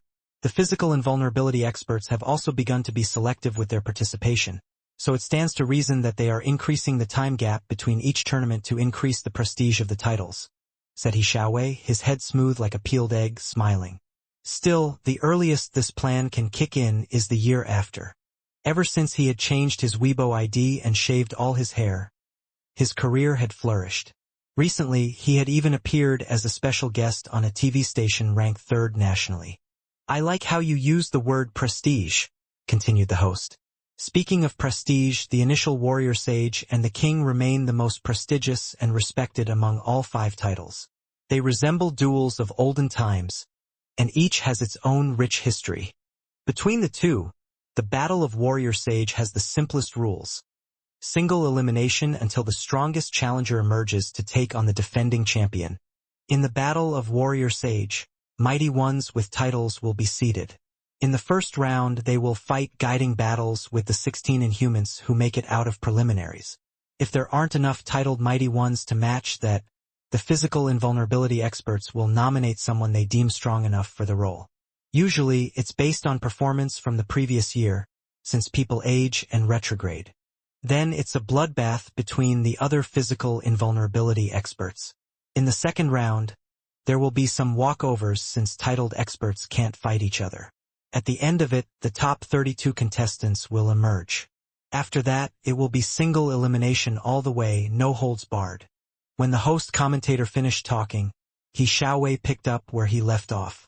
Aside from Qian Donglu, the current warrior sage, a total of 13 titled Mighty Ones are entering the tournament this year. They are all active participants of professional tournaments. As for the other titled Mighty Ones, most have been caught by age and would rather preserve their reputation than go into this chaotic fight. These 13 will be Dragon King, Chun Chi Tao, Kirin, Dong Baxian, Superclass, Ji Hai, Taoist Sword, King of Swords, Wu Qiao, Queen of Thought, Fei Dan, Divine Monk, Fan, Spear King, Huang Ku, Empress Luo, Ning Zitong, Godslaying Saber, Lu Yongyuan, Heaven's Equal Swordsman, Feng Ji, Long Dam that guards the sea, Ma Xinghong, and Lion King, Shang Yud. And the ones they nominated, the top performers for the past year without a title under their belt, are Living Buddha, Shi Shan, Late Bloomer, Liang Yifan, and the Clown, Gu Jianxi. Speaking of the Clown, he's showed the strength and sharpness of a title contender this past year. His strong performance also provoked the Spear King's competitiveness, which gives Wuyue Club 2 superclass fighters. However, neither Lethal Chill, Xian Xiaoya nor Black and White Magic Blade, Shi Yuejian are quite there yet. If Lu Chang had stayed at Wuyue Club, they would have had the chance to fight for the third place with Daxing Temple and Shushan Sect. The commentator listened to his speech quietly and gave a laugh. I'm not sure if you're complimenting them or feeling bad for them. I think they probably wouldn't want to be the receivers of my compliments, said He Xiaowei resignedly. Of course, everyone knows the name of the poison milk hierarch. The host stopped his teasing and returned to the main subject. And that's all for the 16 official seeds. Now, we'll bring you a list of 8 competitors that our analysts have predicted have the best hopes of facing the Warrior Sage. Regardless of their age, they've shown promise in the past 12 months. Let me bring your attention to the big screen. In the first spot, we have the Dragon King without a doubt. As one of the legendary twins with 18 titles under his belt, need I say more? In the second spot, we have Kirin Dong Baxian. His claim to be among the top 3 in the world has been gaining recognition. However, his main focus will be defending his Kirin title. In the third spot, we have Superclass, Ji Hai. He's the most up-and-coming martial artist among the younger generation in the past 3 years. He's already gotten 2 titles and is now in his prime. We have much to expect from him. In our fourth spot, we have Taoist Sword Wu Qiao. The ones from his era, like Divine Monk Feiyuan, have clearly been going downhill, yet he has preserved his peak form. How rare. He's been a strong contender in every title match. Oh, and by the way, even now, he could probably make it to the top 3 of holding the most titles. In our fifth spot, we have God-slaying saber, Lu Yongyuan. After creating his own saber techniques and improving further, we have all witnessed his strength. He still has a habit of losing to weaker opponents, but you can trust that he'll put up a good fight against a mighty opponent. In our sixth spot, we have Heaven's Equal Swordsman Feng Ji. As the strongest fighter of Kongtong School, he has always lived in the shadow of Dragon King and Warrior Sage. Even so, he managed to get the master title once in the past 10 years. Currently, he's at peak form in terms of body, mind, and experience. In our seventh spot, we have late bloomer Liang Yifan, a late-blooming mighty one who has been on the rise with slow, steady steps. In his last 10 titled matches, he made it to semifinals 4 times and even made it to the finals once. Slowly but surely, he's creeping closer to his first title. In our eighth spot, we have the clown, Gu Jianxi. His speed of growth has honestly been astounding.